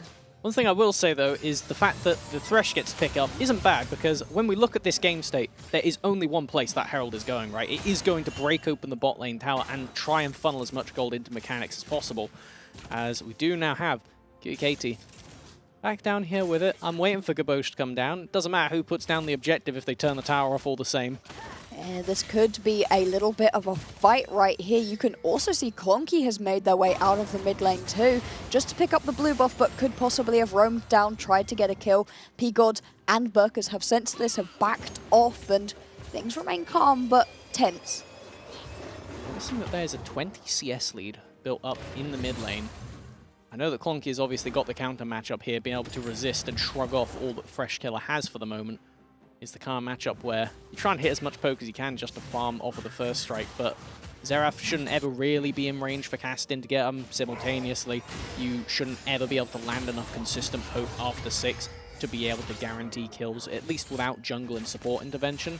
So we're just looking at the natural order of things, I suppose, on mid, and the fact that neither of these champions have impacted the side lane yet is very big, because we normally, about this time of the game, see Clonky go bot and pick up a double kill on the Kassadin almost every single time they played it. And yet, for the minute, happy to just sit back, be chill, not get involved. Whereas Basset Oyen, very happy to just sit in this bush. Mechanic's going to walk in. Gonna get stunned up by the Lantern. Control ward onto it. Charmed up. There's the CC. Might just be able to escape all the ultimates being burnt there by QTKT to make sure that that ADC gets out. But just one summoner. And they escape Fresh Killer now. Next on the platter. Manages to get out with the blast call. What a slim miss. I'm not actually sure if it would have killed from that range quite with that potion ticking. No U-card? Let's see. Mechanics. So close to death. Living on a sliver. QTKT also the same. P-God out of mana, still able to provide some autos, but these health bars on Yanelmezler are just so low. Kaboosh! Clonky going for the assassinate. Kaboosh gonna take a lot in response, but if the Kassadin gets the kills, he can get accelerated. And the Kassadin will get at least one of those kills as well. Maybe not the win that you'd want as Twente, but still, you get something back. Do indeed, but that was a lot of damage that you could see laid out by Fresh Killer, and this is before any items actually come through. You need to be so careful of this. Xerath was nowhere near the fight, still able to get a lot done. If P-God had been closer to the fight though, I think things may have gone a little bit differently. While the kills go down relatively evenly by the end of it, the important part is that because Emu rotated first, that's the extra dragon, right? We do the standard brilliant stats coming out from Kachka's Hextech Dragon. Yes. Gotta be very appreciative of that one, is everybody on the team. And now, we do have the Soul. See what Soul is gonna come through in just Cloud. a second. There we go, Cloud. It's disappointing, although could definitely be useful on either of these teams. Both of them want to run at you. That's true. Yanelmezler, I suppose we said they're a Shirelia's team. I guess that means they're also a Cloud Soul team by that merit. I mean, when you have an Udyr and an Aatrox and a Vayne and a Rakan, you actually have 4 amazing Cloud Soul users. Yes. So, unironically, would be good. Just a shame they're down 2 dragons. Yeah, they're going to have to fight their way back through 4 dragons in order to pick up this soul, and it's going to take a lot of very good fighting from them. Also, they cannot lose this game. They lose this game, they're going to be in our 3rd place match tomorrow, will not be in it to fight for the title. And Esports Team 20, they've put themselves in a fantastic spot right now to actually move on, progress, and be able to raise the title possibly. Yeah, it's a 2,000 gold lead, 2 Drakes in the back pocket. Continue going this way, is only 13 minutes, certainly be advantageous for you. You have this Jinx constantly scaling. Basset Oyen avoiding the death sentence, but not the rest of the damage from Twente. Burka's taking the autos off of Mechanics. They're looking for more. There's the Stormbringer, bringing the Storm, a double kill for Mechanics. Kaboosh will go down as a result, but then Clonky and the rest of the crew will be able to clean up and accelerate that gold lead by another 1,000 or so. Oh, I was about to say this game doesn't look inevitable, but it feels a little bit more so now with Mechanics picking up so many plates off of this top lane tower, and that play going wholly in their favor. Have Avni currently quite far up against the Gnar. I don't know if this will result in a kill, but it'll be a very heavy trade both ways. Yeah, it's going to be a pretty close fight right here, but I'm just disappointed in the lack of involvement from top laners. I know we're just 14 minutes into the game. First turret was only just destroyed, you know. It's not the end of the world, but the fact that these top laners haven't got involved yet, and they need to. If they had fought each other and won, perhaps it would make more sense. I completely agree with you. It's not the end of the world. We need a world ender ASAP on this game if there is going to be a game 3, which I think everybody having watched the first game must want. There is no way you can't want more Yanelmezler injected straight into your veins. And there is no bias between the teams, because I think Twente would make an absolutely deserving winner. There is a reason. They are very smart and they play the game very well. But every second we get to see Yanelmezler go for those hype plays is just something beautiful. Yeah, that Baron steal was something to behold in the last game, and for the minute, it's still a pretty calm game. We have significantly less than 1 kill a minute, which is wild considering in the last game it was 2 kills a minute, but that game also started off a little bit slowly, really picked up in the mid game, and the mid game really starts around 20 minute when the Baron dance begins, and so there is still time. It's just unfortunate for, well, it's very unfortunate when the 2 biggest scaling champions on the enemy team end up with all the kills. Yeah, I think they would have been fine if it was a 6-0 Gnar on the scale of things, but no, having that Jinx be accelerated all the way up to the Kraken Slayer while P-God is putting together pieces in the back cupboard, trying to hopefully walk back out of base for a Mythic sometime this game. It is going to be rough. We do have Fresh Killer now. They've got the Liandry's, at very least that is something. Will start to gain value as you do have 2 big health stackers on the top side of the map, and with the durability update everybody's got that little bit extra health as well, so you're not going to complain with percent max HP damage. Be pretty careful about just not getting run out of this game through scaling. That's what happened to Yenomizla in the last one, and it may well happen again. Alright, well, objective available in the top side, currently being taken by Basaoyan and Burkus. Remember, the lead is still very much in the favour of Twente. They will get a Rift Herald, Yenomizla, off the back of this, so at least something alongside that objective bounty to try and push a lane somewhere, maybe cash in another one in the top side, give gold to P-God. But still very much in a deficit and will need to come back from it. Oh, I'm a little scared about this top lane right now. Just having Clonky in the same lane as P-God is a terrifying prospect with the Everfrost and a heal in boot as well. We do actually have Burkus up there at the moment. And Clonky had to flash. They engaged onto him, still alive for the time being, I can see from the health bar, and should be able to get out of those rift walks, but they will be able to cash in an objective bounty on the top side. Twente will also be able to trade that with a tower as well after Amu clears out this wave. It's going to be big. We want to get P-God to level 11 before we actually see any more fights coming out, which means, shockingly, we will get a sacrificed objective here, unless we get something miraculous from Fresh Killer. Could always happen. They're a Xerath at the end of the day. I know that I have a particular habit for calling every single steal potential on the map, but with how this team plays, I wouldn't have been shocked if they had had that somehow ready to go. Yeah, just come flying in with all of your spells, see if you might be able to pick it up. Unfortunately, nothing of the sort happens this time around, and we're now pretty much waiting on that Baron spawning in 2.5 minutes. This is the point at which all of a sudden it will be all members versus all members in the fight, and this will be fantastic for Yenomizla because they'll finally get the ability to try put their whole composition together, a composition that wants to sprint face first into their enemies. I'm a little worried though, because could we potentially be mistaking some of these early game woes as actual nerves as well? Because you have to consider, right, both these teams came in super, super confident, as you should, but when you have such a long first game that went so cataclysmically right and wrong at all the different times, it does a lot to the player's mentality when you have to jump right back into it, and you're against a same pick as well with this Kassadin in particular. It's just one of those almost like a boogeyman in the corner that you need to be careful of. You can tell that Clonky did not know where the rest of the members of Yenomizla were, otherwise leaping onto that completely alone Vayne would have been a pretty easy kill to pick up. It's either that or just some immense respect over to P-God, which I would say is warranted, but now, with 1.5 minutes before the Baron, we do have, this top lane again, gets me a bit tense. Basaoyan is in the area if they wanted to look for something, but it is a Kassadin at the end of the day, right? You're going to need some pretty miraculous collapses to hold them down. Just going to have to be careful. There's still plenty of scaling. I feel like this is going to be a dead P-God. Quite possibly needs to be very careful. No. Yeah, I mean, you're in the middle of Clonky and the rest of them, but I might have spoke too soon because instead it's a shutdown with a combined damage from the rest of Yenomizla.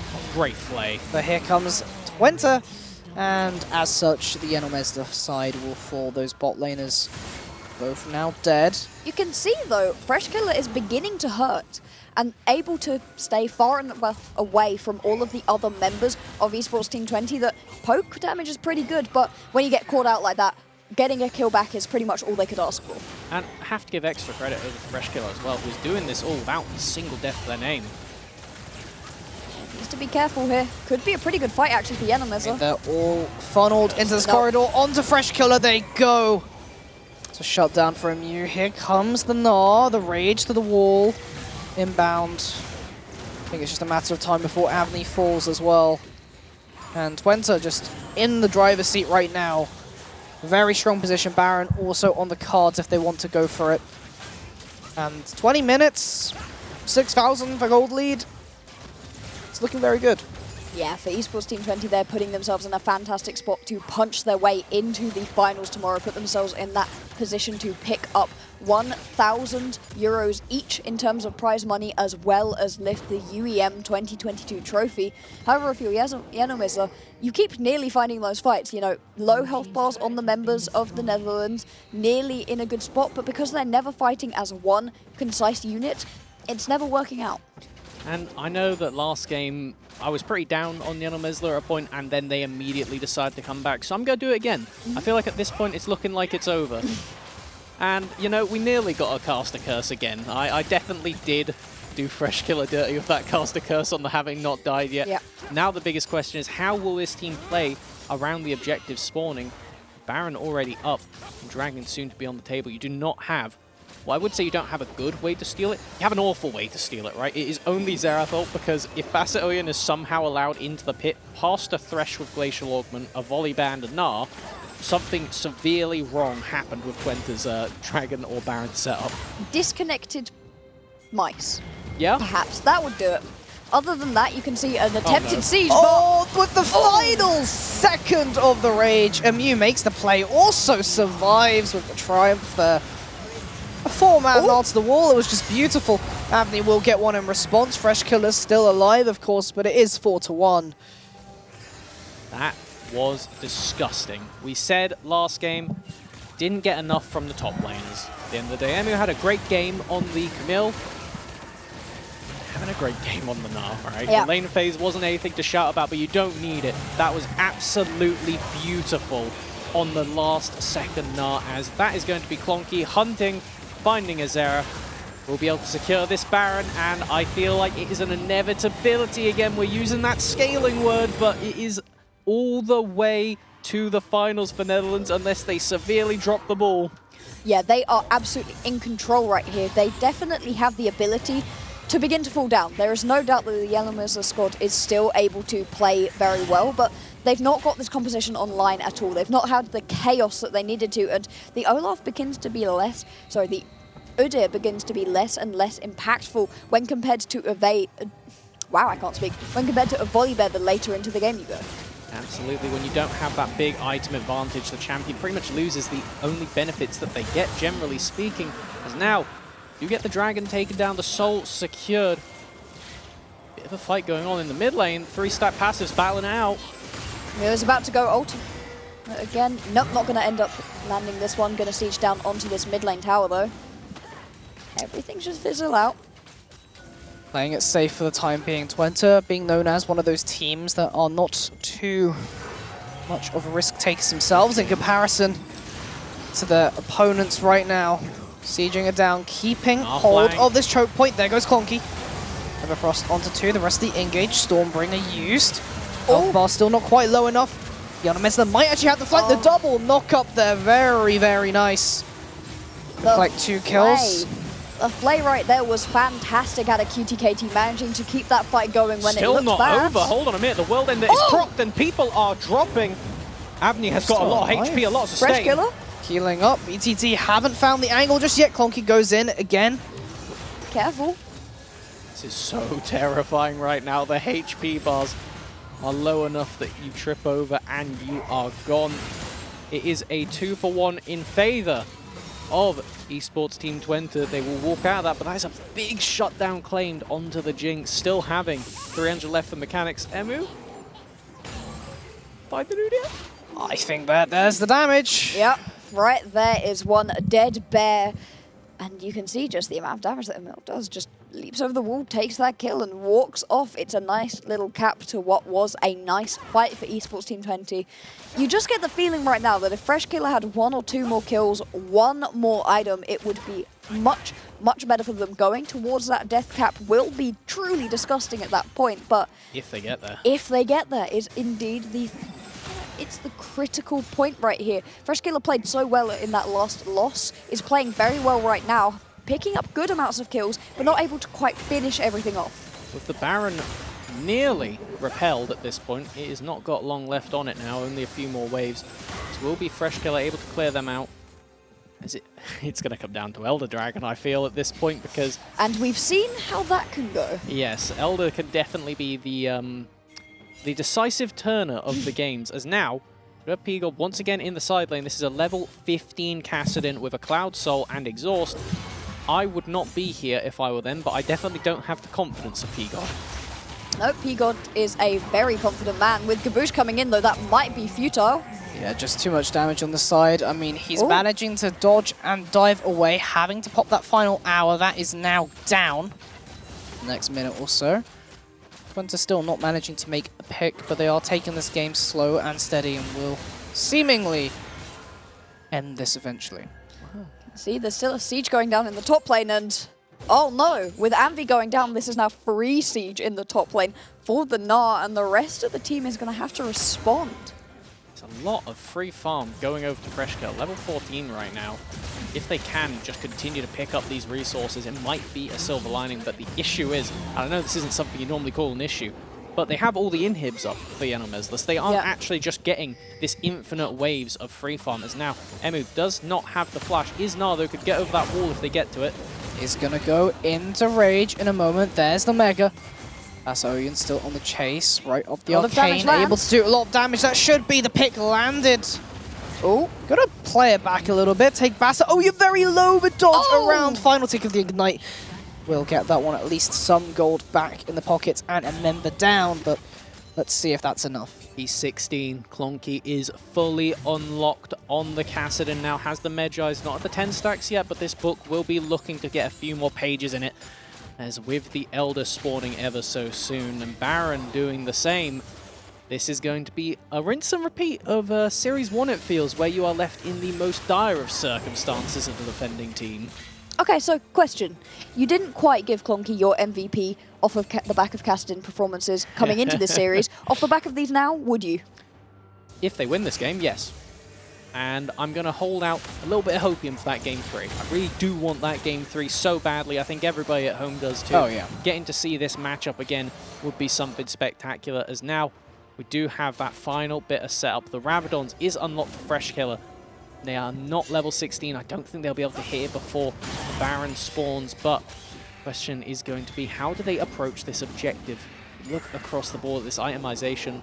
It's actually, on the scale of things, relatively even if you can eliminate mechanics from the fight. Yeah, once you can take out mechanics, you're in a much better spot. But unfortunately, getting on top of him when everybody else around has stuns, has CC, has the ability to shunt you away, flay you away as well, it's so very difficult. So they're going to have to find a way to get on top of this man. But right now, they've not found any answers. Or, I'll pose you a alternative, don't get on them and keep them away. Also works, but you have got to try to do that too, which so far hasn't happened either. Got all 5 Yenomeslis players currently postured around the Dragon. Baron is up currently. Dragon not the same, so you can't just immediately flip an objective, which means now very, very dangerous. Fresh Killer is half mana. This could actually prove to be important as the objective is burning down. I mean, this is an 8-1 Jigs, 4 items online, level 16. Here comes the right of the Arcane, 3000 HP. Bassa Oyen isn't in range, and Gabosh will secure it. Clonky in the backline. Not able to kill Fresh Kill just yet. We'll go Golden for the time being to stall a little bit. Another Rift Walk, another kill. Make that 3, make that 4, make that 5. ETT will close out the game. It was slow, it was steady, but they did it in an amazing style. Get the Baron, push it down mid. That's it. Yenomeslis will fall. That will be the end of their tournament, heading into that 3rd, 4th place match. Esports Team Twente, I mean, both teams came in with the utmost of confidence in that interview, but clearly it was merited here. It was not a quick game. It was not a 20-minute series all put together, but they managed to do it in very clear fashion. And this will be a brand new winner of UEM 2022. We're going to have the teams of Esports Team Twente and AGH in the finals, and congratulations to Esports Team Twente. That is so well played from them across the board, and you know what, I'll acknowledge it now before we come back to it. Yes, Clonky, you can have the MVP for that one. 2 amazing Kassadin performances, making the difference in a lot of these different plays with that Everfrost as well, something that I was a bit dangerous. I was thinking that not having that Crown of the Shattered Queen that we saw previously coming out from Magister, I was like, ooh, that proves that you could be picked off. And in the first game, we saw a lot of it. In the second game, no such occurrence. Yeah, it was pretty close in that first game, back and forth, back and forth. In that second game, it was much more what we were expecting from Esports Team 20. It was calm, it was collected, and it was very methodical. They could have tried to force things multiple times, but they didn't. They knew they were in the lead, and it felt like they slowly but surely choked out Yenomizler. Yeah, they achieved the 2-0, maybe not in the 20-minute, 21-minute fashion as they might have desired, but they do get that 2-0. They move into finals. They're in for a chance of the 1,000 per player prize pool. Of course, they already move up one more step in that prize pool already, so congratulations on that factor. But of course, commiserations as well to the side of Yenomizler. But what has to be said is that you've provided an amazing series of gameplay for us, and of course the ability to be able to play with everyone at this level, be able to play on stage is, I'm sure, an experience they'll remember. I think if you are sad that our League of Legends is over today, go back and watch Yenomizler, their final game in the last chance qualifier, and then their quarter-final game. It was just ridiculous, an absolute bloodbath. In that first game, you're going to hear a lot of laughter from me and Kachka because we didn't know what was going on. We'd never seen this team before, and the way that they played was just insane, and it just got better the whole way through. It's unfortunate they've been knocked out, but Esports Team 20 are absolutely deserving of going on into the finals. And I think that's the difference maker. Having a bit of footage on this team, having a bit of time to prep. Esports Team 20 clearly came in with a game plan. That Senna in the first game proved absolutely massive. This team knew how they could break apart their opposition, and they did it surgically, step by step. They made some mistakes. They got caught off. They underestimated this squad, but at the end of the day, they still came out on top. They still executed to their comps goals, and credit has to go towards them. I think that leaves us with a very awkward question of, are we still thinking Twente are the expected crown princes of the tournament? I don't know at this point. I think I might have to throw my lot in with AGH, to be honest. The Kings Slayers right now, and Esports Team 20 seem like the Kings.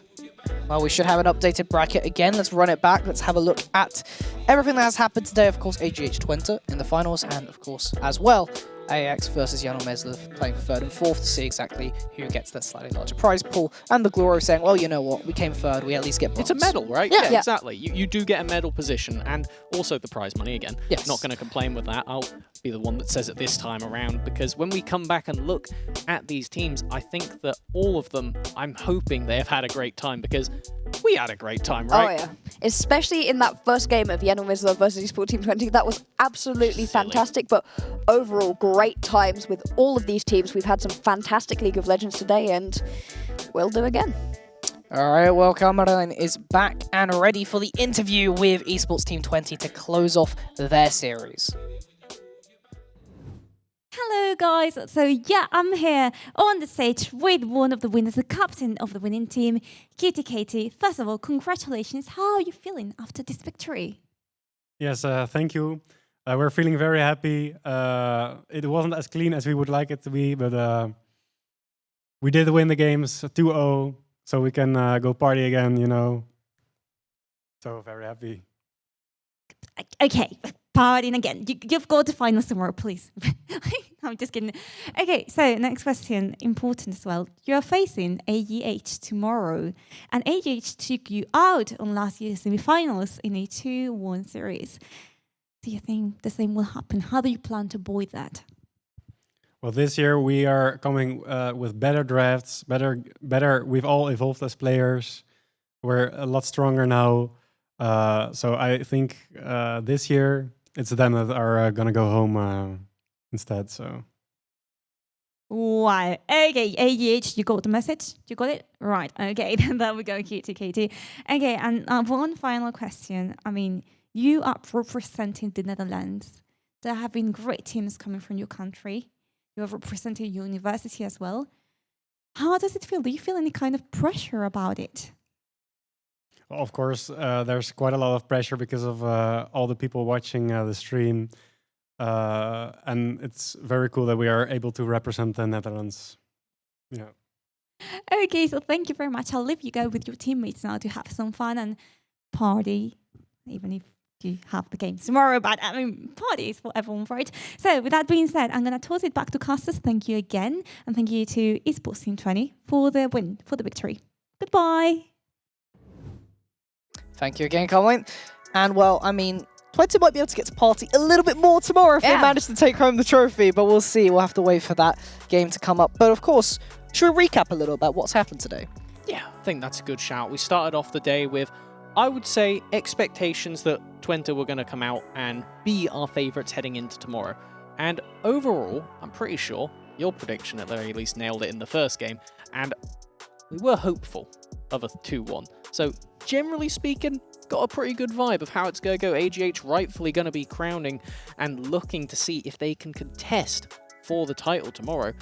And that really does start to leave a lot of questions for us today. Oh yeah, we saw the ability of Yenomizla to take Esports Team 20 to task. I mean, obviously they are going to go out and party and have a good time tonight, but also there will be film study, most certainly. You now have tape on your opponents on this patch from today, and you've seen both of these teams, both AGH and Esports Team 20, falter a little bit. I'd say even more so that first game, there was a great bit of tape right there to say how Esports Team 20 can fall down when you just keep throwing things at them.